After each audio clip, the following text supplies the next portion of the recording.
If you will hate to see you later, everyone's got something to say. But maybe they're just jealous and that's why they're throwing shade. Honestly, I'm not even fazed. Cause when I win the Grammy, I'll make sure to say. Okay, so enough of that. Let's get to the cream of the potato. So we're gonna listen to Donald Trump. We're gonna listen to our home dog speak to the press. Before we do that, it's my boy Ty Lord. He's saying Garza. Ty Lord, it's Garza. Garza. No. What up, bro? It's my boy Ty Lord is in the house being sexy, being a stud, as per usual. We're getting a couple things set up here real quick. Tap like and subscribe. No, hold on. Oh, yeah. We're getting a couple things squared away, ladies and gentlemen. We're getting the pinned comments squared away. We got Ty Lord in the house. Total stud, my biological step brony son thing. Steals my baby oil all the time, that sort of guy. That's just the kind of guy he is, man. He just steals the baby oil and doesn't care. He doesn't care that I'm running out of baby oil, you know. Garza.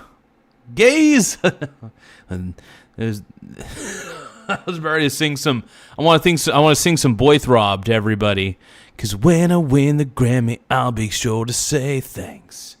Never gonna waste my time on a clown. No.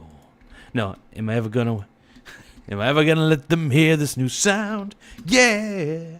Cause it's fire. I'm going higher and higher. Hey.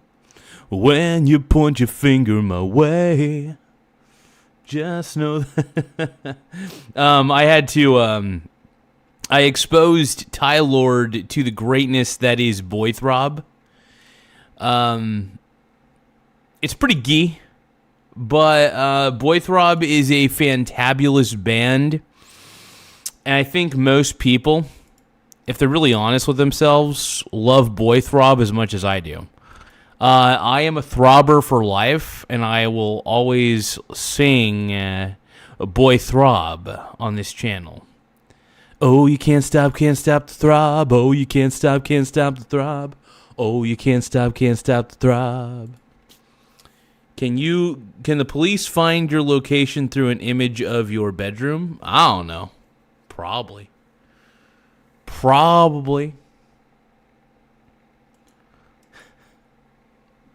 I have no idea. That's a great question, though. Ride Edits Official. You are sexy. You are a very sexy man. All the sexy men getting up in here. All right, so we're going to watch a little Donald J. Trump being the man that we all know he is, the man. Look, I believe that Donald Trump is the greatest president of all time, and I'm not going to apologize about that. And why should I? Trump's the man. He gaggles with the audience. So Donald Trump basically talks Iran with the press, and he's on Air Force One talking to the press, being like, get the fuck off my plane, dude. Get the hell off my plane. He's saying, get the if you a hater, see you later. If you's a hater, see you later. Thank you. Yeah, but I was singing, everyone's got something to say, but maybe they're just jealous, and that's why they're throwing shade. Honestly, I'm not even fazed, cause when I win the Grammy, I'll be sure to say thanks. We're gonna watch some Trump. So we have a lot of things to talk about, but there's not much I can say to you about them. So one of those little problems in life. We had some very good results today, as you probably heard, in Iran. Trump's got to be secretive with this shit. Dude, he's got to be secretive with this shit, man. He can't just give out all of, he's gonna give all our secrets away. But no, go Trump, man. I think Donald Trump's the man. If you guys love Donald Trump as much as I do, please tap the subscribe button. It does help the channel grow. We're trying to get to, I think we could get to 9,000 subscribers by the end of the night. We're currently sitting pretty at 8,921 subs. Once again, we're at 8,921 subs. We're trying to get to 9,000 subscribers by the end of the night. So it is up to you. It is your duty, or something like that, to tap the subscribe button in the upper right-hand corner. It does help the channel grow. It helps me feel bigger in my pants.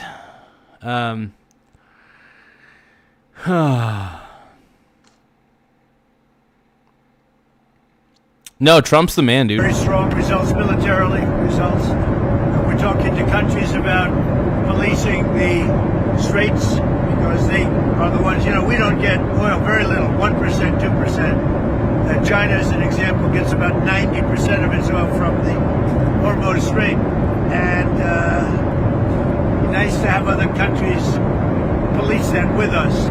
And we'll help, we'll work with them. Militarily, as far as I'm concerned, we've essentially defeated Iran. I guess they can have a little bit of fight back, but not much. Not much. We've taken out their air forces, we've taken out their navy. We've taken out their air defense. There's no air defense whatsoever. We've taken out their... Yeah, dude, Trump is basically annihilated. There's just nothing. He's annihilated Iran. I mean, the U.S. military has destroyed Iran, man. It's just crazy. So I don't know. Let's oh yeah, there we go. Let's keep watching this. Leadership times 2 or 3, might be 3. We'll find out soon. But militarily, it's been amazing. We attacked Karg Island, and we left just the one little area standing, and the standing part is where they have the pipes, all the oil pipes come in. And we can do that on 5 minutes notice. We have it all locked and loaded and ready to go if we want to do it. But we chose not to do it. I chose not to do it yet. We'll see what happens. They want to negotiate. They want to negotiate badly. I don't think they're ready.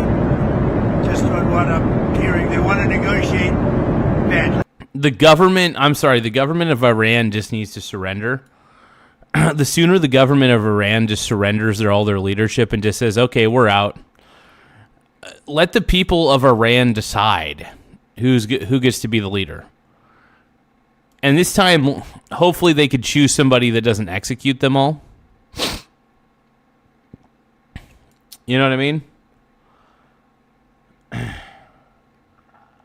So Eric M. is saying a deal is about to be struck by the end of the week. It's possible.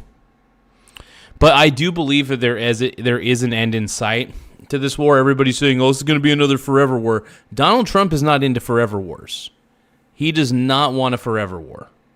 That is one thing. And they need to surrender. Iran has no leg to stand on. They need to surrender. Iran must surrender at this point. What do I think will happen to cryptocurrencies? I think they'll eventually go to zero because they have no intrinsic value. Cryptocurrencies are absolutely worthless pieces of garbage, and cryptocurrencies are a total Ponzi scheme, and it's basically a black hole for your money. The moment you trade your dollars away for strings of data that are completely worthless, you're a moron and you deserve to lose that money. Because cryptocurrencies participate in greater fool theory. It's greater fool theory run amok is what it really truly is. So I'm not a fan of cryptocurrencies. I think cryptocurrencies are grifter currencies. I think it's for grifters. I think cryptocurrencies are PDF file currency for the most part. I have nothing nice to say about cryptocurrencies. In fact, I have nothing but terrible, mean things to say about cryptocurrencies. That's all I got to say. Crypto is grifto. My boy TJ says, accept XRP, buy XRP to the moon. Man. Well, I hope TJ at least makes a little bit of extra money. But yeah, it's hopefully XRP goes up, at least up enough for my boy TJ to make a little bit of an extra buck or two. But yeah, man, I've just been swing trading silver ETFs, and I've been swing trading. Laugh out loud. Oh, Do shit. you have proof? What you say? What you say? All right. Thank you for the super chat, my brony bro. I appreciate that. Let's give a shout out to Zuro96. But yeah, no, here's the thing. What proof do I have? The proof is in the pudding. All cryptocurrencies are worthless strings of data. They're not backed by anything of real value. There are some cryptocurrencies that have been created, but in a more centralized way, to be backed by gold and silver. That exists. But at the same time, this is not financial advice, but anyway, but cryptocurrency really is a Ponzi scheme. All cryptos are. I don't have any faith in the cryptocurrency space. I mean, look at NFTs. NFTs are the greatest example of something that deserves to go to zero. Cryptocurrencies are also an example of something that deserves to go to zero. Yeah, crypto is backed by pure speculation. That's the problem with cryptocurrencies. It is absolutely a speculative asset. So anybody who thinks that cryptocurrencies are even remotely valuable, I mean, look, if you want to try to make money off them, it is a gamble, by the way. Cryptocurrencies are pure gamble plays.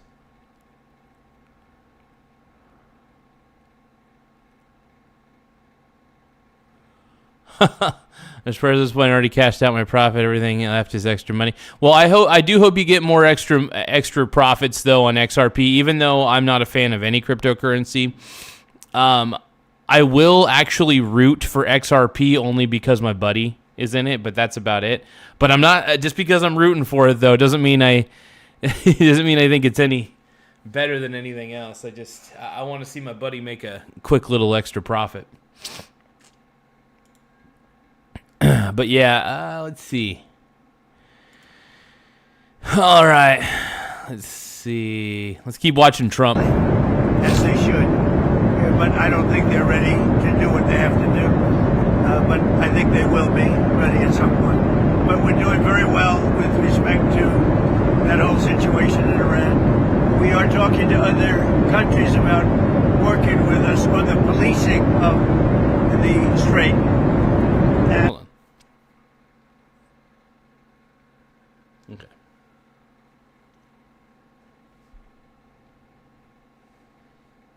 I think we're getting good response. If we do, that's great, and if we don't, that's great too. But remember, like as an example, in many cases, they're NATO countries.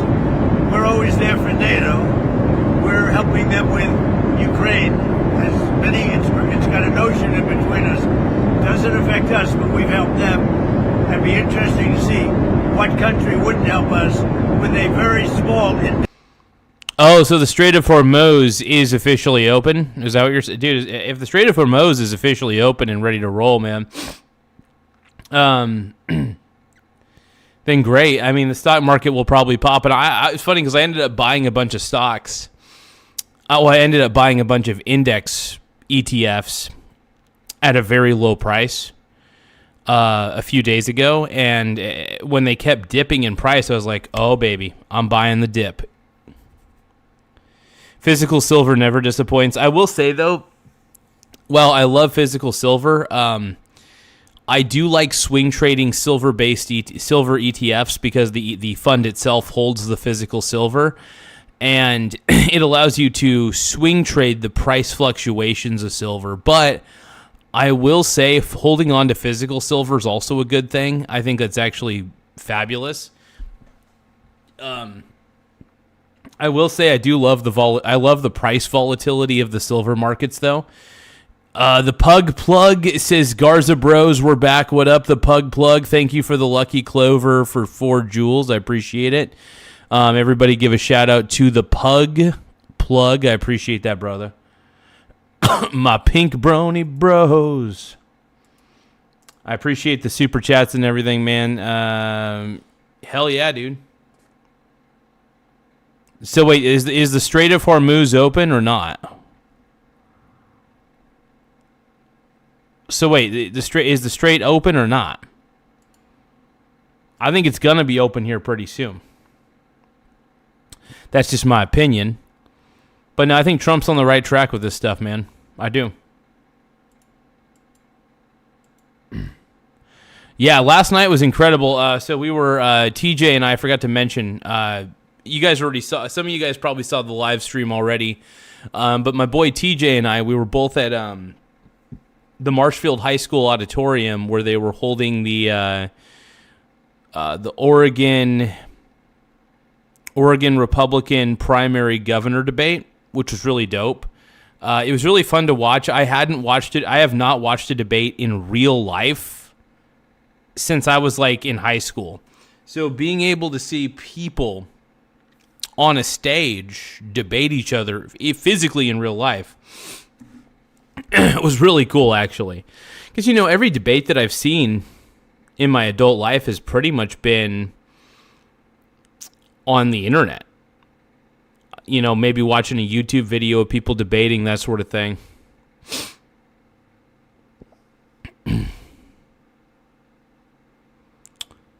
Yeah, so I mean, why do I think the futures market is up right now? I think the futures market is up. Oh, thank you for subscribing, Anika Bull. I don't even know how to say your name, but I want to thank you for subscribing to the channel. Thank you for being a subscriber. I really appreciate it big time. Yeah, we're pretty much just talking about Donald Trump talking to the press. We're talking about the debate that happened in Coos County last night with the governors. I got to do a full live stream of it. My battery did cut out about roughly 10 to 15 minutes before the whole debate ended, but I got a good amount of footage. I got a good amount of live stream. If you guys want to see the full, debate, make sure that you guys check out at Stocks Family Farm. Once again, check out at Stocks Family Farm. His YouTube page will actually have the recorded live stream on there. So his is in the horizontal format, which in my opinion is a little more watchable for sure. But if you guys prefer the vertical format, you could check out oh man, I can't even think. The previously streamed debate. So it was only yesterday. It's on my live. It's on my live archives, so you can check it out right on my YouTube channel at any time.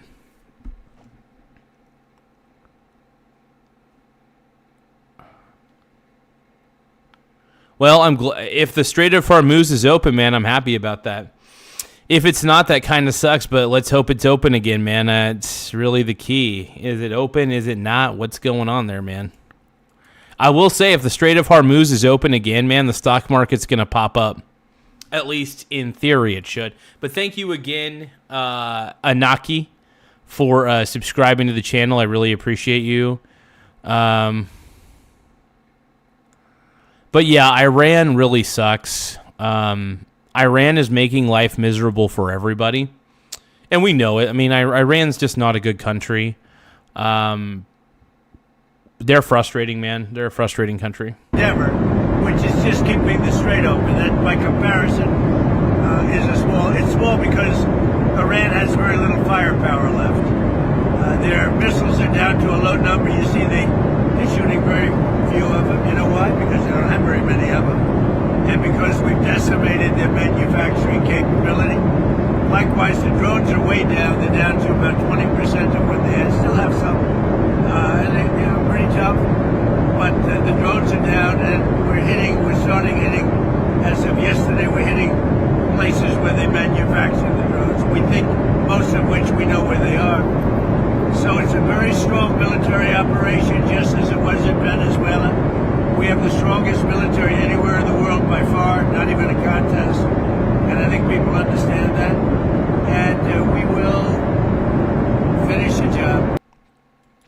So this person's asking, are you a normal person or a crazy person?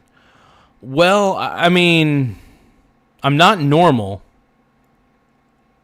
But actually, I think if you're a normal person, I think you are a crazy person, unfortunately, because crazy is the new normal. So I would say that I'm a sane person.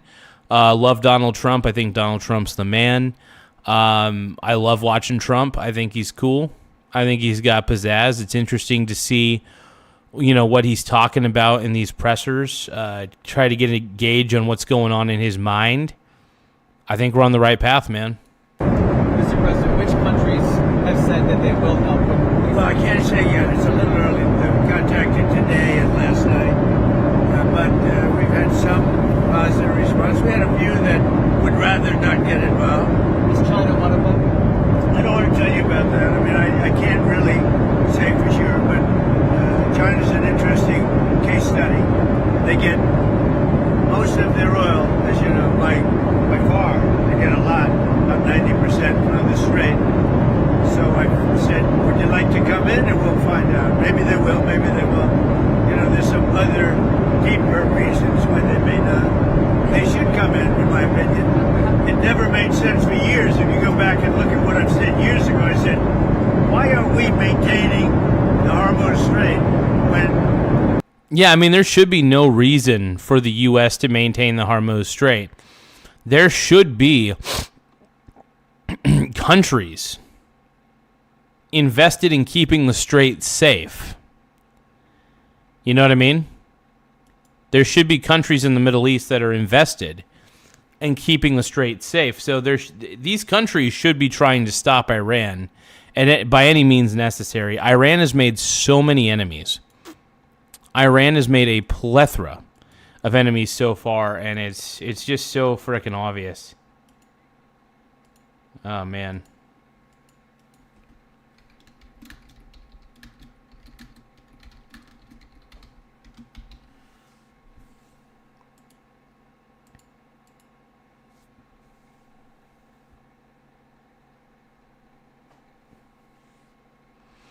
Honestly, I'm not even fake.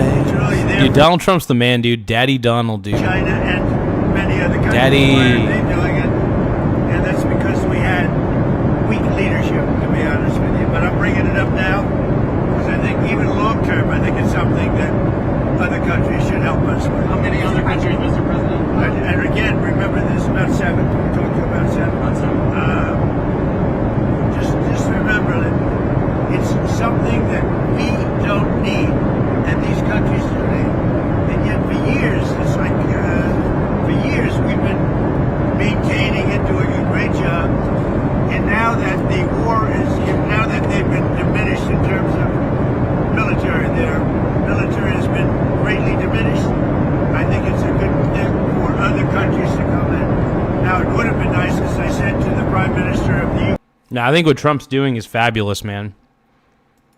If Trump opened the Strait, I'm going to look this up. I'm going to look up Strait of Hormuz. Is it open? Iran war live updates. Israel launches strikes as Trump urges world to defend Strait of Hormuz. Iran has largely closed the Strait of Hormuz to America and its allies. The U.S. Energy Secretary.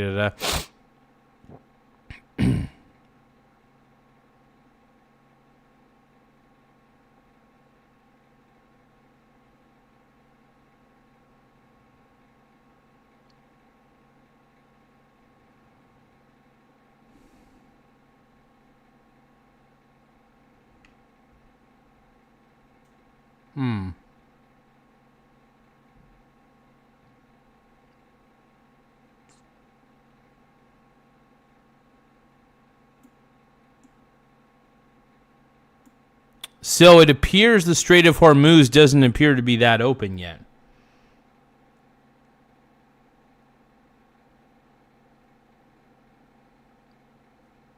I mean, it doesn't appear to be fully open from what I could tell. But let's keep going. Okay. Soda was reluctant to put his 2 aircraft carriers into harm's way. That would be 2 weeks ago. And as soon as we demolished, essentially, pretty much demolished them, not over yet, but pretty much we're in great shape. Let's put it that way, as everybody knows. He said, we'd like to send our aircraft carriers. I said, I don't want them after we win the war. I want them before we start the war. So whether we get support or not, but I can say this, and I said it to them, we will remember. How soon, sir, would this begin? Trump's on the right path, man. Trump is doing the right thing, bro. I know you guys don't believe me, and I don't really care if you do or not, but Trump's on the right path, bro. Whether you guys want to admit it or not, he's doing the right thing. You heard me.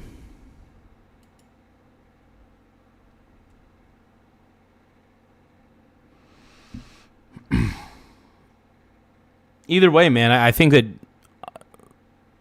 I mean, honestly, the U.S. has already won this war. I think the U.S. has already won it, man. Iran's navy's cooked. Their military's pretty much cooked. The Iranian government's cooked. So I don't understand why people are still rooting for Iran at this point. You know what I mean? Well, they start immediately, but it will take a little time to get here. Some of the countries have minesweepers, that's good. Some of the countries have a certain type of boat that could help us. Oh, you guys, don't forget to tap the subscribe button in the upper right-hand corner. It does help the channel grow in a lot of ways. So, once again, don't forget to tap the subscribe button in the upper right-hand corner. It does help us. We're trying to get to 9,000 subscribers before the end of the night. Once again, we're trying to get to 9,000 subs before the end of the night. We're currently sitting pretty at 8,923 subscribers. Once again, we're sitting pretty at 8,923 subs. So make sure you guys tap the subscribe button. It does help the channel grow. Let's keep going, man.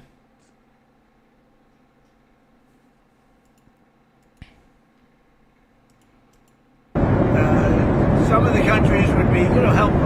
Remember, it only takes a couple of people to screw up the strait, a couple of terrorists. You don't need their military is defeated. But all you need is a few people dropping mines here and there, and you louse it up. So we need. I'm demanding that these countries come in and protect their own territory because it is their territory. It's the place from which they get their energy, and they should come and they should help us protect it. You could make the case that maybe we shouldn't even be there at all because we don't need it. We have a lot of oil. We're the number one producer anywhere in the world times two, by double, at least double. Now I think it's much higher than that. But we do it. It's almost like we do it for habit. But we also do it for some very good allies that we have in the Middle East. Sir, you mentioned that Iran wants to make a deal. However, earlier today we heard their foreign minister say they never said they wanted to make a deal, that they'll do whatever they can to defend Iran. What they tell you and what they tell the public. I just put out a truth about their disinformation. I assume most of you saw it. But they use AI. They said they attacked the USS Abraham Lincoln, one of the largest ships in the world, an aircraft carrier, and they show pictures of it burning. It was never attacked. It was never burning. The Wall Street Journal put out a false story that 5 of our big, beautiful tankers that we feed the planes with, give the planes the gas, jet fuel, hundreds of thousands of gallons of gasoline, that they were all essentially destroyed. They weren't destroyed at all. In fact, It is kind of tough to hear Trump over the loud engine roar, but I think I'm kind of making out what he's saying. 4 of them were not even. Literally were not damaged, and one of them has slight damage. It'll be back in the air soon. But if you read the Wall Street Journal, it's like they were totally decimated and destroyed, like Iran has been. So they put out phony stories. The kamikaze boats. The kamikaze boats don't exist. They're fake. And you can almost see that when you look at them. It looks great, because if they did exist, we'd hit them just like we hit other boats all over the place. But they don't exist. In fact, some of the people say, where are the boats? Well, how come nobody's seen the boats? You know why? Because it's AI generated. It's fake. And I didn't realize this before we started, but Iran is known for a lot of fake news. And they deal with our fake news. And I actually think it's pretty criminal. Fake news versus fake news is what it sounds like. Fake news versus fake news, bro. Iran's fake news versus our mainstream media fake news. By the way, I think the mainstream media is garbage. I think the mainstream media is the fake news and is not the friend of the people.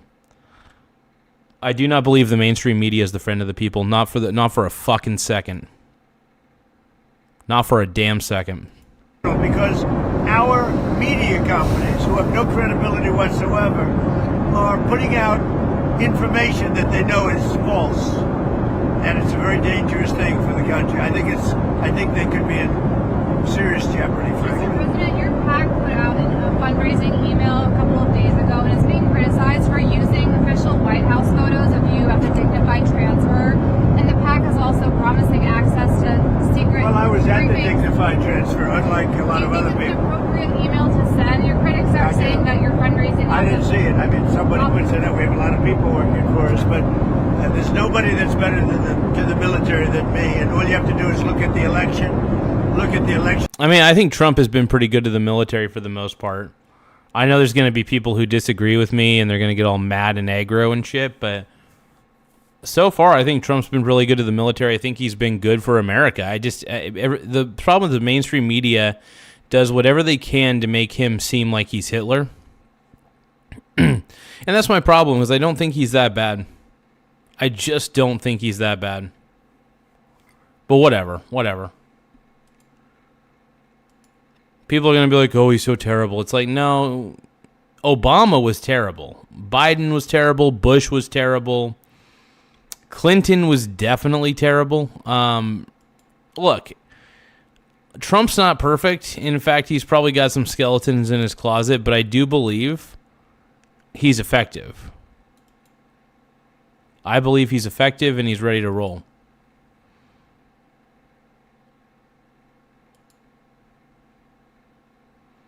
Yeah, Trump's the man. I'm sorry you guys are pissed off. Everybody in the chat's all angry because I'm like, oh yeah, Trump's cool, dude. Yeah, you guys are angry because I'm saying that Trump's cool.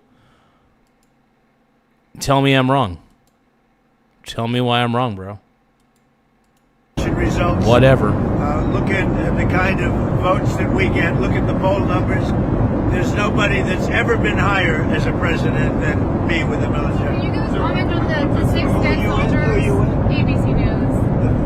One of the worst, most fake, most corrupt. Can you give a comment on the dead You know what soldiers? ABC News? I think it's maybe the most corrupt news organization. Oh, dude, he's calling out ABC for being corrupt, dude. Fuck yeah. Trump is calling out ABC News for being fake news as well. I love it. They are. Sad part is ABC News is extremely left leaning, so I understand why Trump is pissed because of how left leaning ABC News is. I'm not a fan of ABC News either. I think that they're a crummy network, and I'm glad Trump is calling them out. Nations on the planet. I think they're terrible. Can you give a Okay, comment I don't want on any more from ABC. Right here. You're What's much Israel? better. Thank you, sir. What's Israel doing to help secure the Strait of Hormuz? They're working with us. A relationship with Israel. That was other. By the way, if you guys think the mainstream media is basically the enemy of the people, make sure you guys subscribe to this channel if you guys are tired of mainstream media and you guys want to hear it straight. If you guys want to hear a straight take from a guy who, yeah, I like Trump. I'll admit it. I'm biased. But at the same time, I am willing to admit when Trump is wrong. For example, I think Trump is absolutely incorrect about crypto. I think crypto is a grift. I think crypto sucks.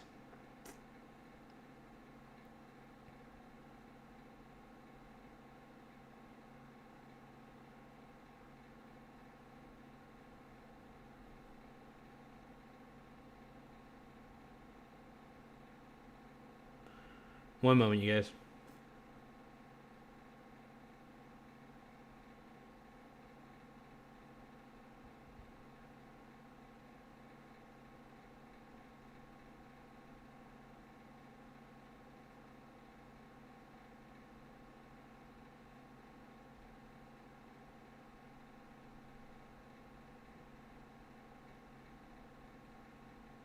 Thank you for subscribing to the Michael Garza Show.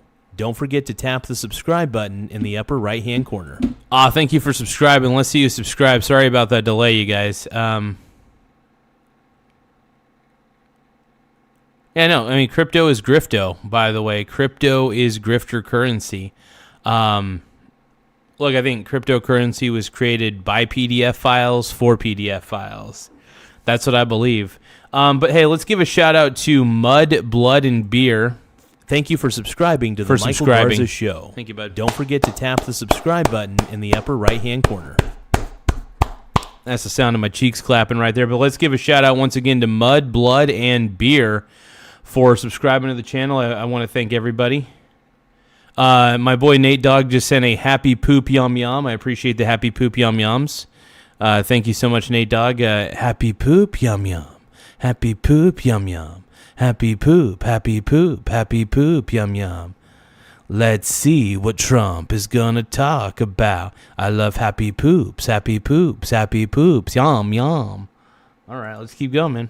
Fake news. They were saying, "Oh, did I have an argument with Bibi?" No, we really get along well.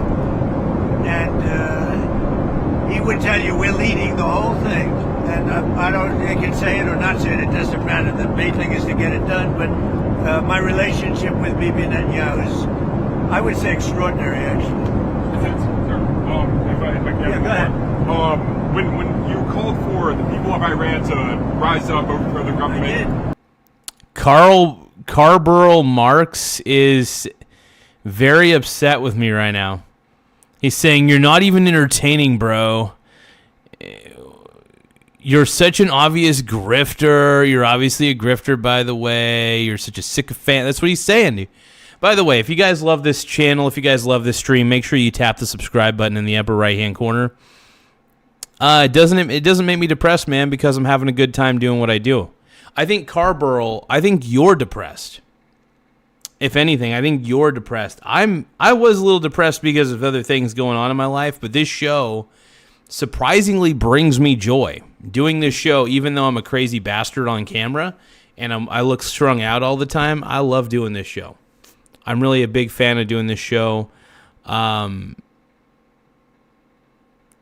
it make me... Why would it make me hate myself, dude? Why would I hate myself for doing this show? Yeah, the world is crap. I mean, the world's not total shit. I think that there's a lot of good in the world, surprisingly. I think there's more good than evil.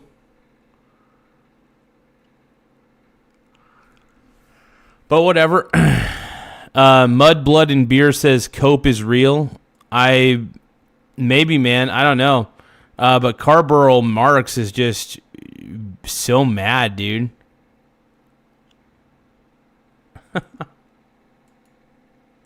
What's going on there? They haven't done that. You expect them to. You're dealing with thugs. You're dealing with horrible people. You're dealing with people that are violent and vicious. And that's the leadership and the people right under them, their military or their police. I'll tell you what I'm going to do. You know, I'm gonna let you guys take the time to subscribe to the channel. In fact, I'm going to show people who have subscribed while I make myself some nachos.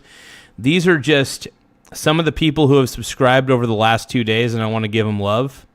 Thank you for subscribing show all to the people who subscribed over the last 2 days. Don't forget to tap the subscribe button in the upper right-hand corner. BRB. I'm going to be right back, but I'm going to show people who have subscribed. And thank you for subscribing to the Michael Garza Show. Don't forget to tap the subscribe button in the upper right-hand corner.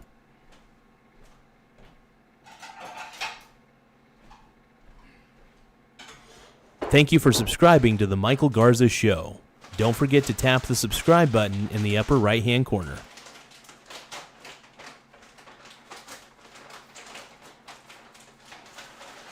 Thank you for subscribing to the Michael Garza Show. Don't forget to tap the subscribe button in the upper right-hand corner.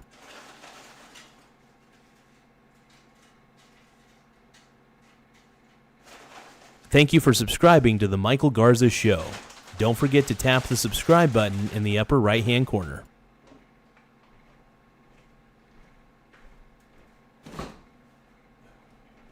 Thank you for subscribing to the Michael Garza Show. Don't forget to tap the subscribe button in the upper right-hand corner.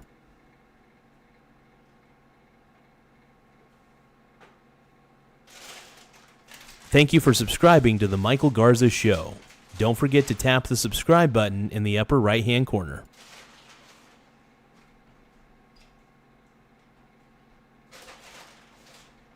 Thank you for subscribing to the Michael Garza Show. Don't forget to tap the subscribe button in the upper right-hand corner.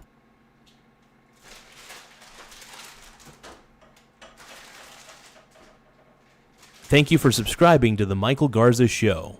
Don't forget to tap the subscribe button in the upper right-hand corner.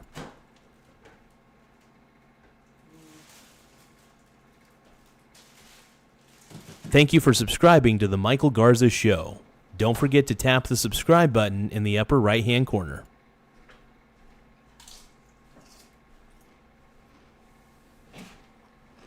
Laugh out Okay, I'm loud. back. Do you have proof? What you say?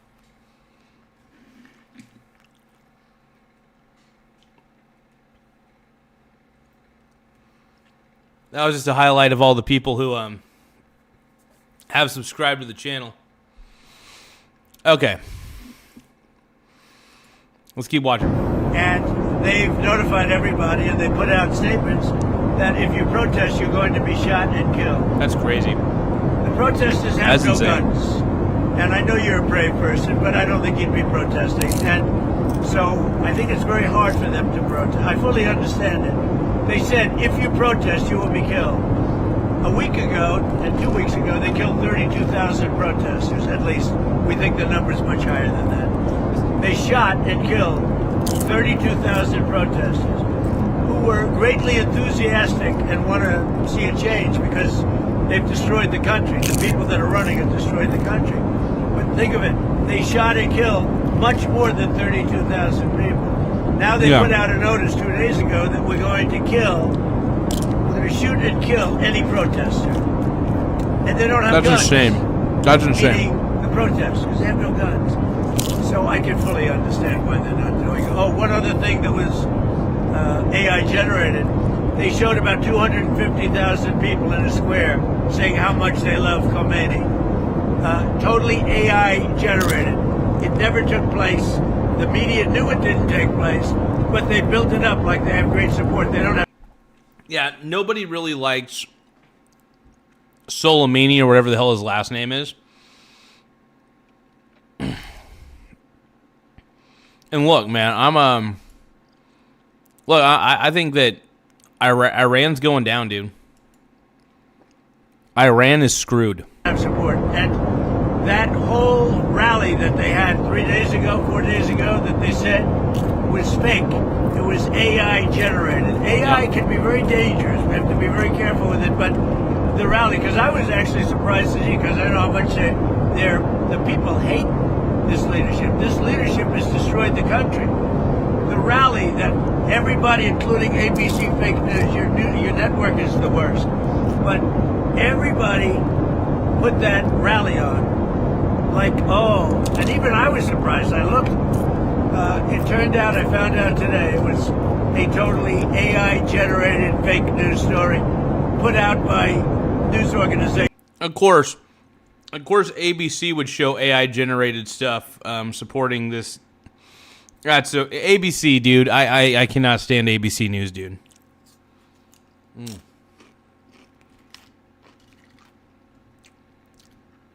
ABC News is terrible.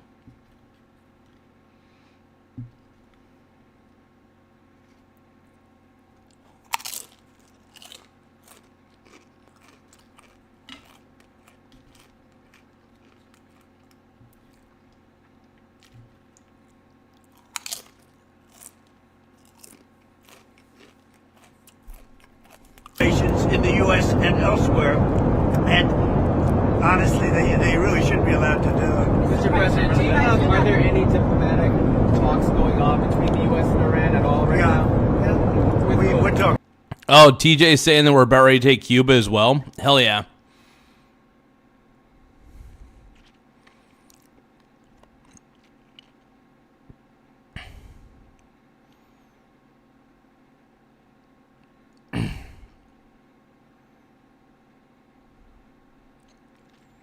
Yeah, Trump's the man, dude. What are the But I don't think they're ready. But they're getting pretty close. I don't know that I want to make a deal because you know what? First of all, nobody even knows who you're dealing with because most of their leadership has been killed, as you know, right? So I don't even know that we want to make a deal. Mr. President, you mentioned that Iran's military. They want to make a deal badly, yes. Mr. President, you mentioned that Iran's military has been decimated economically in other ways. Are you ready to officially declare victory? No, I don't want to do that. There's no reason to. I think I'd just say they're decimated, but I wouldn't do that. I think that we've done damage to them right now. If we left right now, it would take them 10 years and more to rebuild. But I'm still not declaring it over. Our military is incredible. The job they've done is just incredible. And the problem is that when you look at fake stories written by you people, written by and generated by AI,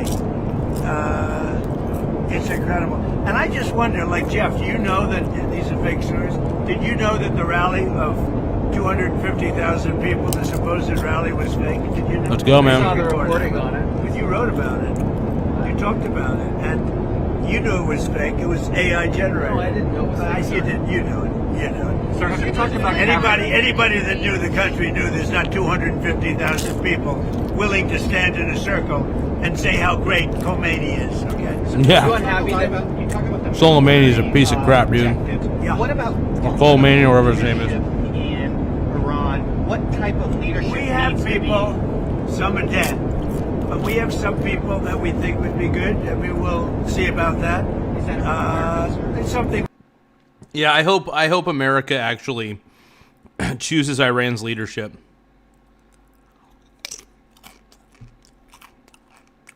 In some capacity, you know what I mean? That needs to happen.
Before you guys totally call me fat ass, these are good. I have no fucking shame. I have zero shame right now. I'm not afraid. Let's fucking go, dude.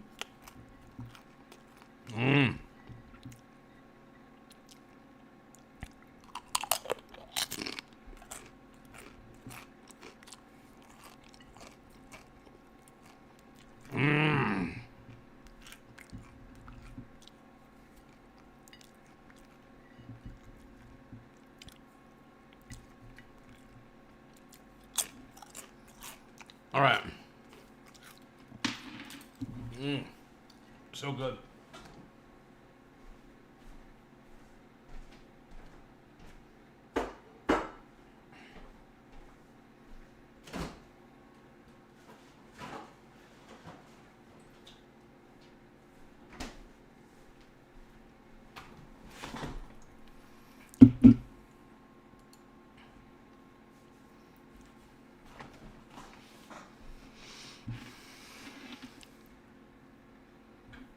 All right, let's do this, dude. Carborough Max, you're the man. I love you, Brony. Carborough Max might be my biggest fan, dude.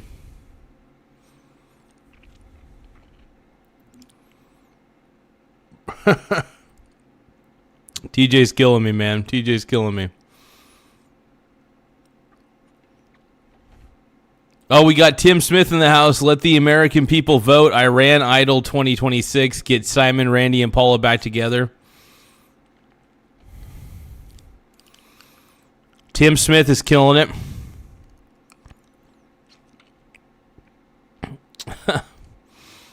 Mr. TJ says he can't be drafted because of the documented brain damage. Oh, dude, you might be. You might. My boy TJ's killing it, dude. We got Tim Smith. We got TJ. We got Ty Lord in the house. We got Nate Dogg. We got so many brony bros. I consider the Zinc Roofer, I guess, at this point is a brony bro, and so is Carbaryl Max. He is also a brony bro. We're all bronies, dude. We talk about, see what happens.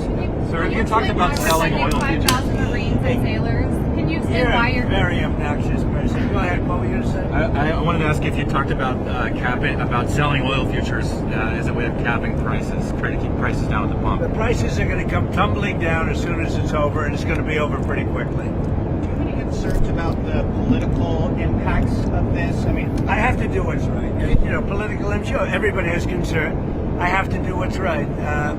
I can't say that, you know, gee, I don't want to have any impact on oil prices for 3 or 4 weeks or 2 months, and we're going to... And honestly, you can't really think that way as the president. First off, Trump is a long-term thinker.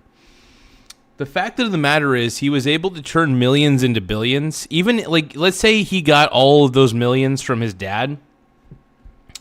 Turning even 1 million into a billion is actually impressive. Now,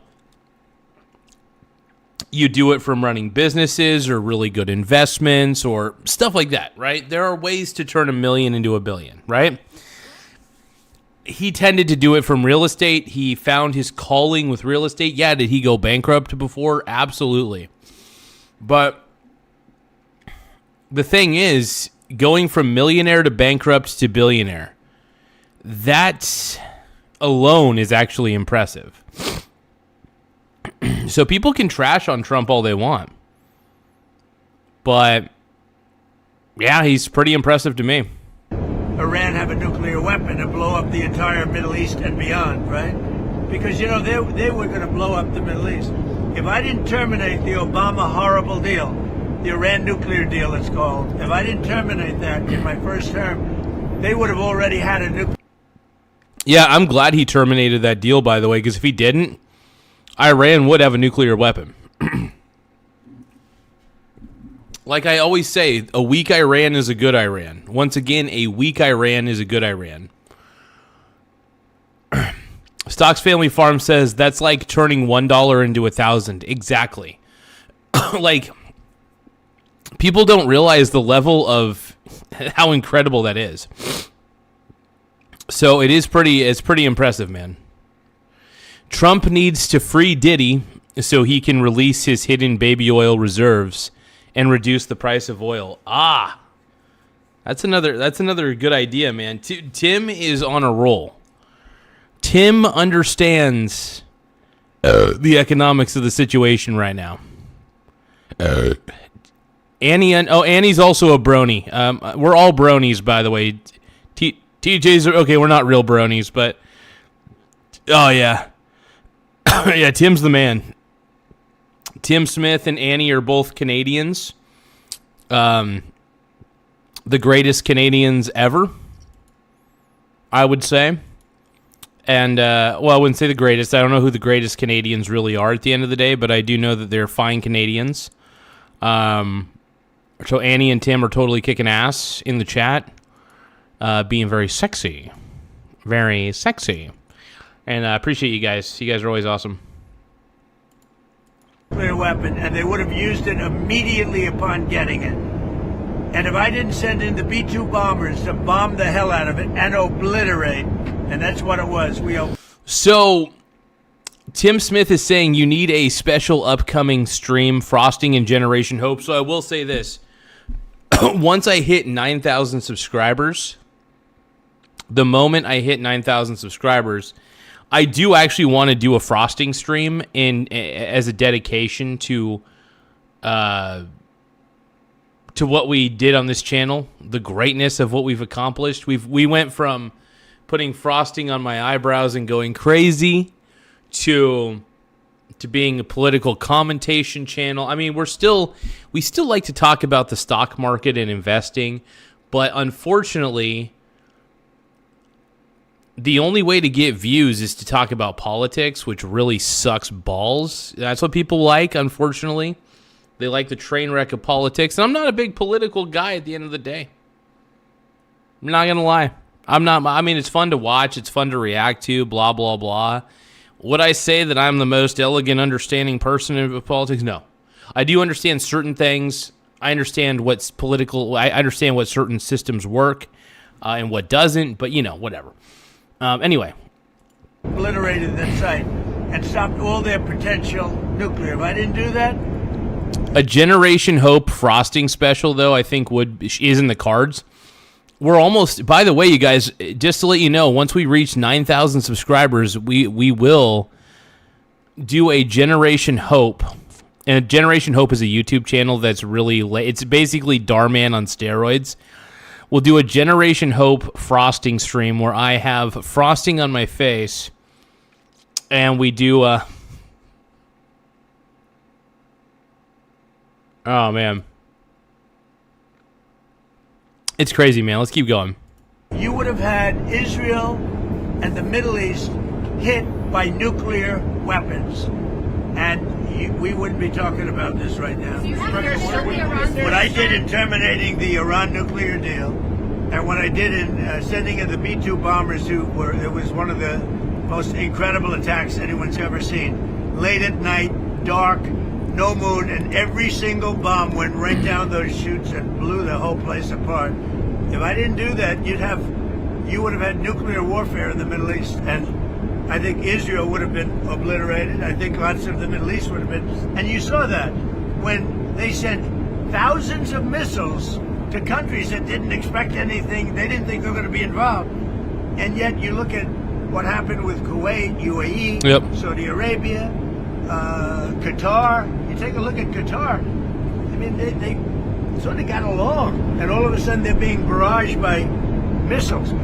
These people would have used nuclear on the entire Middle East, and that was their plan, take over the whole Middle East, and it failed with the nuclear, and then they had thousands of missiles, and for the most part, largely, we've now destroyed those missiles. Thank you very much, everybody. One other Thank topic. Can you tell us about Cuba? You're talking to Cuba. It's interesting. I do want to hear more about this because I think from what I could tell, man, Trump appears to be exhausted with the media. The media just looks like look at that face, man. He's exhausted. He's like, dude, do I have to deal with these chuds? Do I have to deal with these chodes? Is what he may be asking himself. What do you want to hear from them, and well, what is that risk to them? I am holding Cuba. Cuba's a failed nation. Cuba also wants to make a deal, and I think we will pretty soon, or either make a deal or do whatever we have to do. We have a lot of great people that happen to vote for Trump. Not that that matters, but we have a lot of great people from Cuba that were violently and viciously thrown out of the country, and worse, their families were killed. And so we're talking to Cuba. Cuba's another failed country, man. Cuba is another failed country that doesn't get talked about enough, and so I can't wait to see what Trump does with Cuba. I mean, we'll see, man. I think we got to take it one country at a time, though. Figure out the Iran situation first. Once the Iran situation's figured out, then everything should be good from there, man. Just figure out the Iran situation, and once that's figured out, just get the heck out of there, man. But we're going to do Iran before Cuba. And what is at risk? And people have been waiting 50 years to hear this story with Cuba. When I left Palm Beach today, there were thousands of people on the road. I'm sure you saw them. And they were from Cuba and from Venezuela, all friendly, waving the flag and waving the American flag. They've been waiting 50 years for what's happening with Cuba. So the Zinc Roofer says he's been watching my channel for a really long time. For so long, I'm really starting to feel stupid. Dude, honestly, Zinc Roofer, man. Zinc Roofer, have you subscribed to the channel yet? I just want to know, have you subscribed to the channel yet? I need more simps, and I need more pimps. So if you can, Zinc Roofer, make sure you subscribe to the channel. The more simps equals the more pimps. I think something will happen with Cuba pretty quickly. Do you Hey, have but an when you opinion on the when- Iran school strike? Is it looking more likely that it was the U.S.'s fault? Maybe the Iran school strike that happened on the first day of the war? We don't know. Oh, they're still talking about that school strike. I'm wondering, I still think it was Iran who did it. Personally, I really think Iran did it when they're talking about that school. But then again, I don't know. Has there been confirmation that it was the U.S. that did it?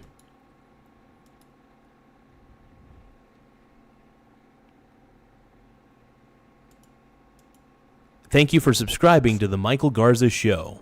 Don't forget to tap the subscribe button in the upper right-hand corner. Thank you so much to Karen Reif. Hey, everybody, let's give a round of applause to Karen Reif, everybody.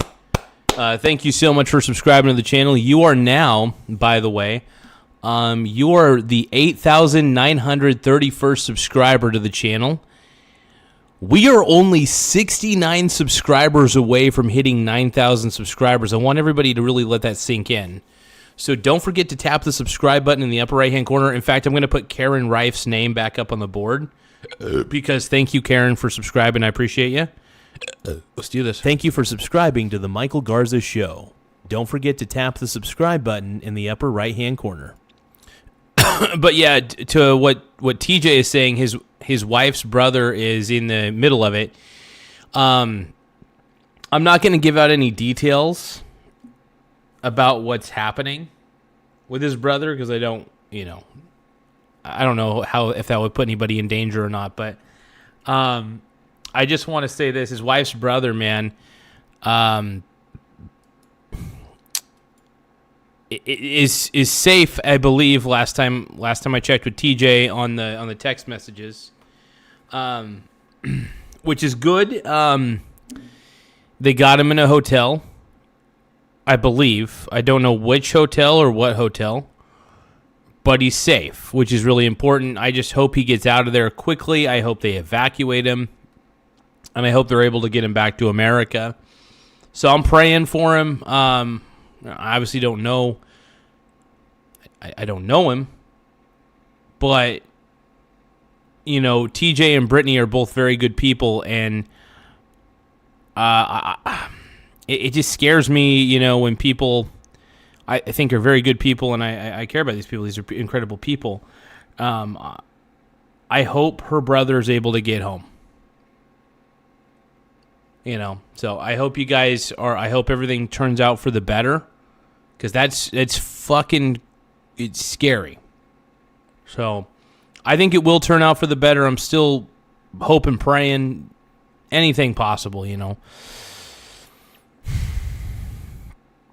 Anyway, let's keep going, man.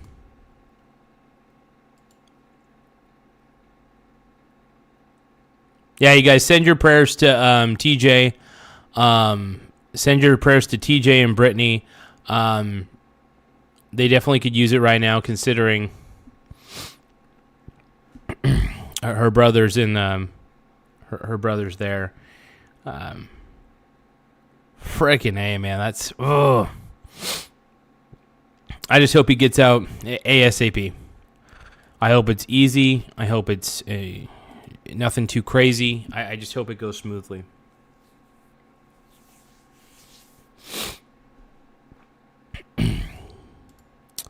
Anyway, let's keep going. That's under investigation. Mr. President, what do you want to see in a deal with Iran to end the war, and how does that differ from Israel's objectives? I think we have similar objectives, really, but could be a little bit different. They're there and we're very far away, but I think we probably have pretty similar with Israel. The relationship has been very good. The militaries are very well coordinated. Ours is the strongest by far in the world, and they have a real good military, really good. They have a lot of our weapons. They have our planes. They have our missiles. They have our Patriots. They have a lot of our weapons. We have the best. We make the best weapons in the world. And now what we're doing, as you probably saw, we have the Raytheon and all of the Lockheed. All of these companies are now building plants because we don't want to wait. We make the best weapons, but we don't like to have to wait for them. What we do have, though, is at a very high level, we have unlimited weapons. at a medium to high level, and they're really doing the trick. And we're not using they call it the elite weapons, because frankly they haven't, outside of the original attack, they haven't been necessary. But these companies are building facilities, and they've already started all over many of them are building many buildings right now to make so that we wait. So Lockheed Martin, I can't speak today. Lockheed Martin and Raytheon are supposedly, this is what Trump is saying, supposedly constructing facilities to manufacture more weapons, is what I got out of that. And hey, look, man, we gotta take down Iran. The U.S. needs to take down Iran, and honestly, I think it's best for the world, if we're going to be honest. Iran is terrible, dude. I'm not a fan of Iran. Not in the slightest, bro. I think Iran's a terrible country, and I don't think they do good things. Honestly, the people of Iran, I care about them. I don't want to see them hurt. But the government of Iran is putrid and disgusting and is terrible. Honestly, go USA, man. Go USA on this one, man. And also, if you guys can, under no obligation, but if you guys can, please tap the subscribe button in the upper right-hand corner. It does help the channel grow. The more subscribers we get, the better. It does help us out quite a bit. So I want to thank everybody for taking the time to subscribe to the channel. You guys are amazing. Let's take one more listen. Wait 2 weeks instead of 2 years for weapons. So last week you said that we're nowhere near sending ground troops to the Middle East. Are we still I in don't that talk to situation? people like you about that. I mean, why would I tell you I'm sending or not sending? I don't talk about a military strategy. Who would talk about? Who would answer a question like that? Do you have a comment on this? Tim Smith says, BRB getting more beer? Hell yeah, bro. Aaron Russell, dude. My biggest fan. So Aaron Russell and Carborough Marks are my two biggest fans in the chat. They love me. They think I'm cute. They love it when I say, ooh-woo. Ooh-woo. Yeah, I know you guys love it when I say ooh-woo. I know you love it when I say ooh-woo.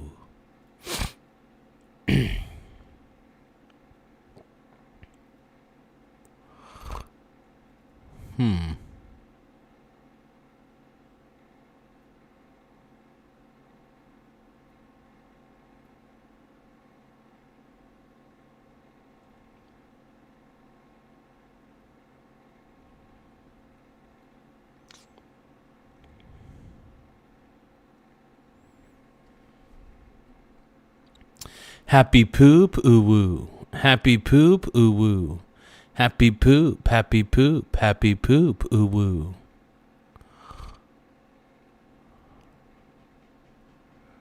It's real.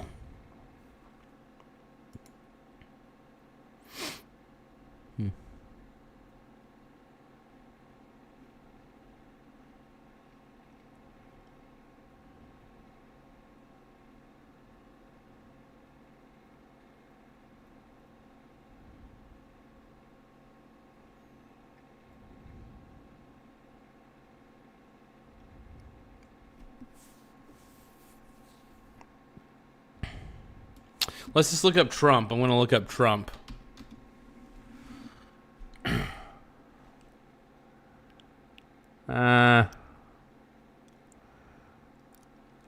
Strait of Hormuz standoff. Let's Joining take a us look now, here. Mike Waltz, U.S. All right. Ambassador to the United Nations. Ambassador, welcome to Fox News Sunday. Thanks, Shannon. Good to be with you. Okay, so I want to start with this. You've worn the uniform. You've been a troop on the ground. So I want to get your take on this conversation that may be necessary in order to get to the enriched uranium we believe Iran has. Well, look, the Pentagon's job, Secretary Hegseth, Chairman Dan Kane, is to provide options to the president, to have forces that are trained, equipped, in position and ready for whatever he chooses to do as commander-in-chief. President Trump is never going to take options off the table. And I can tell you, as a former special operator, we have forces that are dedicated to handling WMD all over the world, should we have to seize it from a rogue nation or otherwise. But what I can tell you, I'm confident, is that this isn't going to be another 2003. Hey, Sarah Lee, thank you for sending one Michael Garza membership. Wow, thank you. Everybody give a shout out to Sarah Lee 5814 for gifting one Michael Garza membership. I appreciate it. And the recipient of the Michael Garza membership is Ryan O'Hara 7757 was gifted a membership by Sarah Lee 5814. Thank you for gifting the membership, though. It really does help the channel grow. It helps expand the subscriber base and the member base. So, Sarah, I want to say very much thank you for gifting a Michael Garza membership. That really does help us out more than you realize. So, if anybody wants to gift any memberships, they're only like 99 cents per membership. So, whatever gifts you guys want to gift, man. I mean, whatever memberships you guys want to gift, man. I'm just appreciative of it. Iraq. There are not going to be hundreds of thousands of troops occupying urban areas somewhere. Certainly not Tehran. But if the president has to dedicate limited options, very focused, very targeted options, I'm confident that's something that the Pentagon, an option that the Pentagon can and will provide him. Well, to this issue of the enriched uranium that we know. Yeah, Sarah Lee, I really appreciate it. Make sure you guys check out Sarah Lee 5814. I don't know if you make YouTube videos or not, but I just want to say thank you for taking the time to gift a channel membership to somebody. It really helps the channel grow. Anyway, I'm going to stop talking so much. Let's keep watching. About, is it possible to declare an end to this or some sort of victory or mission accomplished short of getting control of that? Well, again, there's all kinds of options that President Trump can choose. There's diplomatic options. There's the options of seizing it. We'll see what he decides to do with the Iranian leadership, however that turns out. But at the end of the day, he's made it clear that Iran can never have a nuke. And I just want to reemphasize, President Trump has been clear on that point for many years in his 2016 campaign, his 2020 campaign, his 2024 campaign. You would think from all the critics out there that he just kind of invented this red line. In fact, he's been very clear on it. And I think one of the things that the American people wanted when they reelected President Trump was a commander-in-chief that lives up to his red lines. Exactly. And here's the thing. I think that what Trump has done so far has been excellent. It's not perfect, obviously. No situation's perfect. But for the fact of the matter is, him and the military figured out a way to sink the entire Iranian Navy. Let that sink in. No pun intended. Like, let that sink in. The entire Iranian military has crumbled. All in the span of like a week, maybe a week and a half. I still think that this war only has a couple weeks left. I think this war only has a couple weeks left, and I mean that. Tim Smith says, I'm going to just put text to speech. Tim Smith 4118 says, Sarah Lee, don't they make frozen pies? Shout out to their apple blackberry crumble. Man, yeah, I'm too lazy to read the chat, so I'm just gonna do text to speech. But yeah, thank you, Tim Smith. Shout out. But yeah, I think they do make frozen pies. So yeah, Sarah Lee, that's awesome, dude. But yeah, thank you again, Sarah Lee. Though I do appreciate the gifted membership. Though it really does help the channel grow in a lot of ways. So we're very much appreciative of anything like that. So they also sunk the Iranian submarines too. That's wild, man. I mean, this is crazy. Freaking crazy, man. Let's keep going. Unlike his predecessors in Presidents Obama and Biden. So he's been very clear on that point. And we have seen now by Iran's behavior in shooting in all directions, in threatening its neighbors, in attacking civilian infrastructure, in attempting to hold the world's energy supplies hostage. One could only imagine if they were doing that under their own nuclear umbrella. It's an unacceptable threat to the United States and the world, and President Trump's taken decisive action to make sure that doesn't happen. Well, and I would note it's a point of bipartisan agreement in many ways. Democrats. Trump isn't unpopular, dude. Dustin Borderlands is saying that he thinks that. Hold on. Dustin Borderlands 7924 says, I understand that Trump is massively unpopular. How is Trump unpopular? Trump is not unpopular, bro. Dustin Borderlands, I don't understand your thought processes. I think you're wrong. You're wrong as hell. And you're just wrong, bro. Sarah Lee says, I don't bake. Okay. Hell yeah. Get it, Sarah Lee. Hey, you know what? Whatever you do, I think it's badass. I honestly just appreciate the gifted membership. I really do. Have for decades also been saying that Iran cannot have a nuclear weapon, at least not the current regime. I want to turn to the Strait. And Shannon, could I just make one additional point? It's also been a consistent point for the entire world in the United Nations. The UN Security Council has been passing resolution after resolution, sanction after sanction at the UN, stating that Iran can never have a nuclear weapon and taking every measure necessary. And then just this last week, we saw an UN record: 135 countries stand with the Gulf Arabs to condemn Iran on the global stage. Yeah, because all these countries are pissed that Iran not only is the #1 state sponsor of terror, they're also pissed that Iran is striking them with fucking missiles. It's pissing them off. Tim Smith says all the people who got banned by Asmongold end up in the Michael Garza show chat. Oh my God, this chat is a PvP server. Tim Smith 4118 says, oh my God. All the people who get banned by Asmongold end up in the Michael Garza show chat. This chat is a PvP server. So fucking true. So fucking true. Tim Smith 4118 says, is that Shannon Bream? I haven't been breamed since I had a Fox News subscription 3 years ago.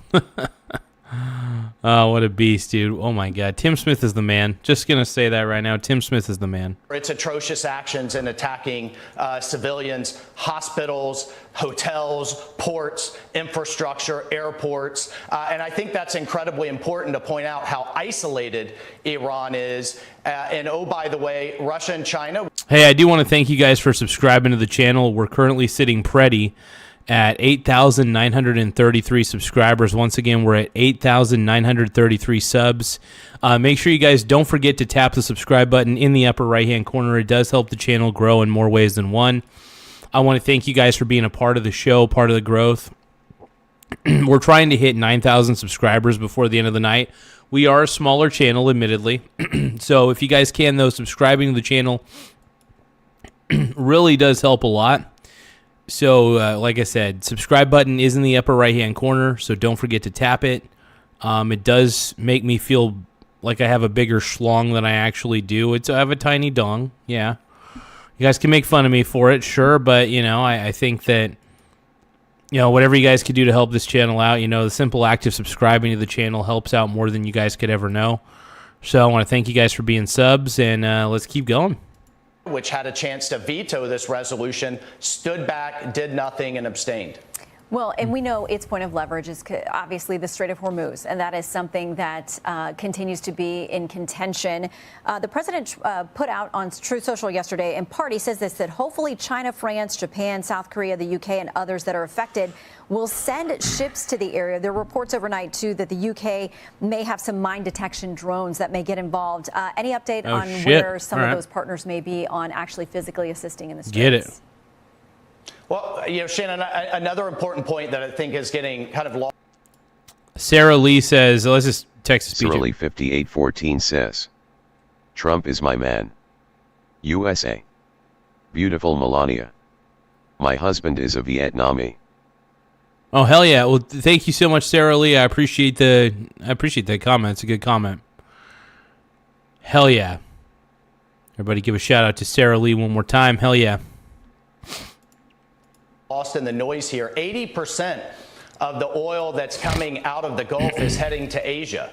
Actually, thanks to President Trump's energy dominance agenda, only 7, 8, 9% is coming to the United States.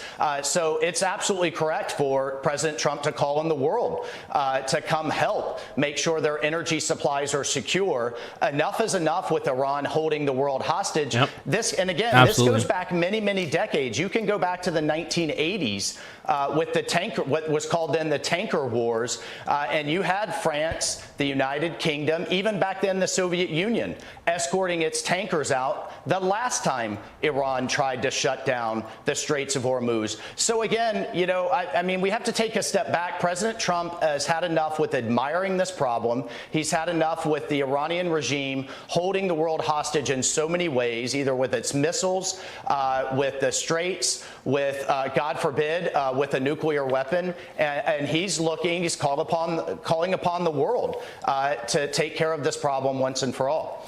Well, the Strait obviously ripples through the global economy and certainly here at home. Folks have a lot of questions as they're heading to the gas pumps, that looking for that relief in sight. We know there are a lot of moving parts there. Ambassador, thank you very much. Yeah, I think that there's going to be, by the way, I think the oil prices are going to go up a bit. Yeah, I think the prices of gas are going to go up a bit. Crude oil futures are going to go up like crazy, I think. I do believe the Strait of Hormuz is going to be open soon enough. You know what I mean?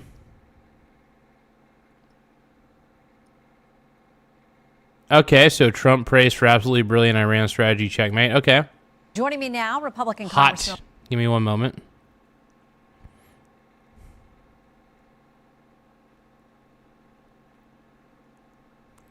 One moment, though.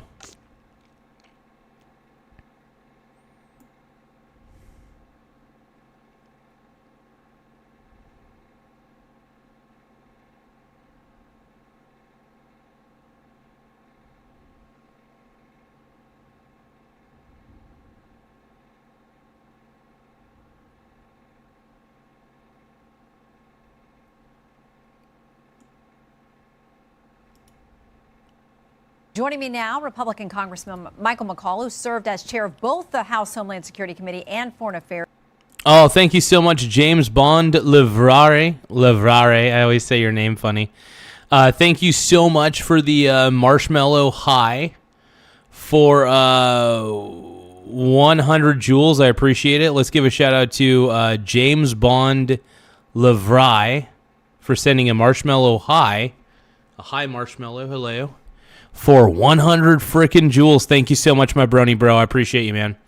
That really does help the channel in a lot of ways. So, yeah, whatever you guys send, man, I appreciate it, dude. It does help the channel in a lot of ways.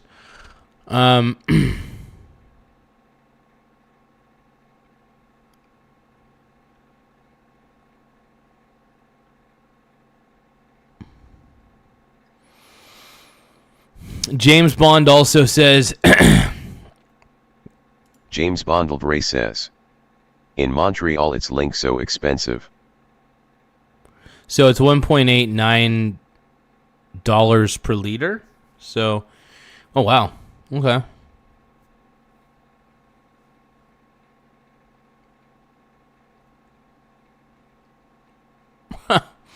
My boy Ty Lord says unrelated, but I just got AF'd on the Division 2 PvP.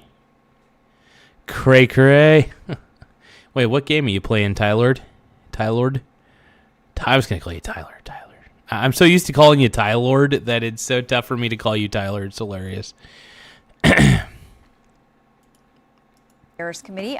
Good to have you. So Thanks for having me. Let's start where he left off. What is the end game? National Review has this piece. They say the messaging of the war, it can be said, has not been on par with the precision of its military strikes. The signals from the White House and Pentagon are being interpreted widely, partly for cynically partisan reasons, but partly because much is left to interpretation. Do you have any better understanding of the end game, the finish line? Well, look, this whole thing started in 1979. Yeah, this is kind of boring. Boring. Let's see.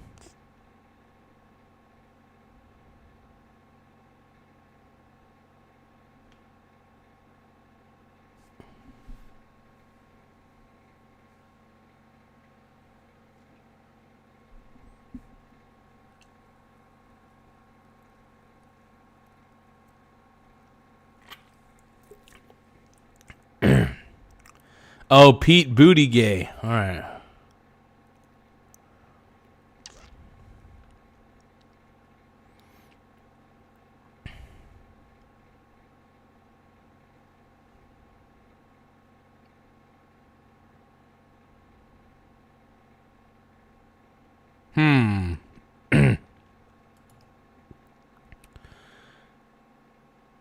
Let's see. Tim Smith is saying, what about that video I sent you of the people who got crypto scammed? Let me take a look at that. When did you send that? Let me check my Gmail. Gmail.com.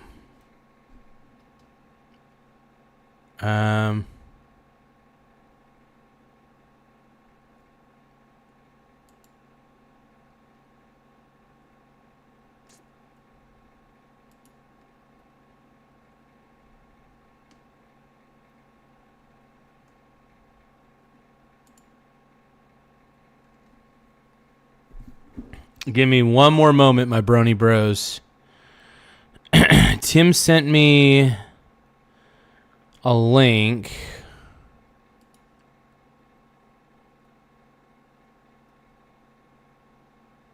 Well, hold on, Tim. Give me a second, brother. See, mess. It's like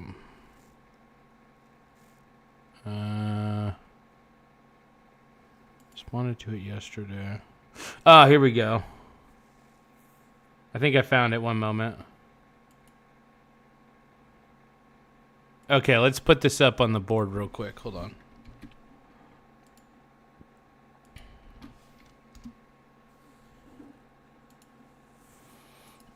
Okay, so these are people. So let's watch 30 minutes of people losing millions on meme coins. So this is how I lost $50,000 trading meme coins. I keep getting scammed, bruh. These freaking crypto people keep scamming me, bruh. Now, I just want to let you guys know that cryptocurrency is a scam, and we're going to be watching 30 minutes of people losing millions on meme coins and cryptocurrencies. This is from Zach Rios. I'm going to subscribe and like this channel. This is sent by our boy Tim Smith. I totally spaced on actually watching this, so that's totally my bad. I told him I was going to react to it, but I totally spaced out and didn't. So that's my bad. But I do want to thank everybody for subscribing to the channel. You guys are incredible. Let's watch these people get crypto scammed. Because that's... Oh my god, just so much, bro. So today we're going to be taking a look at some people who lost money in crypto and meme coins. From getting rug pulled constantly, to your accounts and wallets getting hacked, being lied to in Discord groups and getting scammed. Well, crypto in itself is a scam naturally. So, I mean, the moment that you trade your dollars for a string of data makes you already stupid as hell. And as much as, smart people make dumb decisions, granted. But you should not be happy with yourself for trading your dollars, even though the dollar is worthless as well. But the dollar is at least backed by the strength of the military. And and at least a government promise overall, which isn't really much. But it's better than it being backed by a piece of decentralized software that is open source, where people can copy the source code and create their own personal network similar to Bitcoin, instantly competing with the overall Bitcoin network. Anyway, let's keep watching. This is never ending in this space. We have a ton of stuff to go over today, along with comments from you guys from previous videos. So if you want to be featured on a future video, leave in the comments down below. But let's just jump right into it. Basically, my husband borrowed money off the equity line on our house and put it into cryptocurrency and asked him to sell it right away. He said that he's... Oh, God, that's so stupid. By the way, I hope Zach Rios is not pro-crypto. I really hope he's not pro-crypto, because all cryptocurrencies are scams, by the way. Just want to really put that out there, not financial advice. But if you hear the word cryptocurrency or Bitcoin or Ethereum, anything like that, think scam. Think to yourself, I'm going to get scammed really hard. Seriously. That's the only thing you need to be thinking to yourself, is that you're going to get scammed, because crypto is, what do we say on this channel? Crypto is grifto. Exactly. Crypto is grifto, by the way. Tim Smith says that guy used Adam Livingston's home to equity. I'll just read that. Tim Smith 4118 says. Very true, by the way. That guy used Adam Livingston's home equity to Bitcoin move. would, and assured me that it would be, back in the bank account by Monday or Tuesday. But he had the flu at the time, was not feeling great. I don't know if that's dog ate his homework. Okay, yeah, got it. Yeah, I don't know. But in any case, he accidentally pressed the sell short button instead of the sell button, apparently, after like 4 or 5 days, and it hadn't. Anytime, if you are using your home equity, if you're using any part of your home equity and borrowing from that to put that borrowed money into Bitcoin, you're a moron. You're just it's extremely frustrating that people really think, and there's some people out there that would try to justify that. Adam Livingston is a great example. He's a grifter YouTuber who basically promotes a Ponzi scheme just like that. Crypto will cripple. Exactly. Crypto will cripple. GetOxus says, yeah, crypto will cripple. Anyway, let's keep. Before we keep watching, I do want to say, make sure that you guys subscribe to the channel. The more subscribers we get, the better. It does help the channel grow in more ways than one. We also want to expose Ponzi schemes like Bitcoin and any cryptocurrency, really, as a pure play Ponzi scheme. And I think it needs to be at least noted and acknowledged as a Ponzi scheme, because crypto will always be grifto. Crypto is grifto. I just want everybody to be well aware of this. And to those of you who are not, I don't know. Crypto is for Ponzi scheme artists. Cryptocurrencies were created by PDF files for PDF files. It's as simple as that. Let's keep watching this. Showed up in the bank account. I asked him about it, and then he admitted to me that he accidentally pressed the wrong button, and it had all been liquidated, and it's gone. And where did it go? Oh my God, this is so crazy, dude. I feel bad, but I also don't feel bad. It's like, come on, man. Sarah Lee says, I'm just going to put... Sarah Lee 5814 says, watch Pierogi. He gets people arrested for money scams. I love that, dude. That's good. People should get arrested for scamming like old people and shit. Apparently, crypto, the account just kept it. Okay, so I don't know. Well, selling short means he borrowed an asset he didn't own, and he sold it at the current price, and then he becomes obligated to buy it back later, potentially at a higher price. So this is just gambling in the market, especially in the crypto world. It was already spent. And you should always bet against crypto, by the way. You should always bet against crypto, but not borrow money to bet against crypto. I think that's a bad call. Like, I know cryptocurrency is a Ponzi scheme and all, and don't get me wrong, I love betting against it with ETFs, but Yikes.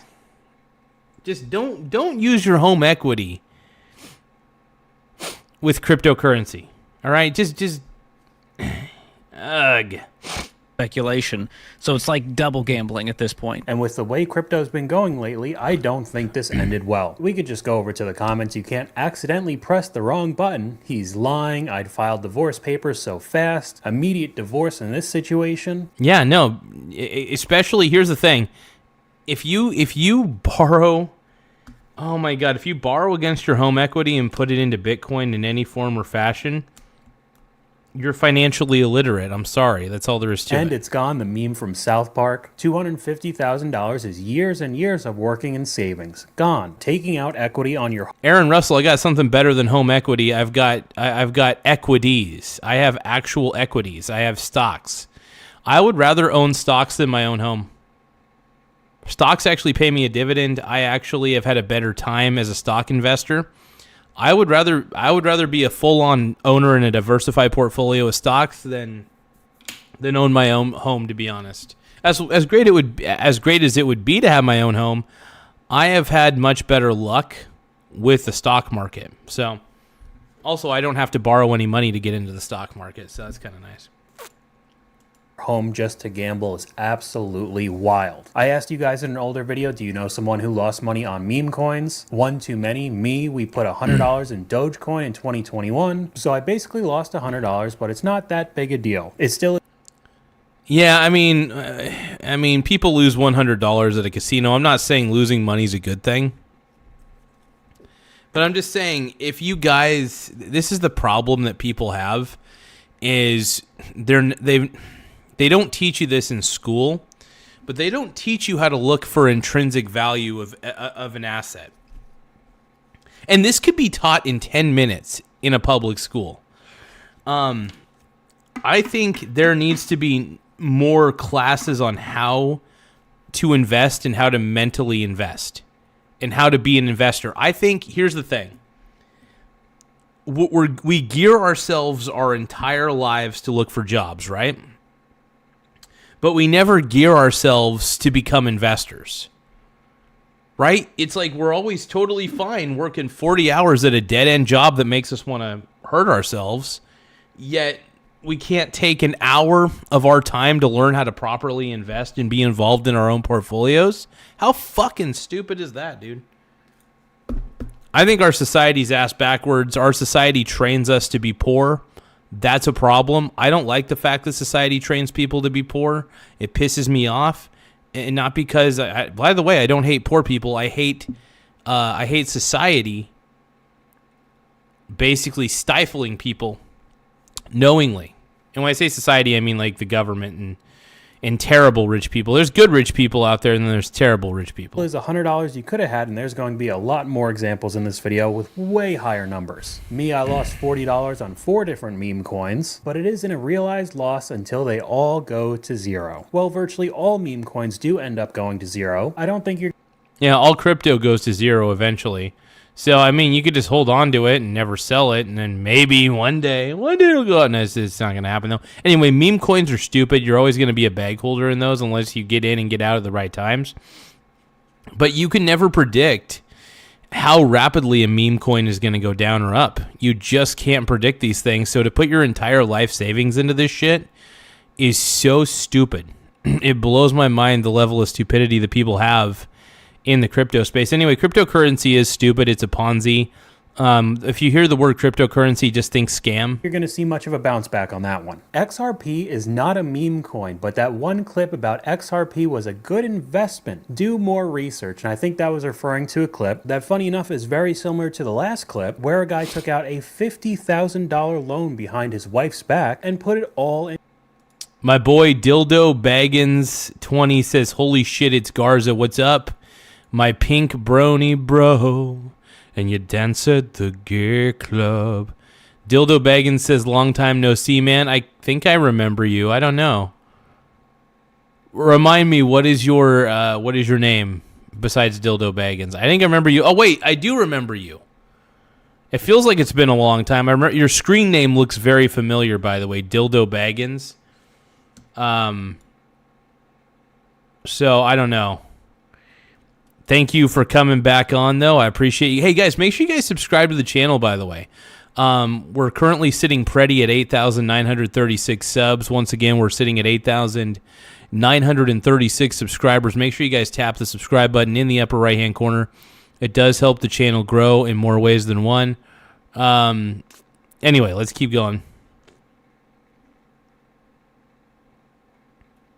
I don't remember what the channel name of the guy who gets scammers arrested is. I have zero clue. But sounds like a dope-ass channel to me. I like it. Into XRP. I believe at that time he bought at around $2, maybe $2.50. And at the time of recording this video, it is $1.34. And in the past year, it's down almost 44%. So in the end, I don't think it was the best investment, along with the almost inevitable divorce down the road. But we'll move on to clips like this that are never ending. Check MLG. Yeah, let's check it out. I'm down money, but I know it's going to go up. MLG's going to go up. What? Well, the only thing Bro lost everything on MLG meme coin.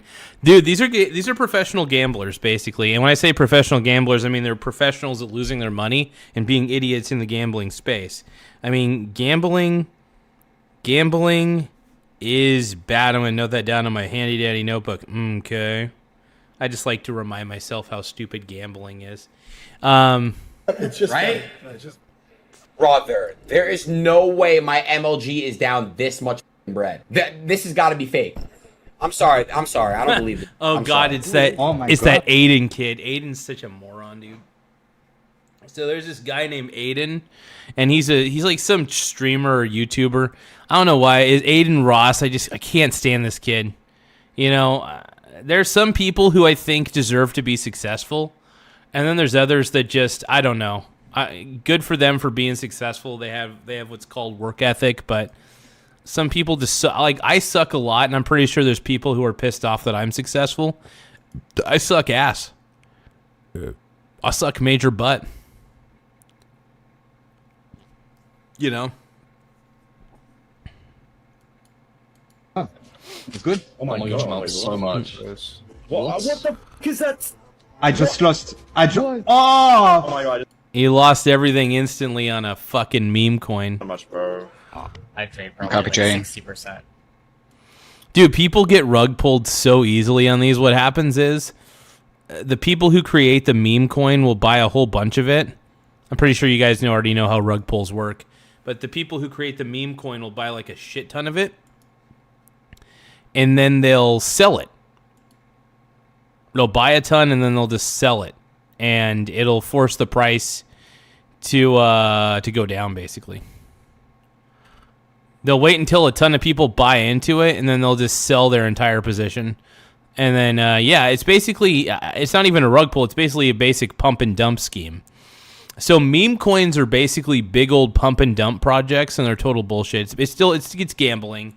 It's basically stupid gambling, and the problem is more people end up hating these services because they end up losing money. So they become what's called permanent detractors. I'm a permanent detractor even though I made a lot of money on Bitcoin. I still think Bitcoin's a Ponzi scheme. You can make a lot of money on something and acknowledge that it's stupid. Right? I mean, seriously. Good luck. Oh, yeah. Thanks, bro. Oh, you. Thank you guys for subscribing to the channel, though, by the way. We're currently sitting pretty at 8,938 subs. Once again, we're at 8,938 subscribers, so we're really close to meeting our goal of 9,000 subs. We're so close to getting to 9,000 subscribers total. You guys, we're only 62 subscribers away from hitting 9,000 subscribers. So make sure you guys do me a favor. Tap the subscribe button in the upper right-hand corner. It does help the channel grow. Be a part of the future of this show by just simply subscribing. It's totally free, by the way. I can't believe where we're at as a channel, where this channel's gone, where it's going, and you guys have been a big part of the process. So I want to give a huge congratulations to everybody for being so incredible and being a part of the growth.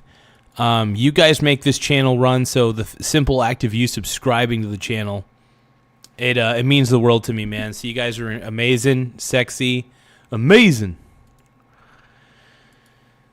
Let's keep going. All right.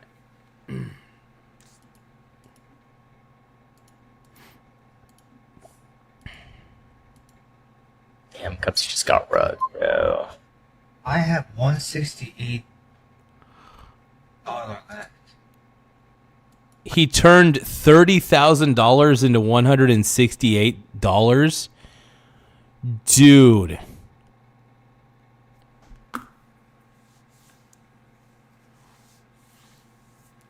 Oh my God. This is why you should never gamble on speculative. And here's the thing.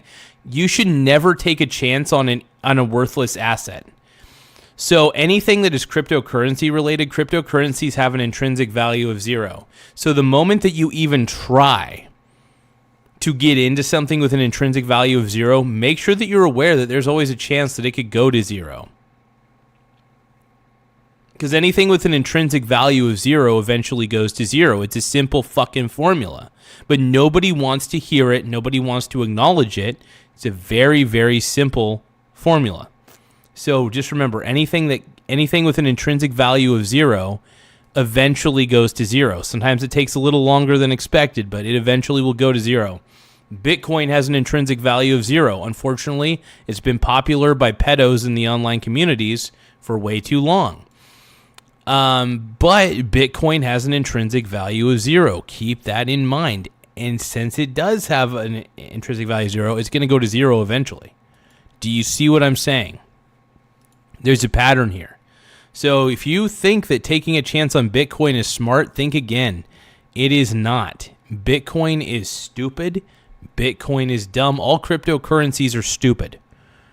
I repeat, all cryptocurrencies are idiotic and for fools and for, I don't know, smooth brain people. I have no idea. I don't like saying smooth brain, but you know. It's just crazy how many people think that Bitcoin's a good asset. That blows my mind. Aaron Russell says my channel has an intrinsic value of 0. I think I offer a lot of value in the sense that I'm keeping people away from gambling. I'm trying to detract people away from online gambling because I think that I think it'll ruin your life. If I'm going to be honest, I think gambling just ruins people's lives. I don't think it makes anybody's lives better. Yeah, I think gambling sucks, dude. I have $168 left. And if I really wanted to, we could sit here and watch these types of clips all day long. Rug pull after rug pull. I mean, 30 grand into 168 bucks. It's insane how much money people lose on this stuff. And then you go over to the comments and it's either nothing but spam bots or people trying to promote other meme coins so they could rug pull others. Vision Rocket, we're building a meme coin. Don't miss your chance. Follow us now. The Chill Miss, big family of chill. Solana meme coin trading has become highly competitive. Using a cheat bot is essential to stay profitable. I pulled in over $100,000 last month thanks to it. Yeah, sure you did. Hey, PokeCast_TV says I have returned. Said, hi, what up? Resonant Theta says watching your channel is ruining my life. Sorry, Resonant Theta. That's on you, bro. That is on you. If you are watching my channel and it's and it's ruining your life, just stop watching my channel, dummy. And then PokeCast TV has a laughing emoji. What up, PokeCast TV? I love you, brony. We got Aaron Russell, who's been hating. DM me privately for our mentorship on Telegram, which is a huge red flag. We'll get to it a little bit later. So not only are you going to lose money in the crypto and meme coin space, but then you're getting messages on Telegram about all this great crypto opportunity. OMG, dude, that's like red flag scam right there, bro. Probably going to have to pay somebody. I mean, all crypto is a scam, but sometimes if people are messaging you through Telegram trying to get you to get into a scam like crypto, I mean, you're getting scam squared. Bot that just won't work because if that is scam squared right there. Legitimately did work and make people tons of money, why would you ever sell it? Don't advertise it. Just make the money yourself from using it. And we got a comment from you guys right here, meme coins, aka insider trading schemes, because honestly, that's exactly what they are. Alright, so about 2 weeks ago, I invested in this coin called USDR. I put $80. Initially, I put 100. Oh God, this guy already sucks. Price went down. I lost 20, and so I withdrawed and deposited that same money back into the coin. Dude, the level of brain rot in some of these videos is insanity. For a low price. And over the course of 2 weeks, this was last night, price went to 19 cents, and this was... Resonant Theta is saying BTC and BNB are fine. No, Bitcoin is a scam. I don't know what BNB is, but I'm assuming if you're supporting it, Resonant Theta, it's probably a scam too. Bitcoin's a scam. All cryptocurrencies, including Bitcoin and BNB, are scams. Scam. S-C-A-M. Scam. That is our word of the day. Bitcoin is a scam, a Ponzi scheme. Where greater fool theory. This is how much Ooh, I profited. it is a Obviously, greater fool I didn't theory. cash out, but this was how much it was at last night. And then today, I looked at USDR. I looked at the coin, and I lost a lot of money. I ended up cashing out. I withdrawed before price went down even further. And this is insanity, man. That I got. Insanity. This guy's basically the definition of buying high and selling low. We got another comment from you. Yeah, he bought high and he sold low. Oh my God. See, that's what you get. If you buy, here's the thing. I buy index ETFs on the dip, and I'm very specific about how I do this. I buy index ETFs that actually hold equities, which have intrinsic value, by the way. I buy those on the dip only because I'm a contrarian, and as a contrarian investor, I always win. But I buy the dip, and I sell I buy the decline, and I sell the incline, right? So when I start making profits, that's when I start trickle selling my position, right? I don't go all in on any specific position. I just gradually get into a position as it's going down, and then I gradually get out of a position as it's going up. It's a very simple process. Nothing too cray-cray. Very simple. By the way, we're at 8,938 subscribers. Make sure you guys tap the subscribe button in the upper right-hand corner. It does help the channel grow, so the more subscribers we get, the better. Thank you guys for taking the time to become channel members and subscribers. I mean, everybody's voice matters on this, so don't forget to tap subscribe. And if you can, tap the like button too. The like button helps. But yeah, please subscribe to the channel. Let's keep going, man. You guys right here. Who could have foreseen that investing money into something that had no other use other than to sell to someone else was a bad idea? Yep, it's basically greater fool theory on steroids. Did I go backwards by accident? Hold on. Yeah, it's greater fool theory on steroids, though. That's exactly what Bitcoin is. It's basically, it has no real-world utility. So because it has no real-world utility, it by default has zero intrinsic value. The only thing it's good for is trading it amongst other idiots who want to try to buy it at the lowest price possible and sell it at the highest price possible to some other moron. ET says, get on all fours and bark for us. Tell you what is not a scam? Well, here, I'll tell you what is not a scam. Stocks, basically equities, are totally fine. Real estate's fine. Silver, gold is fine. Those are good assets. Those are inflation-proof assets. Bonds I'm not a big fan of because the principal doesn't appreciate in a bond. At least not very much. If it does somehow. I'm not a big fan of bonds. I cannot stand the bond market. I'm not a fan. But yeah, invest. It's really not difficult. I love investing. I'm obsessed with it. But yeah, let's keep going, man. Who could have thought? Not me. Are you in Wall Street Bets? I don't know. I bet you are. You probably just don't know it. What? r/Wall Street Bets. You're probably in that. No. I'm not a member of anything. I just read. Yeah. No. You probably read Wall Street Bets. Oh, probably. Oh God, Wall Street Bets is so fucking dumb, dude. If your financial advisor are the Reddit users on Wall Street Bets, you got a problem in your life. You have an absolute problem in your life. Zach says Bitcoin is used as legal currency in the country of El Salvador. Well, El Salvador should not be taken seriously then, should it? If El Salvador is using Bitcoin as legal currency, they're stupid. that country is dumb and needs to reevaluate its leadership. If you are allowing a Ponzi scheme to be used as a legal currency, because whether you want to admit it or not, man, Bitcoin is a Ponzi scheme. I know you don't want to readily admit this, but Bitcoin is a Ponzi scheme. Do you see what I'm saying? It's a Ponzi. I don't have anything against crypto as a part of a well-balanced. So ET says they have a currency shortage. They can't afford paper. So they resort to Bitcoin. That is so fucking stupid. By the way, Bitcoin uses so much fucking energy. It's insane. Bitcoin is the biggest waste of energy in the world. Bitcoin mining. I'm going to write this down. Bitcoin mining is a huge waste of energy. Invest in assets that have intrinsic value.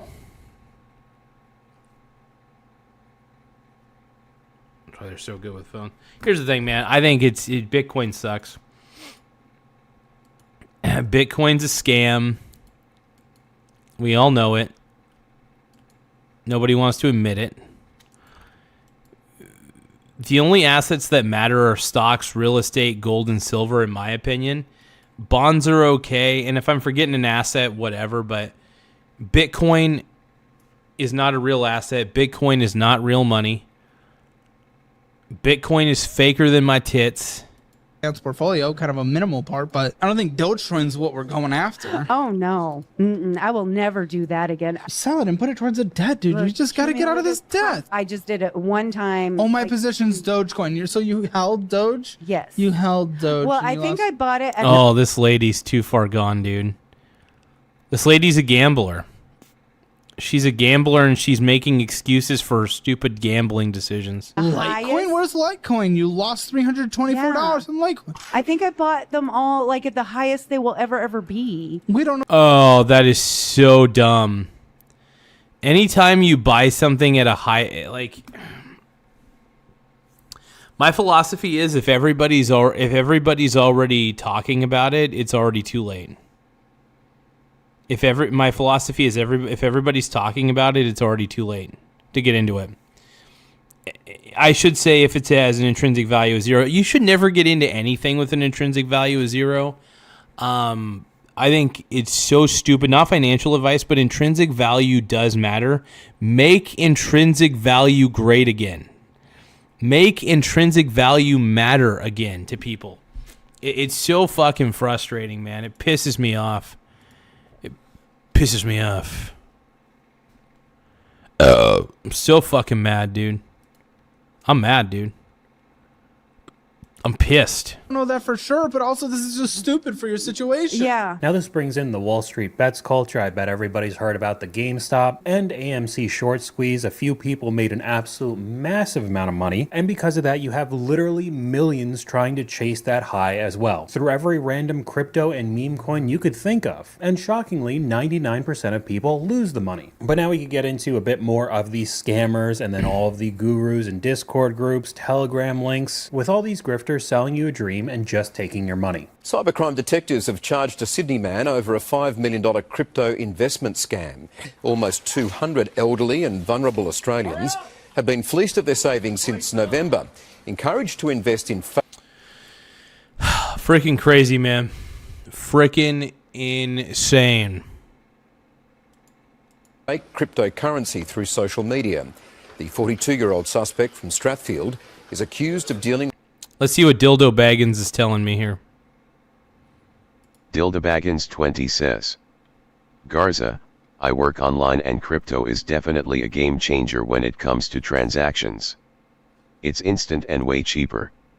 That's the only pro I can think of crypto. The only reason that, by the way, it's not instant. The transaction times and the amount of energy that's needed just to process everything still takes a while. And another fun fact you got to acknowledge about cryptocurrencies is this.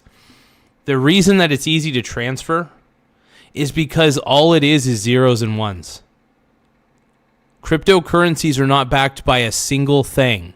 The moment that you trade your dollars away for those cryptocurrencies, you're trading your dollars away for literal binary code that really doesn't matter in the end and really has no intrinsic value. The only reason people get into crypto is because they think they could sell it at a higher price than what they got it at because they think there's somebody stupider than they are, right? And by the way, I don't hold on to physical cash either. I mean, I do in my checking account only because I don't want to go into debt, because it's always good to have a cash cushion. But at the same time, you want to also invest. Investing matters a lot. So I will constantly, always harp on the idea of investing. Always invest. Always be smart. Always invest. Investing is the way to go. Invest in assets that matter. Don't invest in crypto. Crypto is a Ponzi scheme. I just want to let everybody know that. I hope everybody's aware that crypto is grifto. Crypto's a Ponzi. Don't invest in Trump coin. Oh my God, vacation time. Come on, bro. You're better than that, man. No Melania coin. None of that. All crypto is grifto. As much as I love Donald Trump, by the way, I do love Donald Trump. I think he's the man. I don't like the fact that he's so nuts deep into crypto. That pisses me off. Let's keep going. With the proceeds of crime. A second man from Camaray was released pending further investigation. Now this is why I have the scam series on my channel, but with all the different investment schemes, whether it's crypto or meme coins using AI as well, it tricks more and more people every single day. And if you think any of these scammers would feel bad about taking your entire life savings, you're just I don't think they would. No, that's why they're scamming. They're in the scamming business because they have no ethics and they have no moral code. They're sociopaths. Sorely mistaken. They know that you're doing, Yeah. that you're stealing. What do you mean? I'm not stealing. It's legal. All these people are buying tokens thinking it's something and it's not, right? So you're Right. selling them something that's actually it's all a scam. not real. No, it's real. They get their tokens. They buy it. Yeah, but it's worth nothing. That's No, it's worth. It's worth something. No, it's worth something. You can still make money. You can still sell. How is it? Okay. Oh my God. So just because you put a fake market price on something, anything, by the way, something can have an intrinsic value of 0 and still have a positive market value. It doesn't mean that it has any real value. If I put I don't know, let's say I created Garza coin, right? And somehow the market price of Garza coin ended up being, I don't know, $2,000 per coin because I bought up a bunch of my own coin after creating it. And then I wait for more people to buy into it like idiots. And then once they buy into it like idiots, then I rug pull them. See, that's it. I'm only doing it so I can make a quick buck. I'm not saying I do this, by the way. I'm just saying that if I did do that, that would be a problem. What I'm trying to say is this. Cryptocurrencies are worthless. Cryptocurrencies are absolutely fucking worthless, and I just want you guys to be able to admit that to yourselves. It's important that you guys admit this to yourselves. The Pug Plug sent a lucky clover for 4 jewels. Thank you to the Pug Plug for sending a lucky clover to me for 4 jewels. I really appreciate it. Anybody who wants to send a gift, by the way, it does help the channel grow. It helps keep the channel pretty well funded, so I appreciate any sort of gifts that people send. It really keeps my mussy feeling good. Let's keep going, man. But the people that are investing and buying the tokens don't know that their money is going to disappear, right? They're going to lose money. It's a gamble and they lost. Ripple, it's a legal way of making money. Legal. It's a legal way of stealing. Legal way of stealing. Do you ever feel bad about the people that are losing all this money? We hear stories about. I mean, I don't feel bad about people who get into crypto and lose money, and I'll tell you why. I can't feel bad for them because they were stupid enough to get into it to begin with. If you lose your entire life savings, on something that is and you like, let's say I have $10,000 in my savings account and I decide that butt plug coin is the future, right? I decide, hey, butt plug coin is suddenly the future of the world. I'm going to put my entire life savings of just $10,000 into butt plug coin, and then suddenly it goes from like $1,000 per butt plug coin to zero. Whose fault is that? It's mine, because I traded my money for something that's worthless, that I should have known had an intrinsic value of zero. Bitcoin and all cryptocurrencies have an intrinsic value of zero. That's just the most important thing that people need to admit to themselves, but nobody wants to admit this. Bitcoin has an intrinsic value of zero. All cryptocurrencies across the board have an intrinsic value of zero.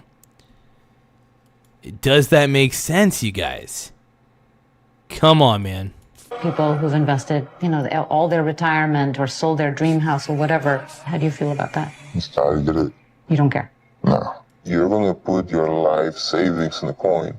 You should take 5 minutes to do a Google search and find how the coin works. I think they're the most stupid people on earth. I like how the first half they were... No, I do believe, here's the thing. I don't like the fact that these scams exist, because it is preying upon stupid people. And even I don't like seeing stupid people lose their money. I guess the question is, they're going to find a way to gamble it away one way or another like idiots. So it's kind of it's kind of like they're going to be dumb enough to gamble it away. And like, whether they gamble it away on a Ponzi coin or they gamble it away on DraftKings, somebody's going to take their money. And it might as well be these guys. The Bitcoin live chat is wild. So wait, Bitcoin has a live chat? Wait, where's the Bitcoin live chat at? Vacation time. How do I get access to the Bitcoin live chat? What is that? I'm going to look that up, actually. What is the Bitcoin live chat?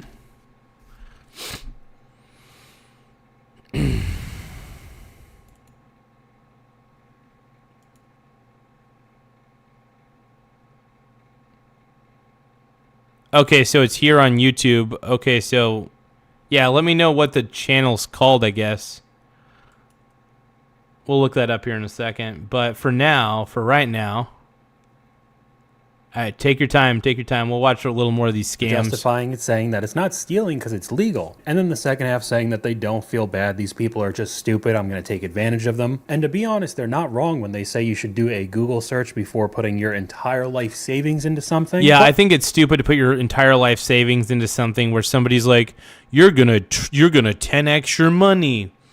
You're going to 5x your money. You're going to make so much money from this. You're going to turn 30,000. It's like so dumb. Like, anytime somebody tells you that they're going to double your money instantly, they're fucking lying. They're just lying to you. And they're probably a degenerate gambler.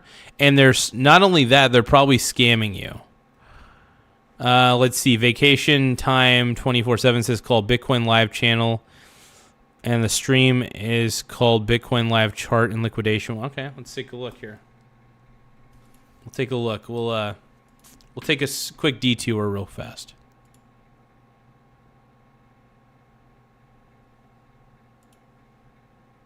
Bitcoin Live.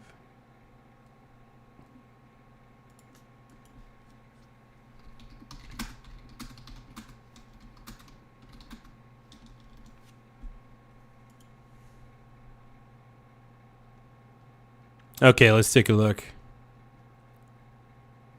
Okay, so this is let's take a look.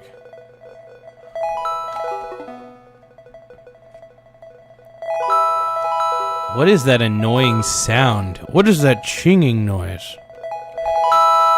What the fuck is this, dude? What am I watching?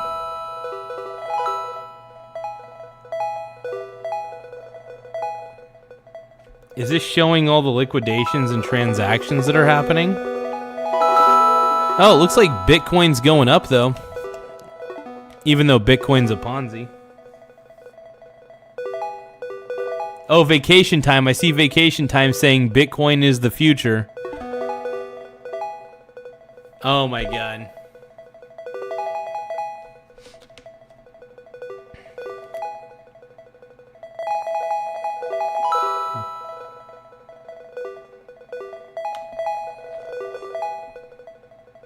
Tim Smith says, is Bitcoin in Vegas? I think it just hit 3 sevens on a slot machine. You know, this sounds like this sounds like an Atari game.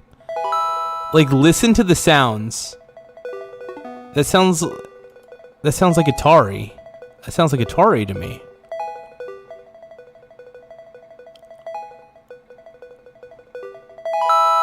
So you're meaning to tell me that this is an entire live stream dedicated to showing the live Bitcoin charts. This is hilarious. This is so stupid. This is dumb. Dumb as fuck, dude. Bitcoin sucks so hard, dude. Bitcoin is so lame.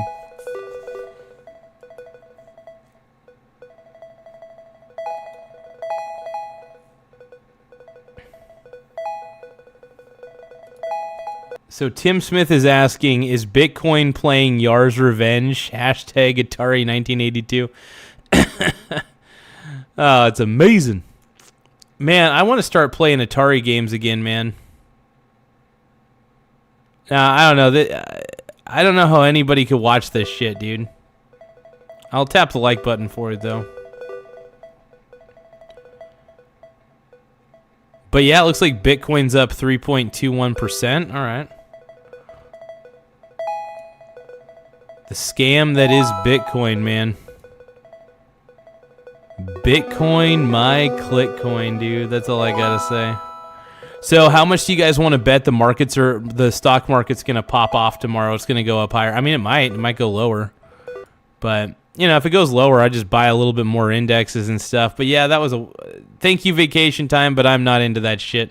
But regardless, this should show you that no one is trustworthy in this space. Along with all the grifter comments trying to advertise their scam groups, I'm in the most consistent, profitable rug pull community. I don't get why anyone's still broke. And to add on oh to this, my god, there are people in rug pull communities, and they're thinking, oh, I'll be fine if I join this rug pull community because then I'll know when the rug pull is about ready to happen. Holy fucking shit. you now have influencers getting in on this and promoting it as well. You guys should thank goodness that I'm not one of those influencers, by the way, that you guys should be happy. You guys should be thankful that I'm an ethical host. Because, by the way, I am pretty ethical about this shit. You guys should kiss my feet. No, I'm just kidding. But no, I think that people should respect the channel a little bit more.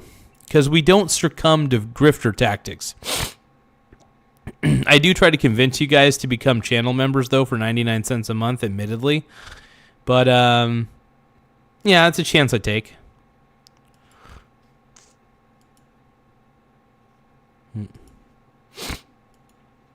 Crypto, everything. And right now we're going to take over the crypto space. I'm going to make sure that my coin is one of the best coins to ever be in this. No rug pulls. Every single person that watches me makes money. Day by day, you just see your thing go up. Oh my god, this is...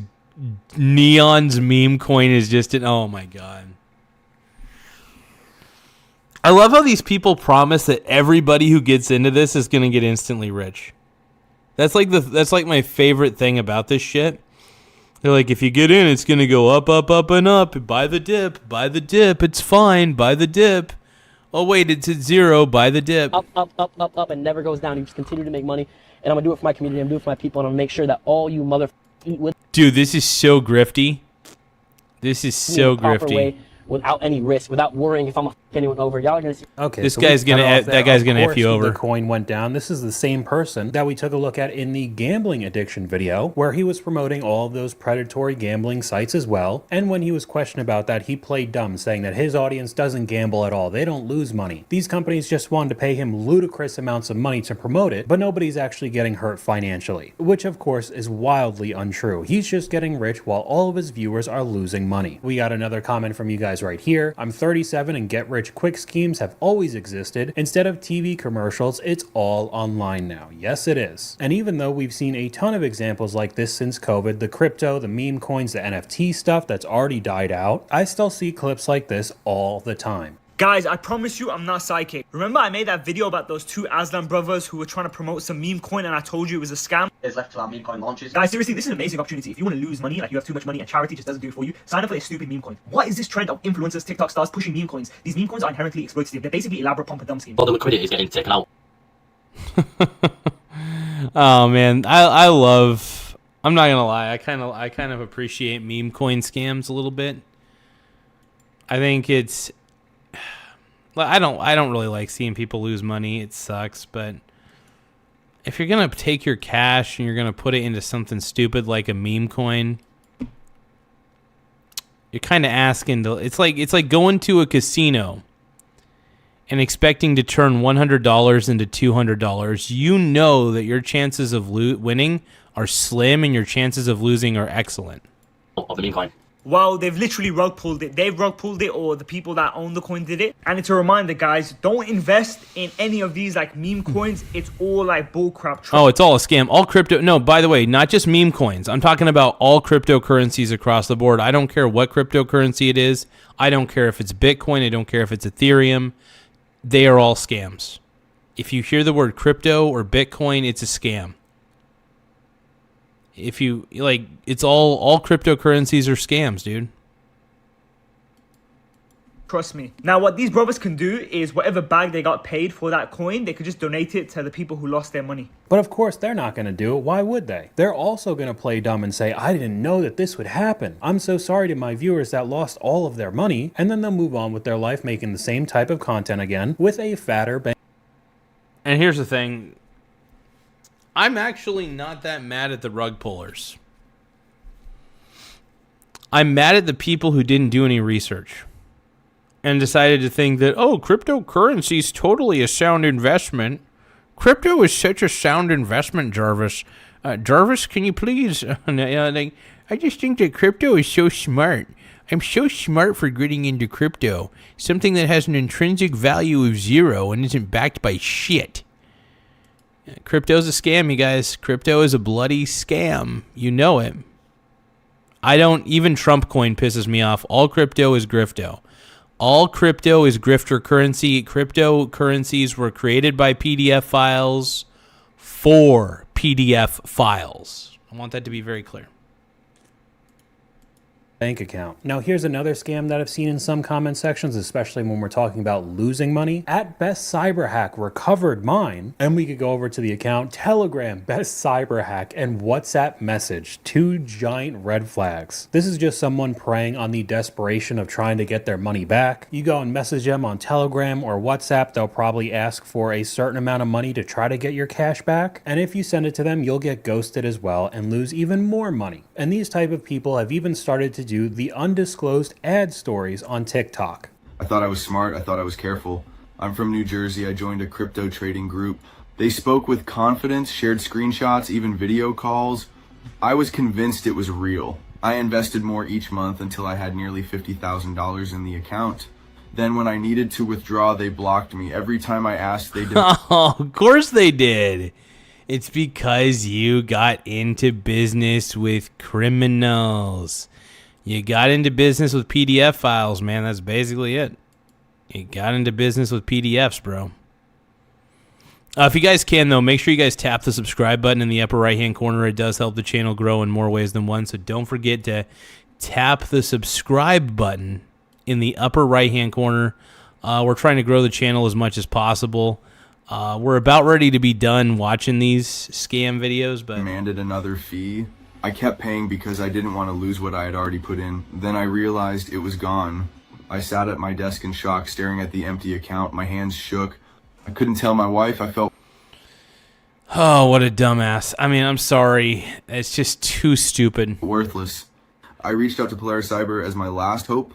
They took my records, traced the money, and recovered it. If you've been scammed, don't suffer in silence. Polaris Cyber can help you out of the same pain I was in. Okay, so we actually Polaris Cyber sounds like it also might be a scam. Have a couple different layers to this clip if you didn't know. That feels like a layer upon layer scam. This was completely made by AI. They probably just took a screenshot of this guy. They make him say whatever they want. I mean, you could even hear that I was just reading off of a paragraph. And at the end, they're promoting some sort of company to get your money back, and that's just not going to happen. Along with it being an undisclosed ad that's not allowed on TikTok, but it doesn't really seem like these are getting taken down. I see it all the time. The amount of scams in this space is just unreal. Ah, there's no way. I just got robbed.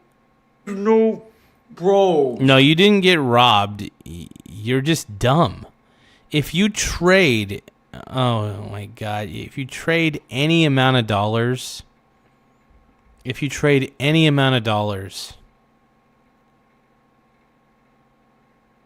for strings of data, you're dumb. You're just a dumb person, and I'm sorry about that. You don't make good decisions. What is this diabolical chart? You know what? Since I lost money on USOR, I'm going all in on SOAR, and I've done my research into this one, guys. The bubble maps look absolutely... Oh my God, this guy's an idiot. Oh, dude, it just sucks. There's all these, I call them finfluencers, and they're so bad. Absolutely clean. The team doesn't hold more than like a couple percent, as you guys can easily check online yourself. I look at the starting market cap, 2 million, absolutely low as hell. Guys, like, I think this could be an absolute runner. So guys, load the f up on your bag, because this could moon. Oh God, this is so sad. So dude. here we go, another one of the gurus trying to make it look like he's just like everyone else. Look, I got rug pulled, I lost a whole ton of money, but I did my DD on this new one, and I'm gonna go all in, and so should you. Follow my plays below, open link browser with a Telegram link. Of course. How much did you lose? Did you buy at the top? I lost a lot of money. I went all in on SOAR, just buying to SOAR, way better anyways. And by the chart, you could already see it got rug pulled down more than 60% in a year. And I mean, if you bought at the peak, you lost way more than that. But we got That's crazy, dude. Holy crap. Holy freaking crap, bro.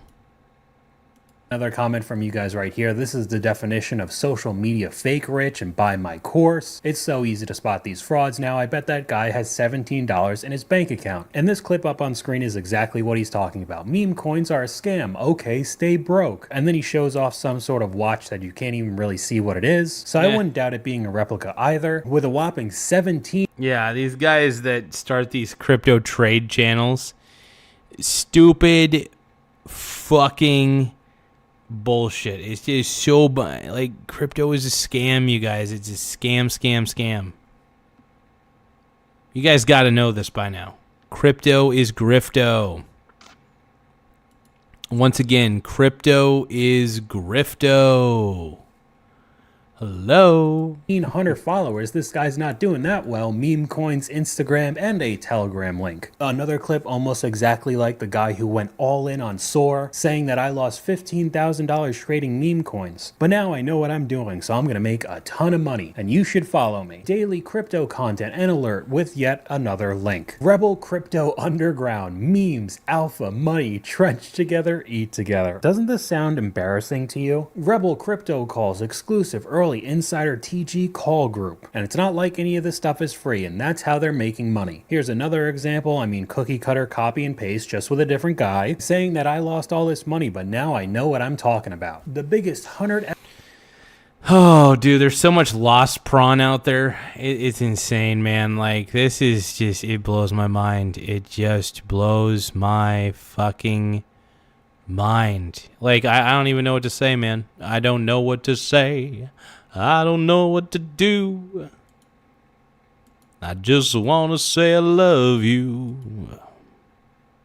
My pink brony bros. X callouts on another Telegram link. I know I'm just saying the same thing over and over again, but another thing that I thought was funny, apparently this guy's got 73,000 followers, and then when you take a look at any of the videos, they get 2. If you guys can, though, please make sure you tap the subscribe button in the upper right-hand corner. It does help the channel grow in more ways than one. If you guys think that cryptocurrency is for grifters, make sure you subscribe to the channel. If you guys love Donald Trump as much as I do, please subscribe to the channel. If you guys think the Iran war is going to end in like 2 weeks, please subscribe to the channel. I think it's going to end pretty soon. Look, a weak Iran is a good Iran. Just want to let you know, a weak Iran is a good Iran. So keep that in mind. But yeah, make sure you subscribe to the channel. Let's keep going. 300 views. So it kind of just looks like you bought all your followers to make you look more legitimate than you actually are. Maturing is realizing all you need is $10 and one good meme coin to get rich. Really? And I mean, maybe. I don't know. If you got extra dong money to burn, then maybe. this guy's got the more traditional Miami course seller guy, all the Lamborghinis, supercars in the thumbnail, and I Oh man, you guys sell that course, dude. think you guys get the gist. I do have more examples, Bitcoin millionaires don't know how to be real millionaires. but we'll just move on. This is how I lost $50,000 trading meme coins. So about 5 months ago, I saw this YouTube video about a guy making a lot of money with meme coins. His name was Orangey. Again, if you're in the space, you know who this guy is. You probably see him all over TikTok. He's the biggest meme coin trader there is, blah, blah, blah. Anyways, this guy had a Discord group, and basically I joined it for like $100 a month. And at first it was good. So you join and there's this voice chat, and there's like 30 to 50 people in there just talking about meme coins and trading, calling out coins. Everyone's so dumb. So dumb. All meme coins are stupid. sharing the screen. It's all equal and fun. All cryptocurrency, including Bitcoin, is a scam. It participates in greater fool theory. Chances are you are going to be the one who gets rug pulled because you are sadly not, you are buying at the top like an idiot. Shouldn't be buying into it at all, to be honest. And this is where it gets a little bit sketchy, and I don't want to throw any shade to Orangey. I think he's a good guy. Now, in these voice chats, every single day, there's this guy, and we'll call him Robert. Now, Robert is basically Orangey's right-hand man. He basically manages all the voice chats and stuff. Now, I'm going to be honest, Robert... I will say this, Vacation Time 24/7, at least crappy cars could potentially be repaired. Cryptocurrency is absolute trash that does nothing for you. So I would rather take the crappy car that needs to be repaired, please. was not a very good trader, okay? So I would go into these voice chats every single day, and Robert would just be... See, the thing is, the trick, if you want to be a good trader, you need to trade things that have intrinsic value. Enough said. Index ETFs that contain equities are a great example of something that contains things that have intrinsic value. Stocks are companies, right? Stocks are actual companies, and an ETF is a basket of all those particular companies. Now, you can get small cap ETFs, you can get mid cap, large cap, whatever. You can get international based one. You can get ones that have international companies, ones that have US based companies, but at least there's companies in there, and at least there's a whole index of them. I would rather take a chance on a small cap index ETF, which isn't that bad of a chance. It's just a little volatile. Look, invest in things that have intrinsic value. Index ETFs that have equities in them at least have intrinsic value. Bitcoin and cryptocurrency has no intrinsic value, so you are taking a massive chance whenever you get into these things, because chances are they are more likely to go to zero than anything else. Because anything with an intrinsic value is zero, eventually goes to zero. I think we all know this. I think we can all be aware of this. I hope. I pray that people are understanding. Complaining about how he lost money that day. Every single day he would lose money, okay? Okay, so this story goes on for a lot longer, but basically what happens is the guy who's not good at trading magically just starts making a ton of money. He would go into the Discord with all these members that are paying $100 a month and tell them that you should buy this coin and that coin and blah, blah, blah. And then they get rug pulled. And then when people did that, he sold all of his for a massive profit. Because he did a pump and dump. It's simple. You take a position in something that has a low volume of trading, take a position, and then you promote it in some stupid-ass Discord server telling people you should buy thousands of dollars worth of this fucking worthless coin. And then they do it.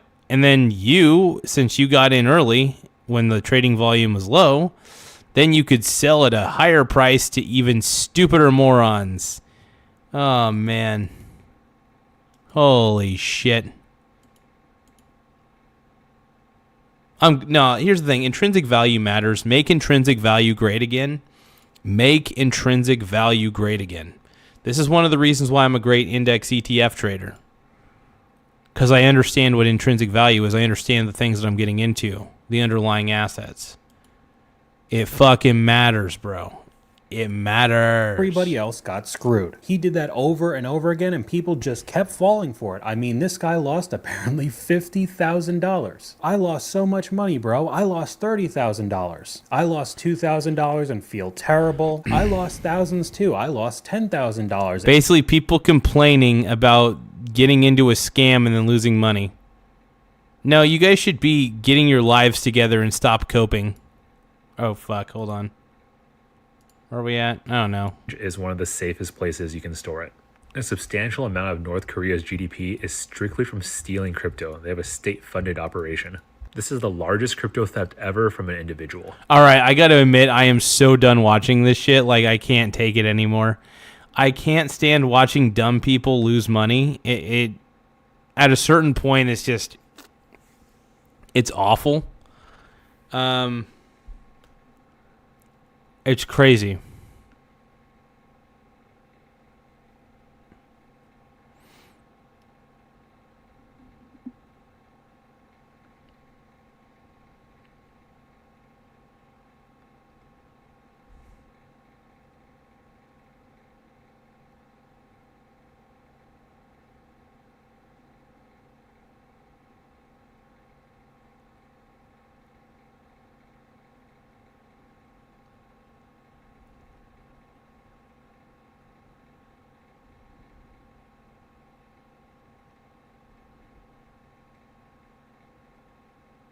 Give me a moment, though. Give me one moment, folks. This is Boy Thrive. 4 boys, 1 Bob. Yeah, yeah. If you a hater, see you later.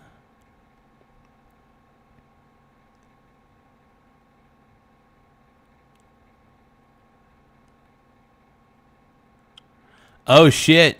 Conan O'Brien blasted for pedophile jokes during Wild Oscars monologue. First time since 2012 that there are no British actors nominated for Best Actor or Best Actress. Yeah. British spokesperson said, yeah, well, at least we arrest our pedophiles. So, you got that. It is kind of a good one. I got to admit.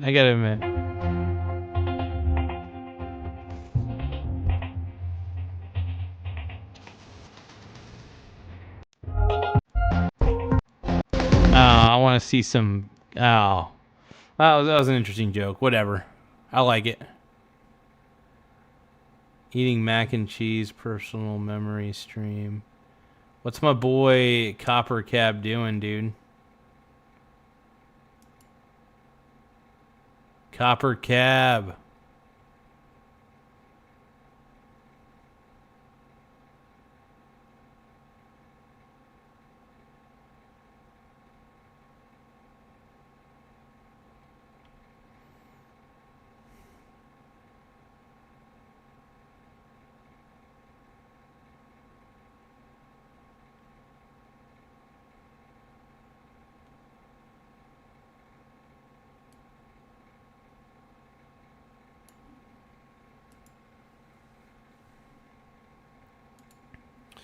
All right, give me a few moments, my brony bros. My pink brony bros.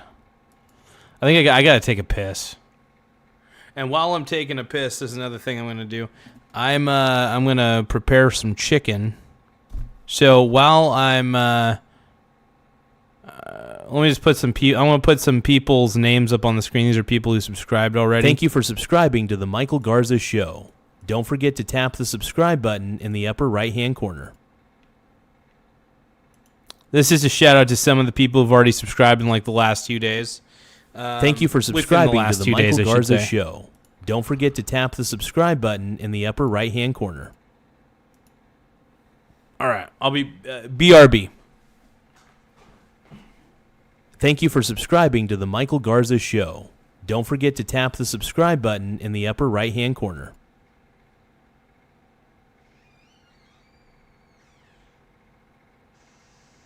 Thank you for subscribing to The Michael Garza Show. Don't forget to tap the subscribe button in the upper right-hand corner.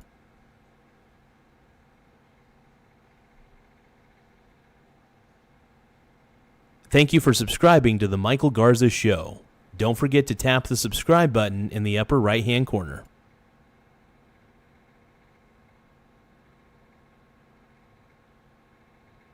Thank you for subscribing to The Michael Garza Show. Don't forget to tap the subscribe button in the upper right-hand corner.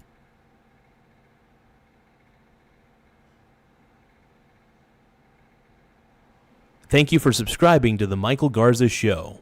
Don't forget to tap the subscribe button in the upper right-hand corner.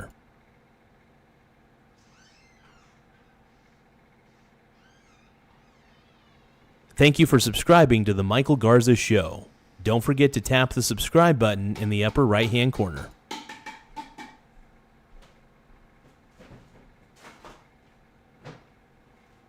Thank you for subscribing to The Michael Garza Show. Don't forget to tap the subscribe button in the upper right-hand corner.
Laugh out loud.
Okay, that's good.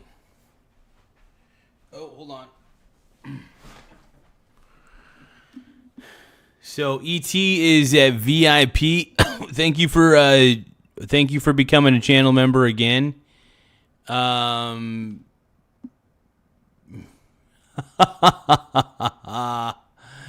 Tylord says PSA watching while I poo.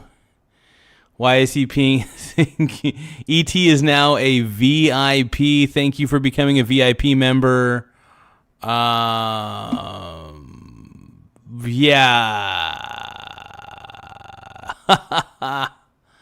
I'm chilling out. You know, I was getting... Thank you for becoming a member again, ET. I think you were a member at one point, and I just want to thank you for re-upping your membership. Welcome to the VIP club. I appreciate you, bro.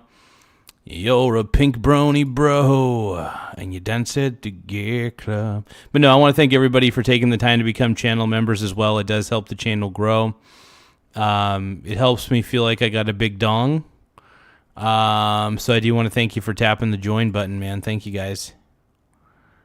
Give me a few seconds, though. I'm preparing some chicken and probably going to drink some water here in a second just to make sure I stay hydrated. You guys okay with me drinking a little bit of water before we watch some Trump videos? In fact, let me just look up Trump real quick.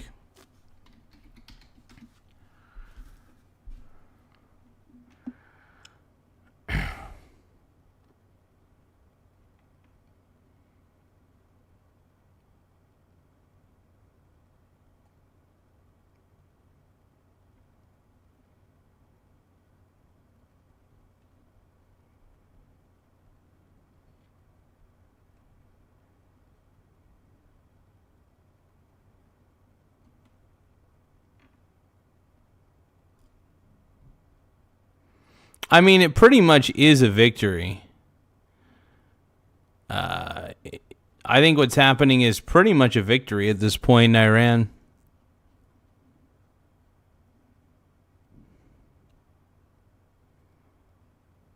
ET says, I had to tell my bank the Garza show wasn't a scam. I insisted it is. ETRN7CH says, I had to tell my bank the Garza show wasn't a scam, but they insisted it is. That's so funny, dude. I love it. Oh, it's too good. That's too funny, man. What a stud. Thank you, ET. I appreciate that comment. It's hilarious. Give it up for ET, everybody. Give it up. Thank you guys for subscribing to the channel, though. We got 8,900. Once again, we got 8,937 subs. 8,937 subs. I can't believe it, man. Thank you guys for tapping the subscribe button and becoming incredible channel members. You guys make the channel grow. You guys make my pee-pee grow. In so many ways. So I want to thank everybody for subscribing. And yeah. I'm just saying, man, that's how I feel. Also, don't forget to vote in the poll, by the way. We got a poll going. More votes we have in the poll, the better. Honestly, I'm not even fazed.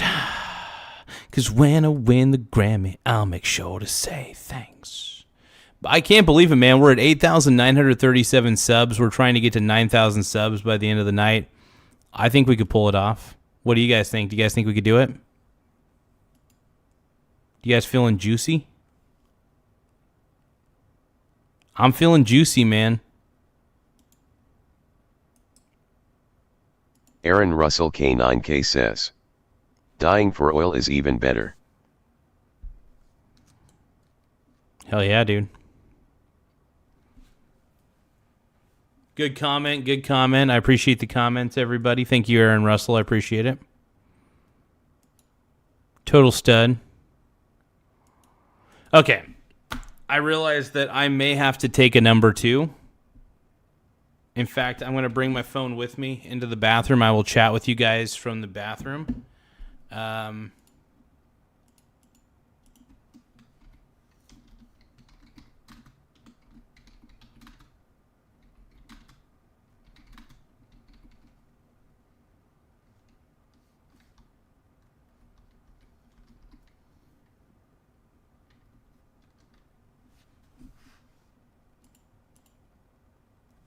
So BRB got to use the potty real quick. BRB.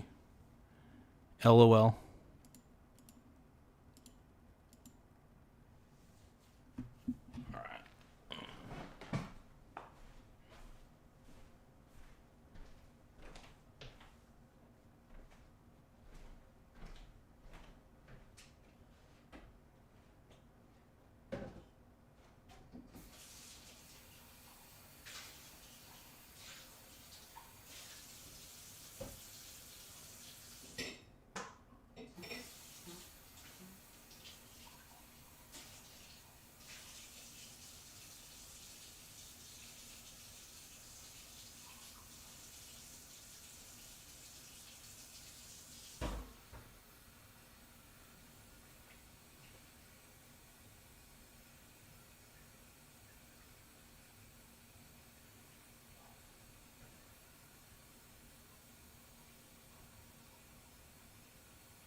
BRB.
I'm wearing a man thong. I'm always wearing a man thong. Oh.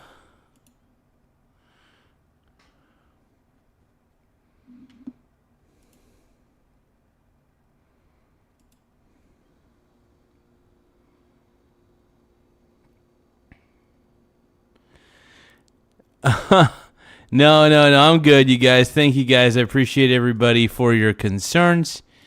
Zaddy is back. Zaddy loves you. So sexy. Yes, I do take craps when I'm in the chat. Blah, blah, blah. La, la, la. Here we go.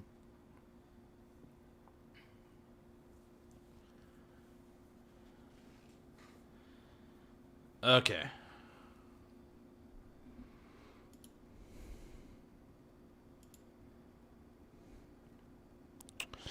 Let's keep going. Let's keep rolling. And, yeah.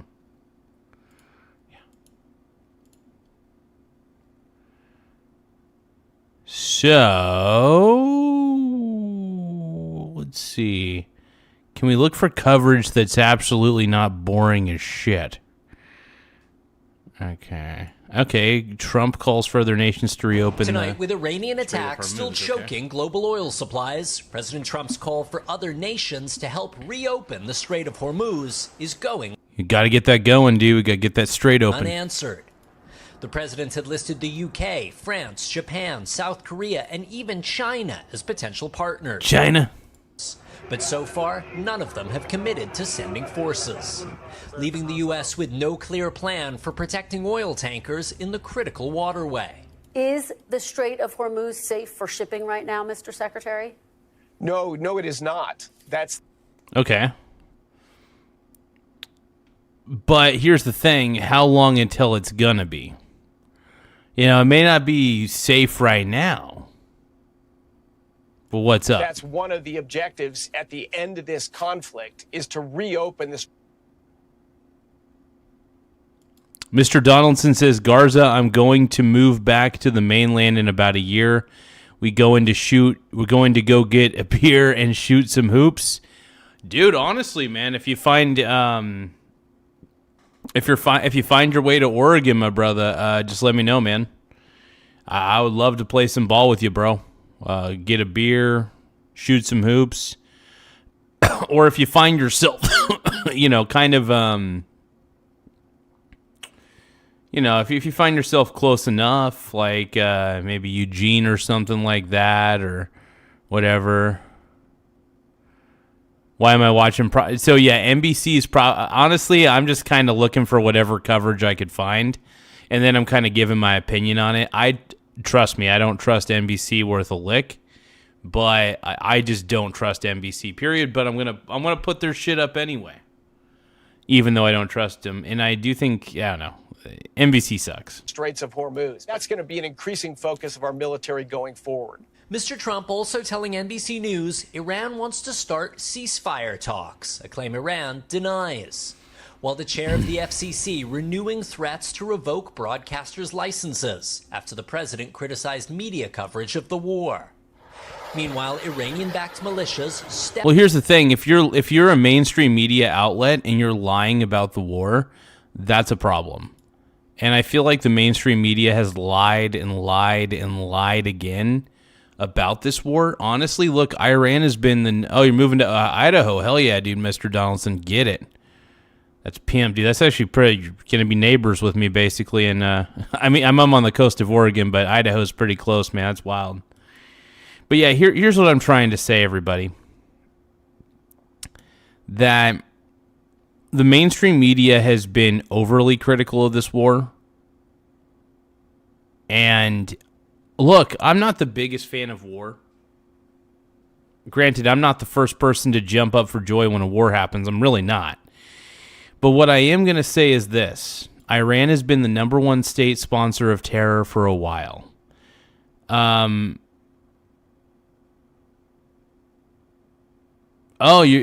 you're moving to You're moving to Idaho as well? You're going to be probably neighbors with Michael Donaldson then. I don't know, dude. That's crazy. That's wild. Michael Donaldson's a stud, by the way, just as a heads up, everybody. Mr. Donaldson's a stud. Corey's a stud, too. So that just means Idaho just gained a couple of studs, if that's the case. But that's badass, dude. Hell yeah. Badass. Stepping up attacks Amazing. in Iraq. This video from a militant-affiliated channel. Sandpoint area? Oh, heck yeah. Well, hell yeah, man. Get it. I don't think I've ever been to Idaho, and if I have, it was only for a split second. Shows an explosive drone careening through a U.S. base in Baghdad, although a defense official says there are no American troops stationed there, while an earlier strike damaged the roof of the U.S. embassy, prompting a State Department warning for all Americans to leave Iraq immediately. 6 U.S. service members died in western Iraq Thursday when their refueling plane crashed. Damn, dude. Oh, that sucks, dude. Was released overnight. Today, Iran firing ballistic missiles. That right there is terrible, though, what happened with those 6 crewmen. That's awful. At Israel, wounding 6 people. While in Lebanon, authorities say Israeli strikes against Hezbollah have now killed 850. And Israeli jets are dropping not only bombs, but also leaflets. That cloud of paper came down in this neighborhood in central Beirut. The leaflets are from Israeli intelligence, and they call on people to rise up against Hezbollah, and they threaten that Israel will do in Lebanon what it did in Gaza. On this side, you have QR codes where people can get in touch with the Israeli military. More than 800,000 Lebanese. Crazy, man. Here's the thing. I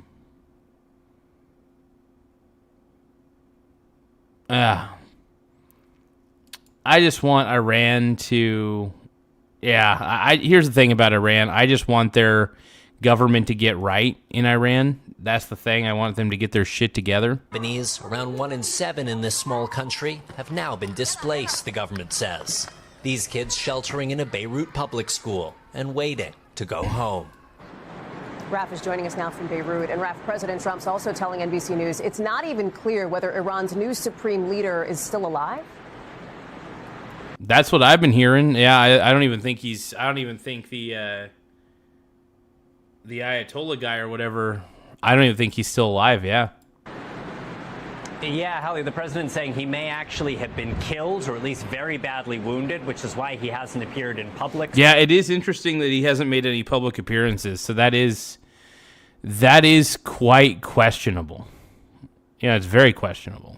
So far, Mr. Trump also saying if the new leader is alive, he should surrender, which is something Iran has indicated it's not going to do. Hallie. We thank you for watching. No, Iran should surrender because honestly, they have no chance. 0 chance. So Iran is cooked, dude. I mean, nobody likes to wave a white flag, but I'm sorry. Them going up against... Oh, it's fine, man. I'm going to watch something different, All right, Mr. welcome Donaldson. back here to Live Now from Fox. I am Andy Mack. It's all good, Mr. Donaldson. We're going to watch like this Live Now Fox thing. I'm going to see what's going on here. 2 weeks ago now, the world watched the United States and Israel in a joint operation begin epic fury there in Iran, taking out the Ayatollah and also major blasts throughout that country. And we're now learning new information about the Strait of Hormuz, that energy artery that is potentially almost at a standstill, causing lots of influx and increase. Oh, Nate Dogg is sending several 100s. Oh, crap. He's trying to make the gift goal happen. Crap. It's... shit. So I'm going to have to sing Pink Brony Club. Oh, no. So if I meet my goal, which I'm probably going to meet here in a second because Nate Dogg is manipulating the... Ah, shit. Crap. Now we just met the goal. Okay. Give me a moment. We're going to start a new goal here, too, in just a second. I will sing reluctantly. I am going to sing the Pink Brony Club, but you guys are going to have to give me a second. While I'm singing Pink Brony Club, I'm going to start another goal. We're going to start a new goal here, too, in just a second.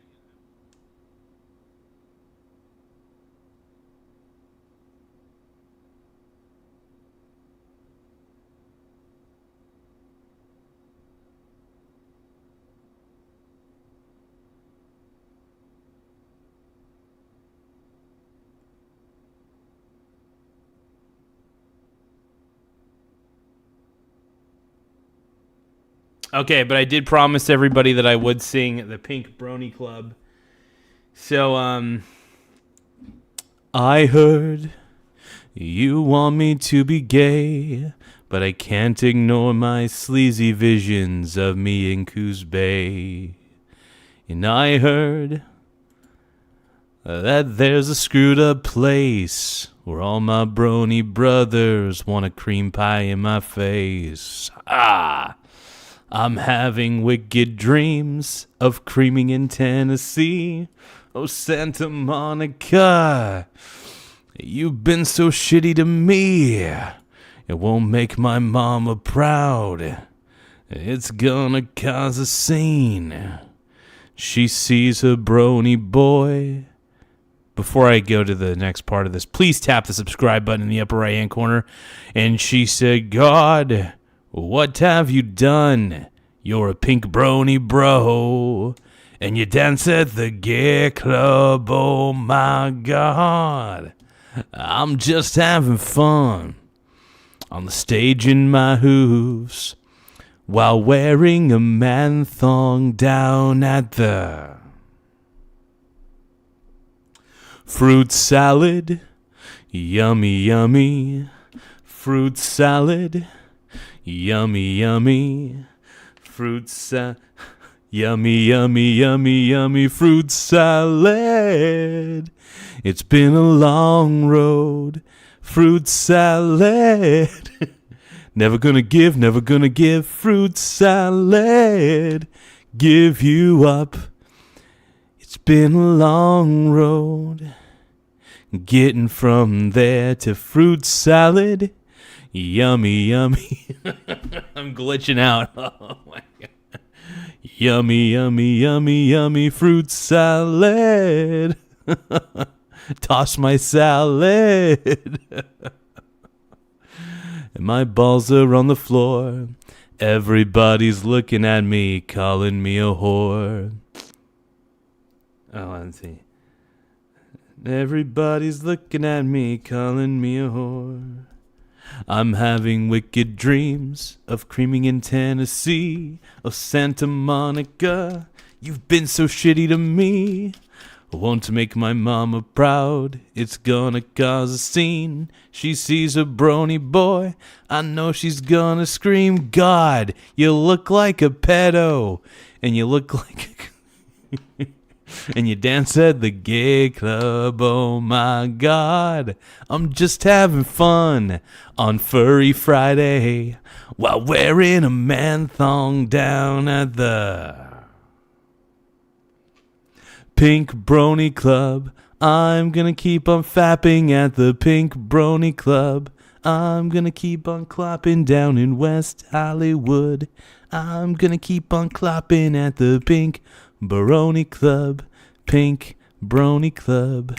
I heard that there's a messed up place where all my brony brothers want a cream pie in my face.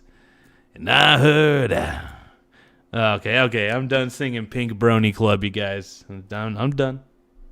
No more Pink Brony Club. Okay, I'll sing maybe a little bit more. Do I want it encore? Do you want more? One for the Brooklyn boys, so for one last time I need you all to roll. What the hell are you waiting for? After me, there should be no more. So for one last time, make some noise. Get him, Jay. Look what you made me do. Look what I made for you. You mark on my glass lens and I keep cleaning just to realize it's... Oh, shit. Shit.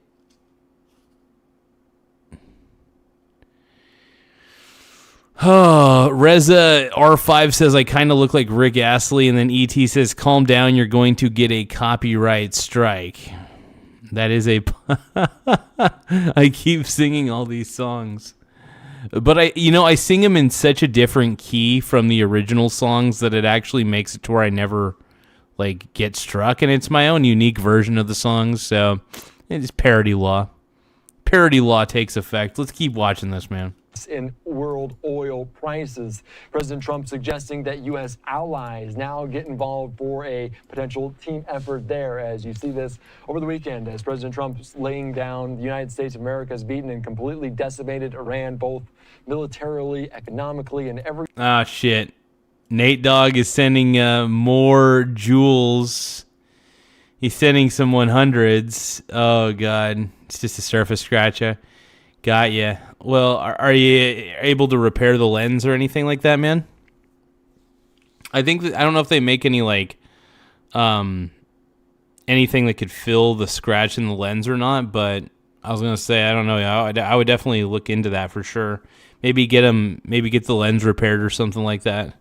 Shit, Nate Dogg just sent 50 freaking 100s, which means unfortunately I'm obligated to do what the goal says. So the goal, if I get 50 gifts, which I just got, I will diss my own channel and myself. So I gotta do a diss track on myself. So the Michael Garza show should not exist no more. Okay, it should exist, but man, you gotta resist. I don't even know why you guys watch my show. It's not a good show. You acting like a hoe. Everybody thinks that I'm a great rap hoe. Everybody knows. Everybody is a hoe. Let me tell you something now. There is no reason to watch the Michael Garza show because it's really just the Michael Garza show. Got a little kid, but his honey clicked it. What is this? Oh, okay, got you, man, got you. Now we're doing a diss track on the Michael Garza show because I did say that I would diss myself and the show if I got to 50 goals. Thank you, Nate Dogg, for the 100s for 2 jewels. I really appreciate it. I'm gonna set another goal real quick. I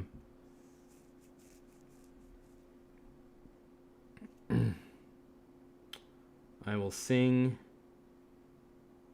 and praise the happy poop gift. Okay, let me still do the diss track, and let me tell you guys reasons why you shouldn't really like the Michael Garza show. There's too many weird things that this guy does. He talks about bronies all the time, and he seems to be into furries. What the fuck? He's always talking about furries and all this shit. Everybody knows, and just like Vacation Time says, if you don't know the Garza show, it's gonna blow. Buy some snow. It'll help you go. Okay, I don't encourage this. He goes to the bathroom to let it flow. He doesn't have a yard to mow.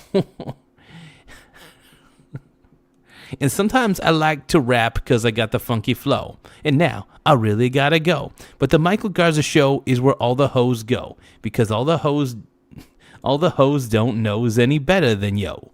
And even though my rap skill is really a thrill, the Michael Garza show ain't worth the deal. Don't even bother watching the Michael Garza show. It ain't worth it anyway. You're gonna act like a hoe. Stop acting like a hoe and get with the times. Stop acting like everything's a bloody crime. Stop acting like you got a bloody butt right now. It don't really make no sense, Everybody just gonna be all gay. Okay, why are you gay? Why are you gay? And if you watch the Michael Garza show, you don't know what you're doing. I don't know why you're even watching this show right now. Michael Garza, he isn't really talented at all. All he does is he puts his balls to the wall. He is the greatest rapper of all freaking time, but he doesn't know how to do YouTube, which is a bloody crime. He thinks he's the greatest white rapper of all time, but really, he's just taking loans out from Chime. I don't know. I couldn't think of anything. I'm not a good freestyle rapper, as you can see. Everybody knows I'm like Chris Hansen, MC. I like to rap like Chris Hansen all day long. Michael Garza is a no-good fool who wears a man-thong. The Michael Garza show is not worth a lick, but you can lick this off my salty Rick. And everybody knows where I've got to go. I got to go to the bathroom all the frickin' time during the show. It's because I can't hold my liquor in, I can't hold my beer. And it's also because I'm probably just... I always like to... This rap is going nowhere. I hope you guys enjoyed the rap really well. I hope you guys subscribe even though this show is hell. Nobody really likes to watch this shit. Nobody really wants to touch my clit. Everybody thinks that the show is shit. I'm sorry, I'm doing the best I can. Okay? I know that the show is no freaking good. I know that I can't give a guy really any wood. All the dudes are jealous because I'm so hung. I'm hung like an ant, and I don't know if I can't.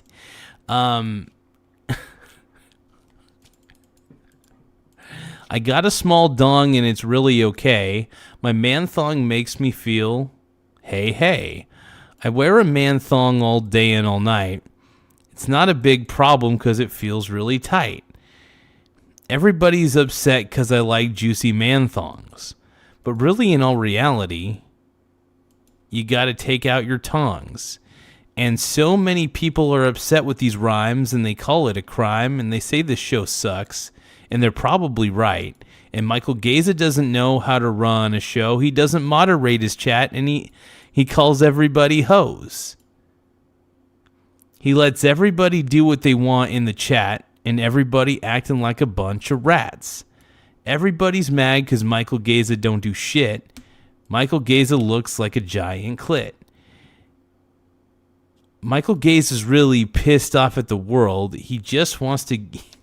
This is so bad. How long can I do this? God. Okay, that was the best diss track I could think of for this show and for myself alone. So I want to thank Nate Dogg for contributing to the gifts. Yeah, no, I was going for a while, man. I'm the greatest white rapper in the US of A, and all my homeboys, they think that I'm gay and I'm kind of fly, but I don't know why. Now I'm gonna push out another rap, but it's gonna be a more wholesome rap, I think. They call me the rap eye, the rap eye. I know that I am that guy. E.T.'s pissed. He had to mute my shit. E.T. pissed because he know he can't find my clit. He's so angry and upset right now. Everybody thinks they got all the mad cow. People say I shouldn't rap because I'm white. But how can I stop rapping when my rhymes is so tight? The tighter than you and the tighter than your beehole. Okay? You don't even...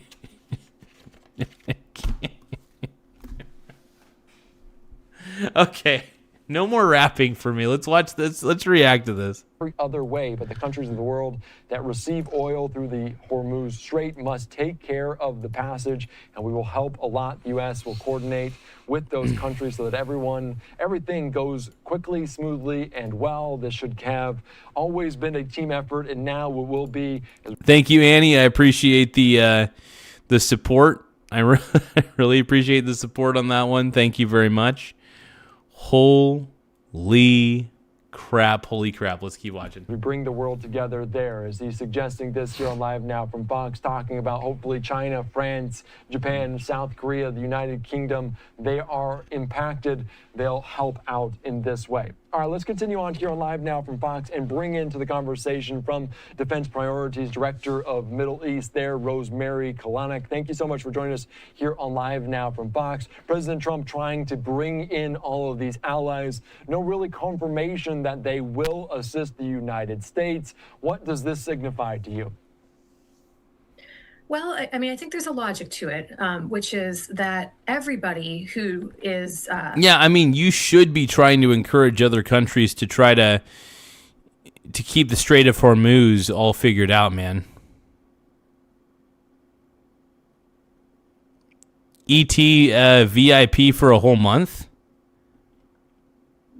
So wait, my boy, you've been a VIP member for a whole month, man. I appreciate that, dude. Thank you, G-Dog. Everybody give a shout out to my boy ET for being a member for over a month. I appreciate that, G-Dog. Honestly, anybody who wants to gift a membership, by the way, I really encourage it. If you guys want to gift memberships or just give a general gift overall, it does help the channel grow in many ways.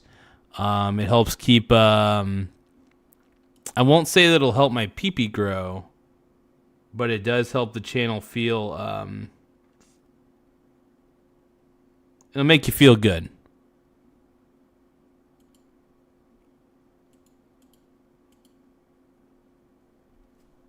You gotta do what you gotta do, man.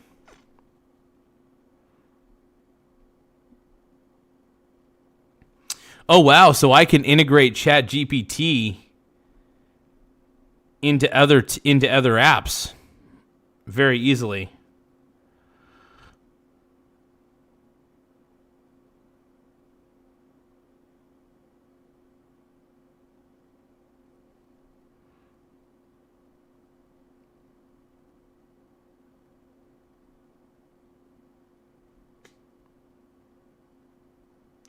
Okay, let's keep going, man.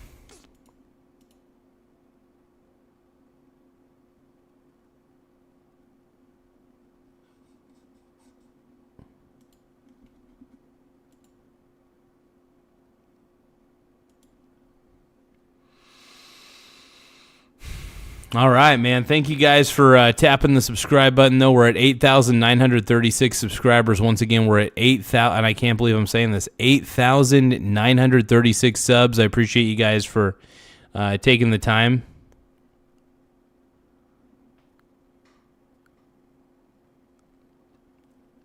Trump turned his back on Ukraine. What are you talking about, Brony? I don't know what the Brony bros in my chat are talking about anymore. A consumer of oil, which is basically every country in the world, is harmed by the closure of the Strait of Hormuz.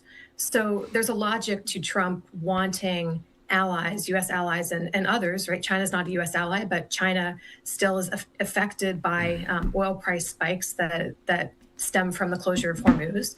There's a logic for the president to ask other countries to help out with this.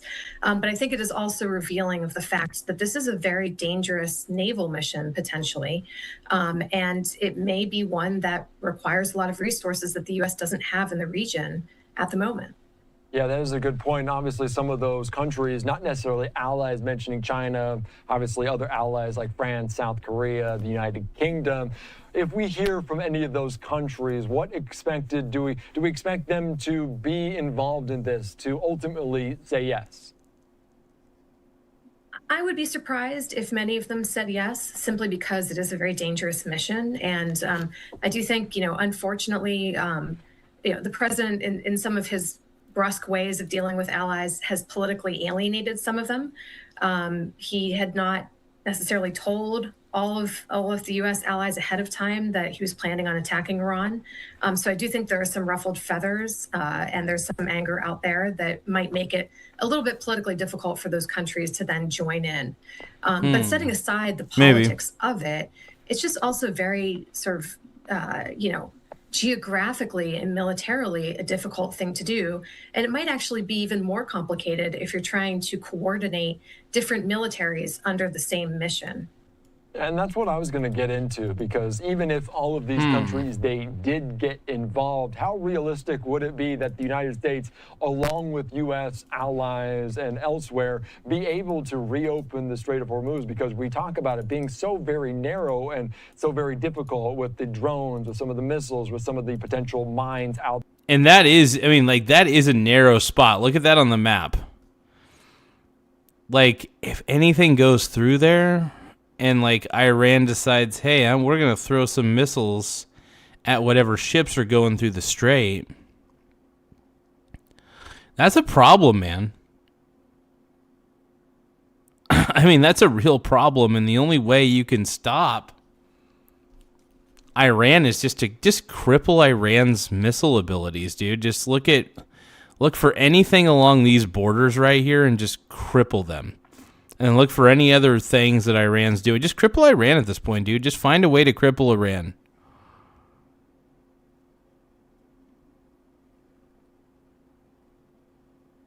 Like, seriously, that's the way I look at it, man.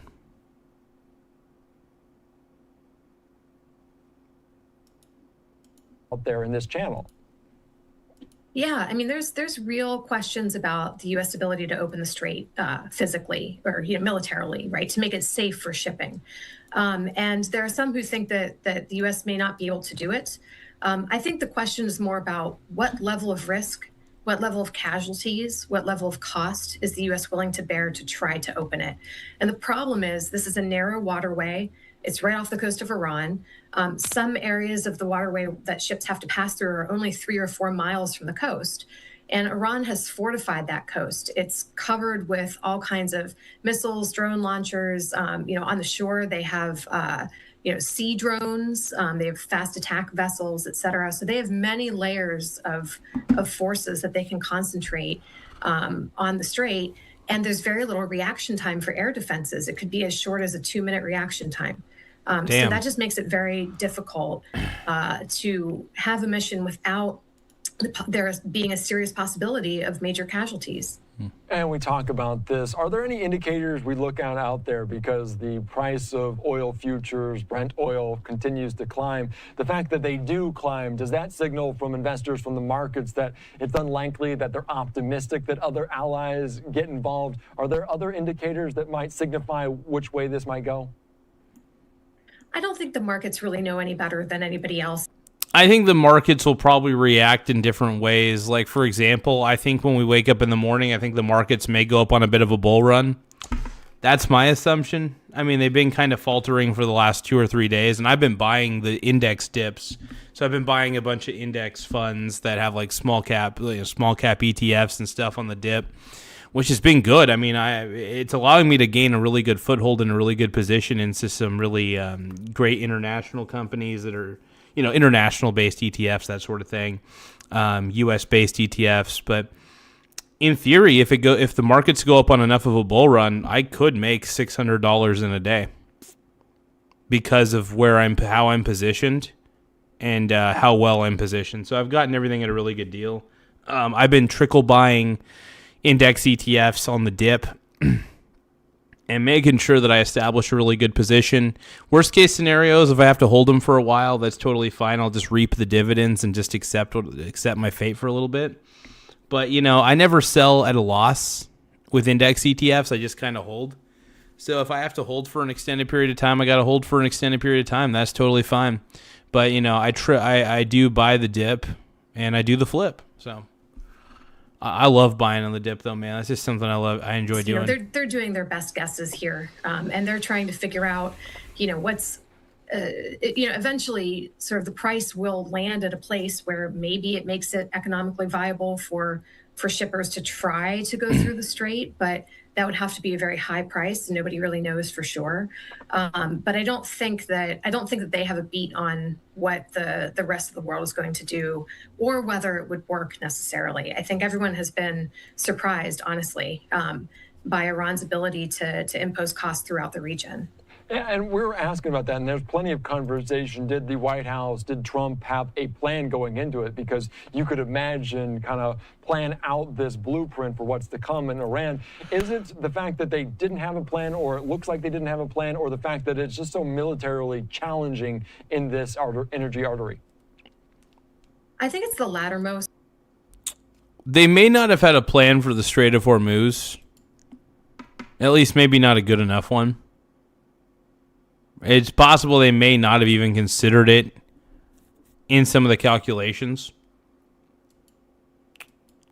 that Iran would retaliate at such a high level. They should have considered it. Look, I mean, Iran's military is getting weaker and weaker and weaker. The whole country itself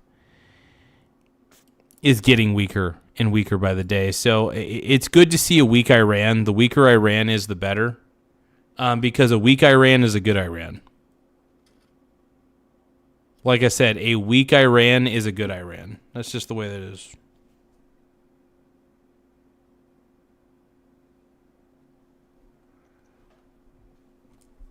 Yeah, Iran's terrible. I'm not a fan of the Iranian government, man, but a militarily weak Iran is a good Iran.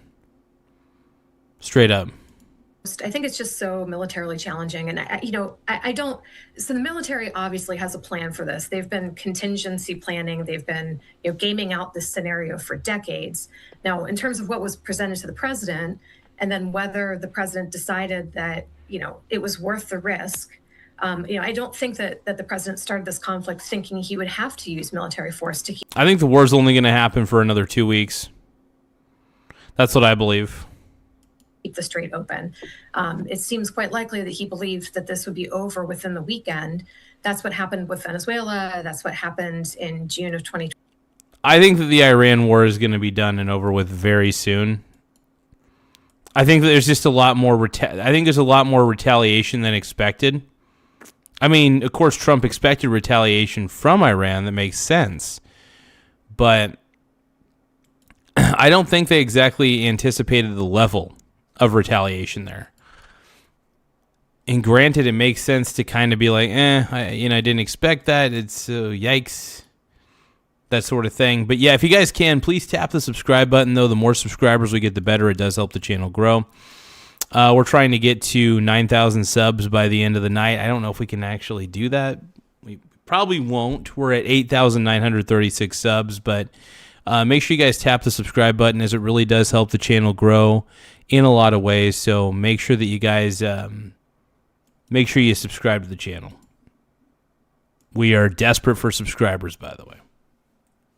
We're a small channel, man. We're a small channel, and we need your help. My God, we need your help. So since we need your help, subscribe to the channel. Let's go.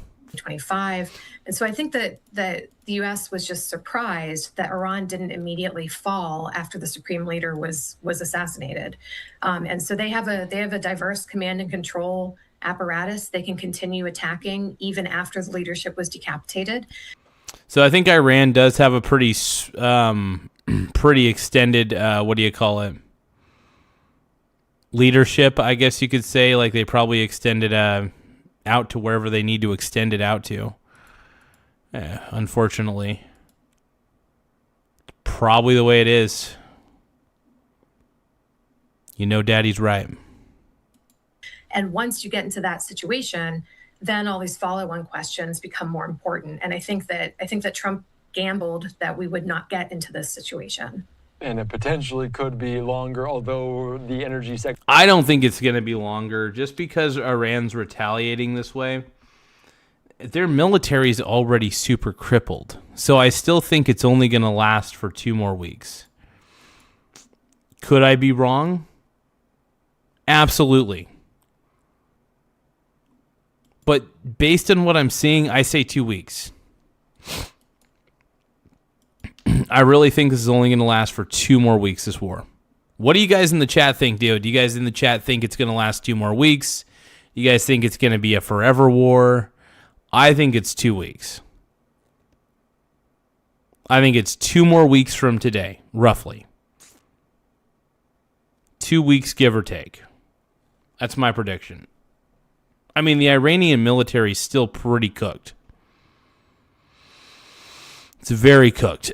Secretary Chris Ryan going on some of the networks saying this dispute might be over within the next few weeks. I don't know how much optimism that makes for different people in that oil industry. But another component to this, potentially changing the inflection, not only... But before we watch any more of this, you guys, we're a smaller channel. Please subscribe to the channel. It really does help the channel grow. We're at 8,937 subscribers. Once again, we're at 8,937. We're trying to get to 9,000 subs by the end of the night. I think we could do it. We're going to be live for quite a while longer. But yeah, make sure you guys subscribe to the channel. It really does help the channel grow. And we're trying to see just how crazy we can get, man. We're trying to see how far we could go, man. So please subscribe to the channel. And if you guys in the chat, by the way, people in the chat, if you can encourage other people to subscribe, that really does help. Let people know that subscribing to the channel is totally free. And, yeah. We like to keep it free, man. In fact, I got to let everybody know. It's free.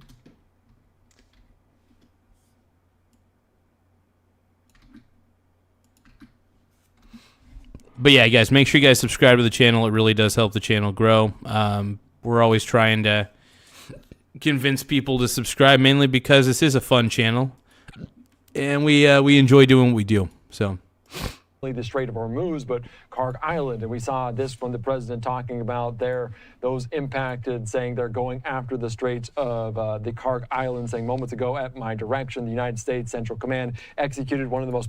Yeah, I just don't. It's just Iran just doesn't have a lot of legs to stand on at this point.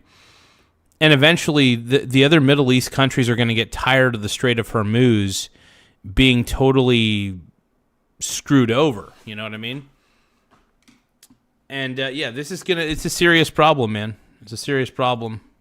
Powerful bombing raids in history on the Middle East, totally obliterating every military target on Iran's crown jewel, Karg Island. Our weapons are most powerful and sophisticated that the world has ever known. Does this signify a change of plans for the United States? Does this signify an inflection point in this conflict? I think it only becomes an inflection point if the U.S. actually attacks the oil infrastructure on Karg Island, which the president is basically threatening to do that. He's basically saying, we can hit Karg at will. We can blow up all of the oil stuff on Karg. And the threat is really that the U.S. would deny Iran the ability to export its oil. And so it would lose out on the revenue of doing that, which would hurt Iran's economy more. That's the threat that the United States is sort of putting out there. Now, the question is whether or not that would be enough to bring Iran to the negotiating table or to a surrender. And, Iran just isn't exporting that much oil to begin with. They were exporting 1 to 1.5 million barrels a day. That's much below, what they could have exported except for sanctions. So it's not necessarily a huge loss for Iran. They're already at a low level of exports. And then Iran, of course, has said, if you go after the oil targets on Karg, we're going to be more aggressive in attacking oil targets throughout the region. So it could set off more retaliation from Iran that has longer term effects on oil production and transportation out of the Gulf. That's what I wanted to ask about, because we've seen so far the U.S. strikes, and obviously they're precise in terms of some of the ballistic missiles, the Navy, the nuclear capability, those sites. Have the United States, have they hit any infrastructure? And obviously that implications, you mentioned the retaliatory. Are there any other factors to making that decision to go after infrastructure versus military assets? Yeah, I mean, when you go after infrastructure, yeah, I think I think the U.S. should just go for military assets only. That's my opinion. And you guys can call me crazy for that, but look, I don't think you should be knocking out an entire country's, means of, the people still need their desalinization plants, for example. I think it's desalinization. I can't remember exactly what the term is. My bad. But I don't know. Let's keep watching. Structure. Sometimes a country makes the argument that it's like a dual-use technology, that the infrastructure is helping the military side of things, and Israel does make that argument sometimes. If you guys can, though, please tap the subscribe button in the upper right-hand corner. It does help the channel grow. We're currently sitting at 8,937 subscribers. We're trying to get to 9,000 before the end of the night. I think we could do it. So every subscriber counts. All subscribers' lives matter. So make sure you guys tap the subscribe button in the upper right-hand corner. Let's keep going, man. Let's keep rolling. They did attack an oil facility in Tehran that led to this sort of, environmental catastrophe with black oily rain the next day. And one of the arguments they made was that, it's part of Iran's military power. It certainly turns populations against the attacker in a more visceral way when you start doing that. The real question is it going to be enough? Is the cost enough to get Iran to surrender? And given that they're in the fight for their lives as a regime and as a country, I think it's unlikely to cause them to surrender. Yeah, potentially could only go in the opposite direction. That is what people are concerned about. We also learned this week from the Secretary of Defense, Pete Hegseth, that they're sending some 2,500 Marines and other support personnel to the Middle East. What type of support could they be providing? Is this kind of a move in a different direction? What could this be about? It could be a move in a different direction. I mean, it does suggest that the U.S. is thinking of introducing ground troops, a small number of ground troops. I mean, you're talking about 2,500 Marines. It's not a huge force. But the speculation is that either they're sent to Karg to try to seize Karg and deny the ability of the regime to get oil out of Karg, or perhaps you put them on one of the islands in the Strait of Hormuz. You take out some Iranian military targets on that island, and then they can provide support for ships that are being escorted through the strait. Either of those missions would be extremely dangerous. Hey, we got more subscribers. Holy crap. Like I said, we're at 8,938 now. Holy crap. Thank you guys for taking the time to subscribe. I guess we could try to get to 8,950 before the end of the stream, because I don't know if we're going to get to 9,000 subs by the end of the night, but we're close to 9,000, man. I can't believe it. But if you guys want to get us closer to 9,000, please tap the subscribe button.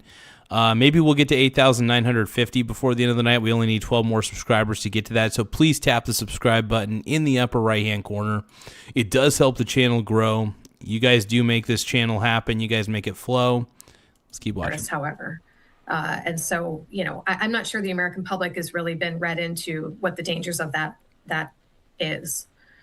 Yeah, that is a very good point. And just to kind of compound on that, do you think the signal is that they're going after Karg? Because you may not send Marines into this region if you were not.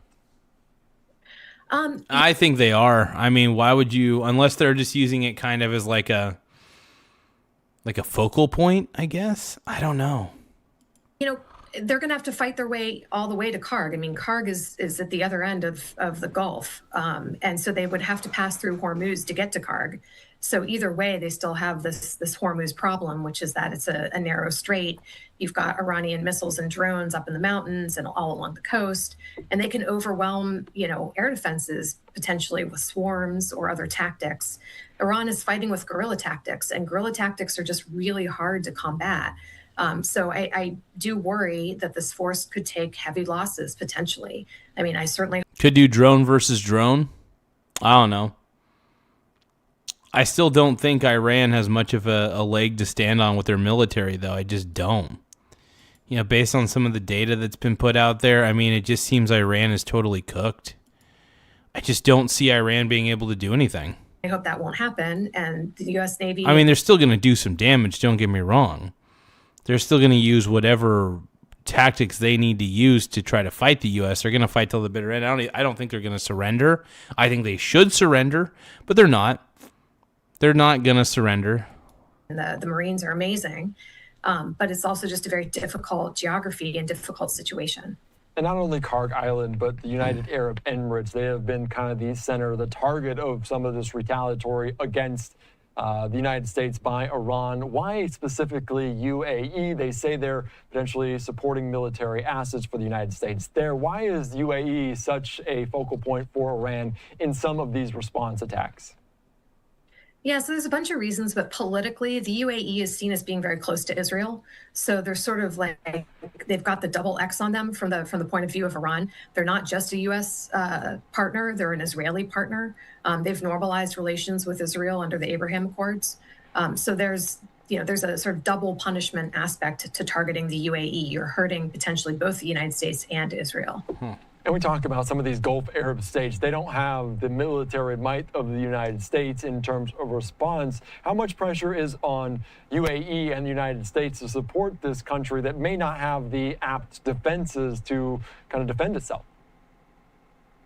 Yeah, it's a great question. I mean, I think there's not just for the UAE, but there's just a lot of pressure on the U.S. in general throughout the region to try to defend many of these Gulf states, and not just the United States, right? So we've seen France and Britain both activate their military forces, send them to the region to try to help defend Arab partners from Iranian retaliation. So it's a major job. It's a massive job. It's very difficult.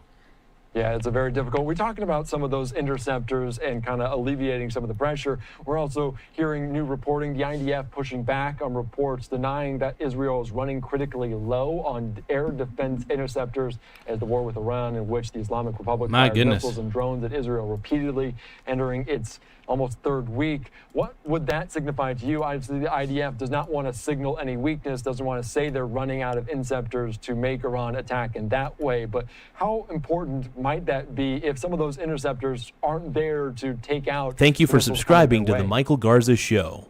Don't forget to tap the subscribe button in the upper right-hand corner. Thank you so much for subscribing, Mr. Santo. Everybody give a round of applause to Santo for subscribing to the channel. I think we just hit, oh, no way. No way. I think we just hit we got 8,940 subscribers. Once again, we're at 8,940 subscribers. We're only 60 subscribers away from hitting 9,000 subscribers. So anybody listening to this message right now, if you want to help this channel hit 9,000 subs quickly, 60 subs away. We just need you to hit the subscribe button in the upper right-hand corner. It helps support the show. Totally free, by the way, and it helps in so many ways. If you're already subscribed, tap the like button. Do whatever you can. We're trying to get to 9,000 subscribers by the end of the night. I think we could pull it off, actually. You know what? I'm starting to feel the steam. I'm starting to feel the rush. Well, it's very important. And, it plays into Iran's strategy all along. So really, the U.S.'s best option here was to take out, if we took out their leadership, then maybe you take out their command and control early on, and they can't keep fighting. But we've seen that Iran can keep fighting, and now they're fighting an attrition warfare strategy. And they are attriting these, these interceptors, these defenses. And so once these interceptors are at extremely low levels such that countries have to ration them and let more Iranian attacks through. Thank you for subscribing to the Michael Garza Show. Don't forget to tap the subscribe button in the upper right-hand corner. Thank you so much to Ali Peach for subscribing to the channel. I want to give a shout out once again. Thank you to Santo for subscribing, and thank you to Ali Peach 23 for subscribing to the channel. I'm going to put your name back up on the board, Ali Peach 23. Thank you so much. Thank you for subscribing to the Michael Garza Show. Don't forget to tap the subscribe button in the upper right-hand corner. You guys are helping us get to 9,000 subscribers quickly, so I appreciate that. Let's kind of repeat what she was talking about here real quick. Let more Iranian attacks through, then you're going to see higher casualties in the region. You'll see higher casualties in Israel. And that's why if we want to try to avoid casualties, just attack Iran even further. Attack Iran along the coast. And they're going to use guerrilla tactics, that's for sure. But there's got to be a way to weaken them further to make it more difficult for Iran overall. Make it difficult for Iran and everything becomes better for us. Right? Make it difficult for Iran. And by the way, we're at 8,942 subs. 8,942 subscribers. Don't forget to tap the subscribe button in the upper right-hand corner. It does help the channel grow. We're trying to get to 9,000 subscribers by the end of the night. I mean, we're getting closer. We're inching closer and closer to 9,000 subs. So please tap the subscribe button in the upper right-hand corner. It's totally free to subscribe. If you want to become a member, that's helpful, but subscribing helps just as much as becoming a member. So I do want to thank you guys for even taking the time to subscribe to this channel. You guys are the engine that makes this channel go. I love you guys. It doesn't mean that you can't keep fighting. You can keep fighting, but the cost of fighting goes up, and that's what Iran is trying to do. They're trying to make it as costly as possible so that the United States and Israel will decide to stop doing it. Are there any, that's a big part of their strategy. Are there any facts and figures out there that Israel is rationing that the United States potentially providing to support? Because we've seen the Department of Defense kind of lay the groundwork, saying some of those strikes from Iran have down 90% or so. Have we seen any facts or figures that signify they may be rationing Israel those interceptors? I can't say. I don't think we have good enough information in the open source literature. I gotcha. Darn, it'd be nice if they did, man. I'm kind of curious. Anything else we're watching this week? Because now we're more than 2 weeks since Operation Epic Fury began. What else are you keeping your eye on over the next several days? So I'm keeping my eye on the Houthis. We're seeing that oil shipments out of. I always forget about the Houthis, by the way. There's so many weird factions in the Middle East that it's so hard to keep up. You got like the Kurds, the Houthis, or whatever the hell. I don't even know the difference between any of these, to be honest, because one, I think that just so frustrating. Give me a moment.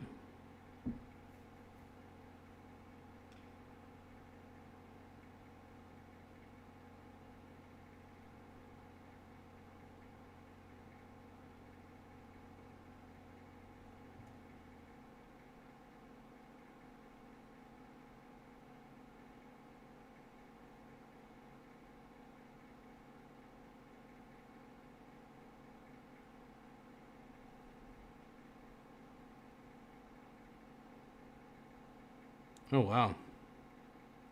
Give me a moment, you guys.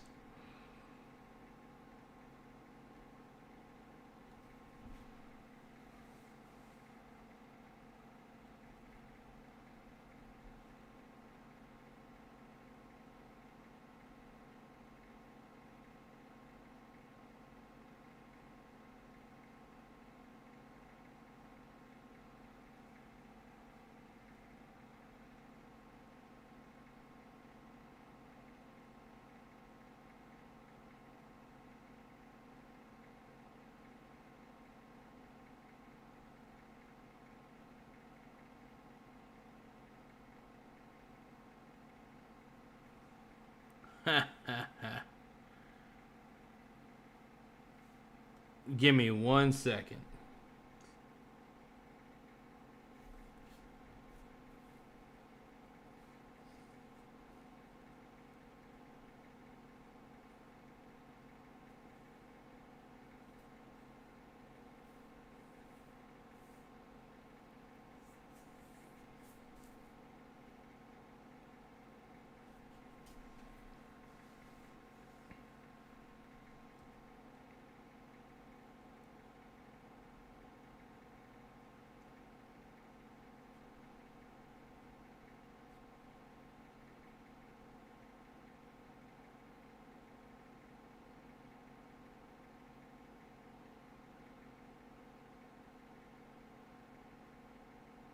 Give me just a second, you guys. Hold on. Hold on. Okay, let's keep watching. We're supposed to go through Hormuz are now being rerouted to the Red Sea through the East-West pipeline across Saudi Arabia. Remains to be seen whether that will also be attacked by Iran with missiles. Don't forget to tap the subscribe button in the upper right-hand corner. Let's go, you guys. Or by the Houthis, potentially. That's something to keep an eye on. Oil prices are something to keep an eye on, and how publics in the United States and around the world react to that. Those are two pretty important things. And then, of course, the Marine unit. What happens with that? They're supposed to arrive, I think, in the next week or so. Yeah, so this timeline might be extended. We'll see what comes, but obviously a lot changes day by day, week by week. Rosemary Kalinick, thank you so much. I appreciate your time, your insight. You're on Live Now. Thank you, Andy. Yeah, what a stud, dude. What a stud. Okay, that's interesting shit, man. Interesting shit. Let's keep going, man.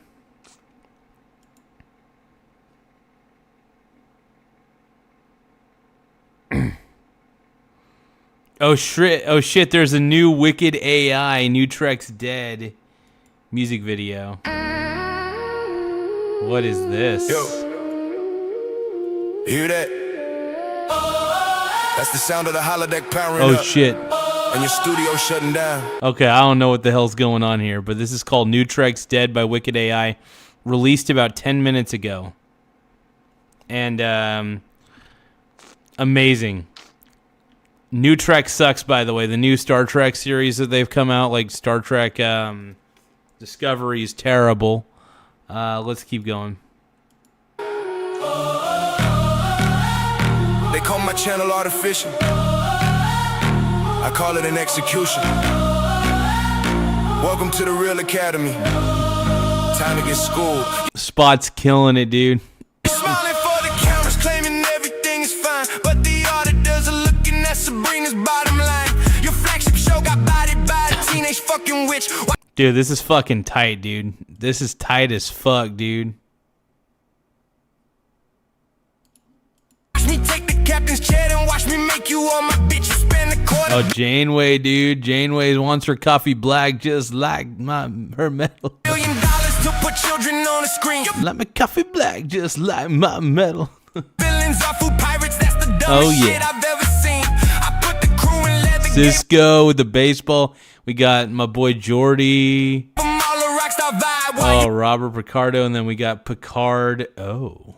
You made a high school drama, maybe preteens will subscribe. Got Goth Troy looking sexy, Roddenberry puffing smoke. You put Klingons in the skirt, I got the doctor doing coke. You got Oh, what the fuck is happening? crying on the bridge and trauma dumping pain. I got him shredding glam rock solos, twerking in the purple rain. Come Oh, this is amazing, dude. This is levels of AI that I'm just like, what am I watching, bro? Tiny Lion Gaming says Michael Burnham. Oh no. This is great though, dude. And by the way, new Star Trek series suck, dude. The new Star Trek ones are terrible. It's not Star Trek. It's gee. It's gee. But thank you guys for tapping the subscribe button. We're currently at 8,943 subscribers. Once again, we're at 8,943 subs. We're trying to get to 9,000 subs by the end of the night, so please tap the subscribe button in the upper right-hand corner. It really does help the channel grow. Cisco poison planets just to win a bloody war. All these modern kids need therapy before they out the door. Paramount is burning millions This is incredibly sexy, by the way. just to desecrate the law. While my desktop rendered androids leaving corpses on the floor. You prima donnas call me slop. You stole it. That's not art. I'm the only motherfucker left with Star Trek in his heart. Obese female gem. I'm the only motherfucker with Star Trek in his heart, dude. That is so tight. That is the tightest shit in the world. The star you won't cast. Did you even watch the show before you knew the fucking past? You try to preach a sermon to a fan base you despise. Dude, I'm an old Trek head. I've been watching Star Trek since I was a youngin'. Dude, this is amazing. This is fucking amazing, dude. By the way, if you guys haven't already, subscribe to Wicked AI. Once again, subscribe to Wicked AI, dude. This is an amazing AI. I'm usually not a big fan of too many AI created shits, but Wicked AI does a hell of a job, dude. And hit the greater ratings with the Spot, dude. Oh my god. Team Elias, you're not a genius, Alex. You're a bird of prey, a vulture, and you're picking at the bones of a superior Trek culture. You sanitize the franchise just to check a fucking box. Pardon me while I drop bangers with 4 Kirks in all 3 spots. Sky dances, crunching numbers, see the spreadsheets bleeding red. 10 years of Kurtzman, Star Trek, not productions. There's so much partying going on. Fucking dead, first time in a decade. There's no show on next year's slate. Don't be sad, don't take a bite. This is crazy, dude. Is that Gowron? I think that's Gowron with a hood on. Oh my god, that rhymes. Gowron with a hood on. And I got a heart on. We got my boy Data holding a gold phaser, and then we got Armin Shimmerman, not as Quark, but as himself. I see gold bars. I see bars of gold pressed latinum as well. Holy shit, dude. Yeah, it's basically, it's Armin Shimmerman without the fucking Ferengi makeup, dude. What a stud. Ow, sit down, accept your fate. A positronic heavyweight with diamonds on the grill. Just kicked your writer's room apart and moved in for the kill. This independent AI putting paramount. Dude, this is like the coolest thing I've ever seen. To bed. The 10 man's holding. By the way, make sure you guys subscribe to the channel if you can. Double tap the screen to like the stream. But if you can, tap the subscribe button in the upper right-hand corner. We're trying to hit 9,000 subscribers before the end of the night. So let me know in the chat if you guys end up subscribing to the channel so I could at least put your name up on the board for subscribing. So let me know if you subscribe. Tap I subbed or something in the chat. It really does help the channel in a lot of ways. Let's keep going. The crown, put it on his head. New tracks, dead. My Android packs the heat. New tracks, dead. Got you bleeding in the street. New tracks, dead. Your chance of love is trash. New tracks, dead. I'm sweeping up the cash. New tracks, dead. There's nothing left to say. New tracks, dead. Disco dance upon your grave. You burned the franchise down. New tracks, dead. Now Wicked wears the crown. New tracks, dead. Dude, that was tight as fuck. That was tight. Tighter than my mussy. Tighter than my bussy. Whoa. Thank you guys for subscribing to the channel, though. The more subscribers we get, the better. So we're currently sitting pretty at 8,942 subs. Once again, we're at 8,942 subscribers. We're so close to hitting 9,000, I can almost taste it. I want to thank each and every one of you guys for being so involved in the show. Yeah, this AI is wild, dude. Oh my God, that was amazing. That was so fucking cool. And I can walk and I can talk. I was thinking of another AI one. Anyway. Okay. Let's see here. What else are we going to react to?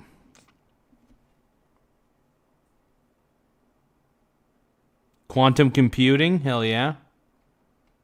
What else are we going to look up here? Oh, man.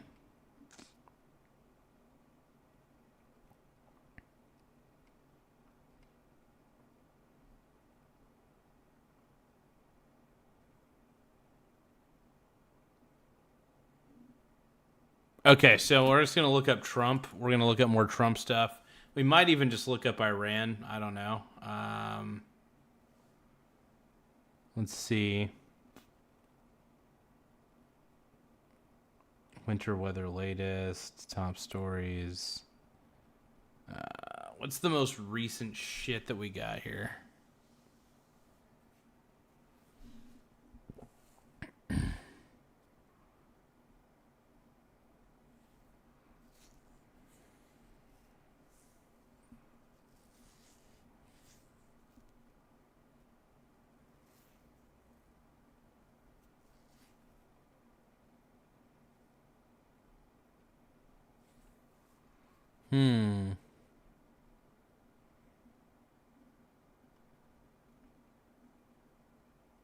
Let's look up real quick.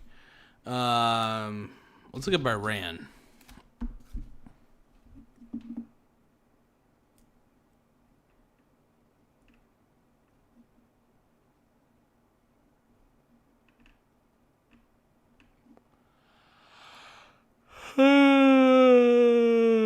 Let's see here.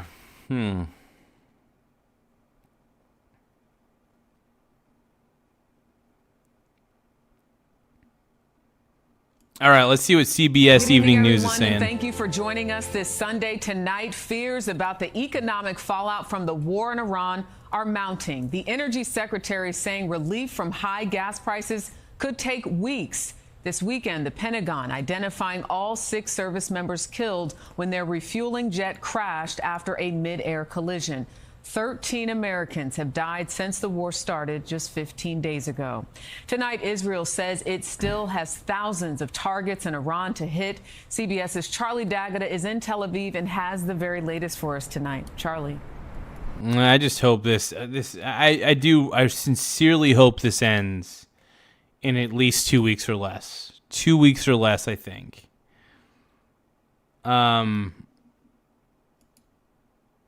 The hope is that it ends quickly. Hey, thank you, Annie. I appreciate it. Have a great night, and just have an incredible night, all right? Sleep well, and thanks for watching the show, as always. I appreciate you, Annie. Good evening, Jericho. With week 3 of the war underway, certainly no evidence here that Iran is running low on firepower, launching one of the heaviest waves of missile strikes in a 24-hour period since fighting began. In the early hours, air raid sirens rang out across Tel Aviv, a familiar sound, but with a frequency and intensity we haven't seen for days, with multiple waves aimed across Israel. Damn, ooh. Good. Getting through one of the most advanced air defenses in the world. Despite 2 weeks of relentless airstrikes, Iran has withstood the might of U.S. and Israeli firepower. Yikes. I mean, those are scary images, man. Speaking on Face the Nation with Margaret Brennan, Iran's foreign minister dismissed President Trump's statement that Iran wants a ceasefire deal. No, we never asked for a ceasefire, and we have never asked even for negotiation. We are ready to defend ourselves as long as it takes. The front line of that fight right now, the Strait of Hormuz, a strategic but narrow waterway off the coast of Iran through which 20% of the world's oil and gas is shipped. The presence of 2 U.S. aircraft carriers, a dozen or more destroyers, and hundreds of combat aircraft have failed to break Iran's chokehold on that key transit route. Even after punishing U.S. And it might be a tough one to stop. You know? It's got to be a tough one to stop if you think about it. I'm going to eat a couple chips. You guys want some chips?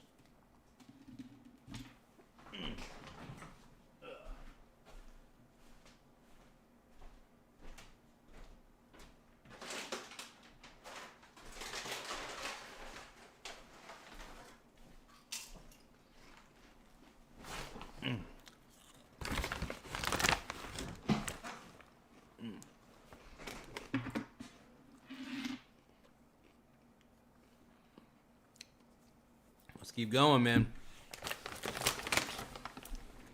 Airstrikes on military assets on Karg Island, an economic lifeline that manages roughly 90% of Iran's crude exports.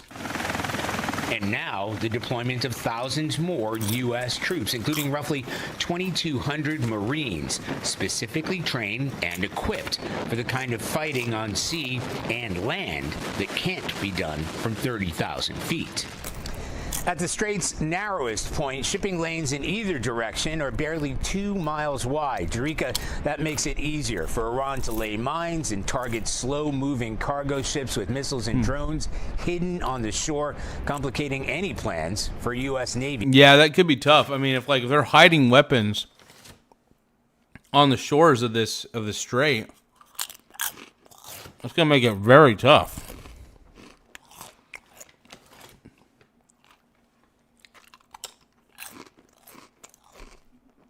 I mean, this is wild.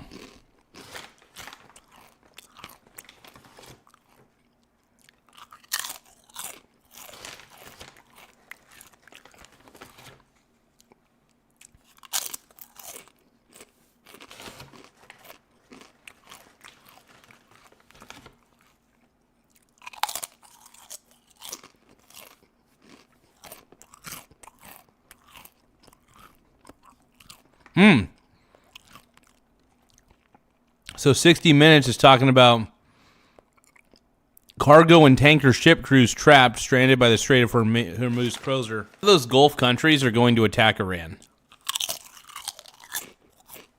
That's all there is to it.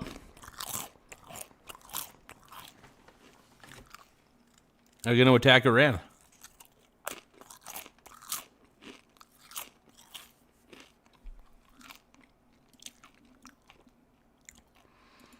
If Iran tries to cut off the Strait of Hormuz, you're gonna bet. I'm gonna bet you. Not gonna really bet. Imaginary bets. But I'm pretty sure other countries are gonna try to stop Iran at any cost.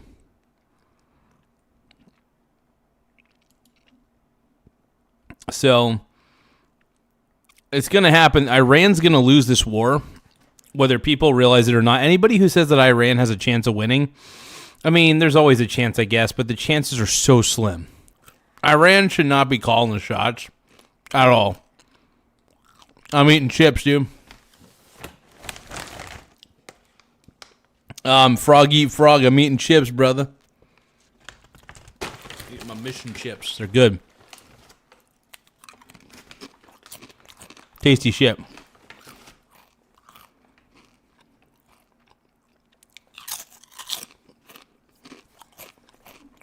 Keep blowing. Message from Iran and took that seriously. Yes. Captain Liam Custer ordered her crew. Ryan O'Hara says, hell no. Sorry, Ryan. Don't. I'm trying not to eat in front of everybody. Yeah, I think what needs to happen right now is straight up. I think every country needs to open up the Strait of Hormuz. Iran should have zero. Iran should not be calling the shots right now.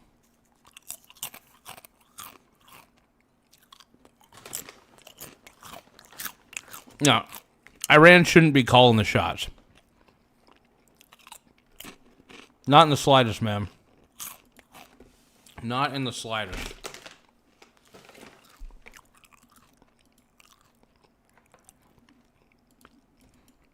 Iran should not be calling the shots. Period. End of story. Iran should not be. And Iran's going to get punished hard. Iran's going to get extremely punished after this.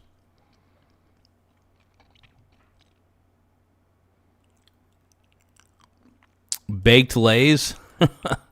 No, they're just mission chips. They're just standard tortilla chips. But yeah, thank you guys for tapping the subscribe button. The more subscribers we get, the better. It does help the channel grow in a lot of ways, actually.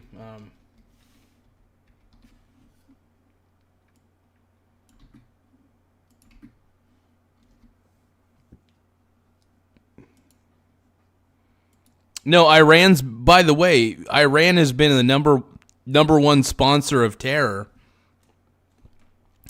No, the government of Iran deserves to be punished because they've been the number one sponsor of terror, state sponsor of terror for like ever.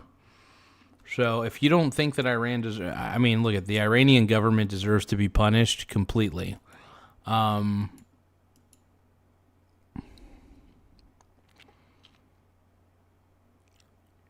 Yeah, I honestly, that whole school attack thing that happened, I don't know about that. I got my doubts.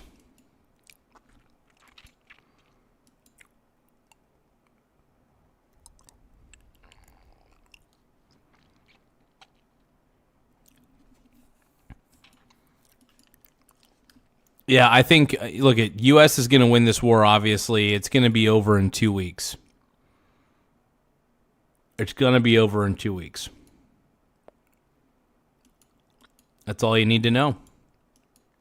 It's going to be, I honestly believe it's going to be over in 2 weeks. That's my prediction.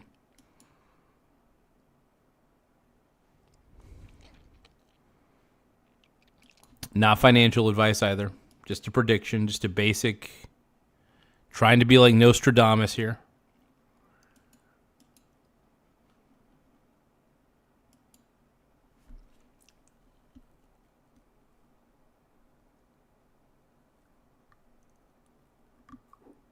I'm not promising that it's going to be over in 2 weeks. It's just a prediction.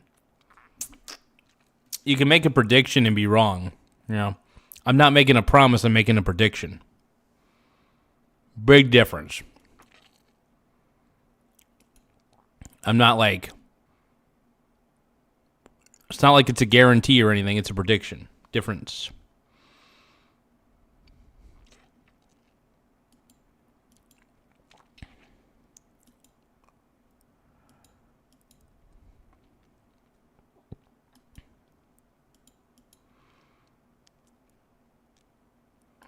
All right, you guys, make sure you guys subscribe to the channel. The more subscribers we get, the better. It does help the channel grow.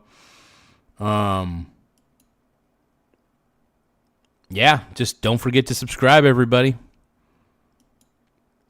That's all I got. I don't know how much more I'm tired, though. I think I'm probably going to go to bed here in a second, but I've been streaming for about 4 hours and 28 minutes already. Damn. Yeah, I'm thinking I'm going to go straight to bed here in a second, but we're going to finish this video real quick. But while we're finishing this video, you guys, make sure you guys subscribe to the channel. We're going to end the stream probably in like 5 or 10 minutes, but if you don't want to miss out on any future streams, make sure you tap the subscribe button, as it does help the channel grow in more ways than one. So let's keep it going, man. And you need, at this point, you need to get rid of Iran's chokehold on the Strait of Hormuz. Get rid of that chokehold. I'm serious. Got to get rid of Iran's chokehold there. Find a way to open up the Strait of Hormuz and destroy Iran's ability, because Iran cannot get away with this. Iran has been a number one state sponsor of terrorism. They've been a country that doesn't deserve any power. They don't deserve a military. They don't. Iran just doesn't deserve it. A weak Iran is a good Iran. That's just all there is to it. A weak Iran is a good Iran. Of concerns based paid for gasoline was in the summer of 2022 after Russia invaded Ukraine. It was a $5 per gallon average. If we don't open up Hormuz soon.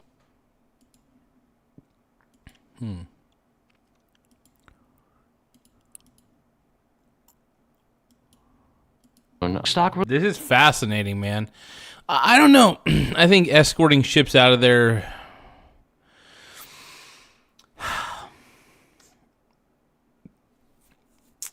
may not be a bad idea. I don't know. It's going to get interesting, man. It's going to get very interesting.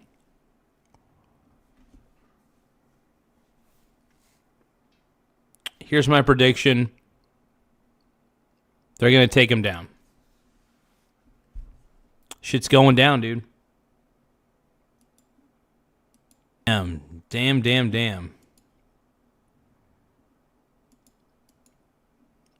That's crazy, man.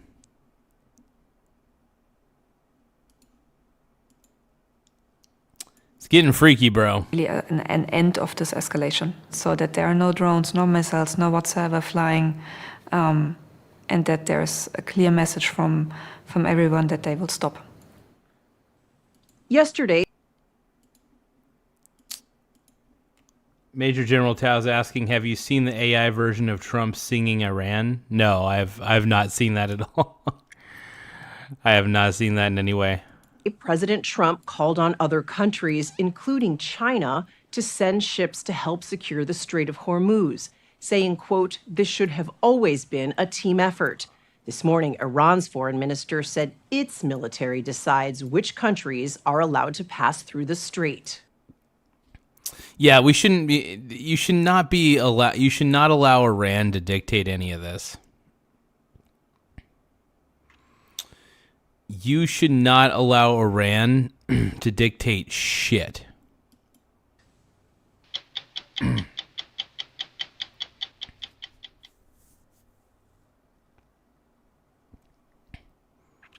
Iran just needs to bug off, dude.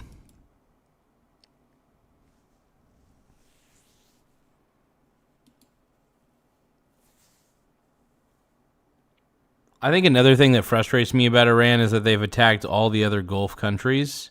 Like, it's the stupidest thing in the world.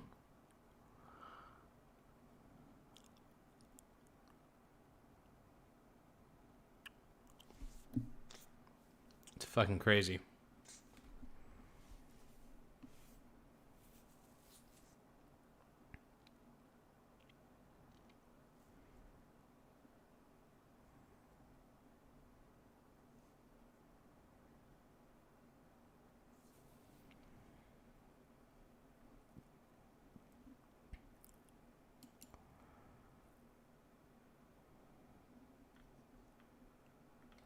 Boy throb.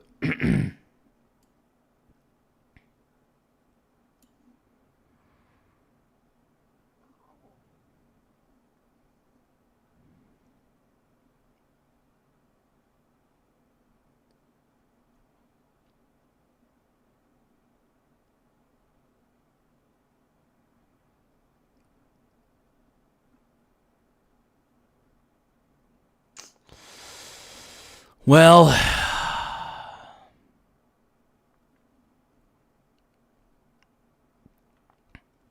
I am tired.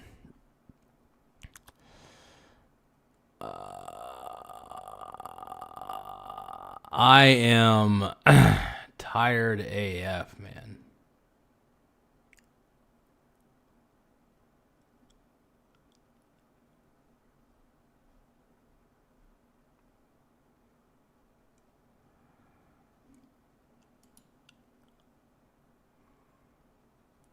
Major General Tao says, look up Iran so far away. Dude, I'm so tired right now. I'm about ready to go. I actually do got to go to bed, dude. Pink Brony Club. I'm going to keep on crapping at the Pink Brony Club. I'm going to keep on fapping down in West Hollywood. I'm going to keep on crapping at the Pink Brony Club. Pink Brony Club. Hey, if you guys can, though, make sure you guys tap the subscribe button in the upper right-hand corner. It does help the channel grow in more ways than one. But yeah, if you guys can, though, please tap the subscribe button in the upper right-hand corner. Thank you, Major General Tao, though, for sending a gifted membership to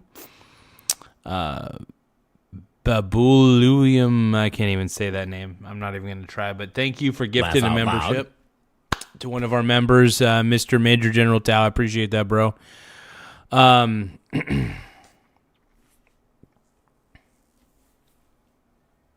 No, I mean, I ate all right, but... So, Major General Tao says he's moving to Saskatchewan at the Pink Pony Club. Oh, my God. I love it, bro. Hey, thank you, Loki, for sending the 100 for 2 jewels. I really appreciate it, man. That does help the channel. It does. Anytime we get gifts, it always helps. So, I appreciate the gifts. But thank you, Major General Tao, for the...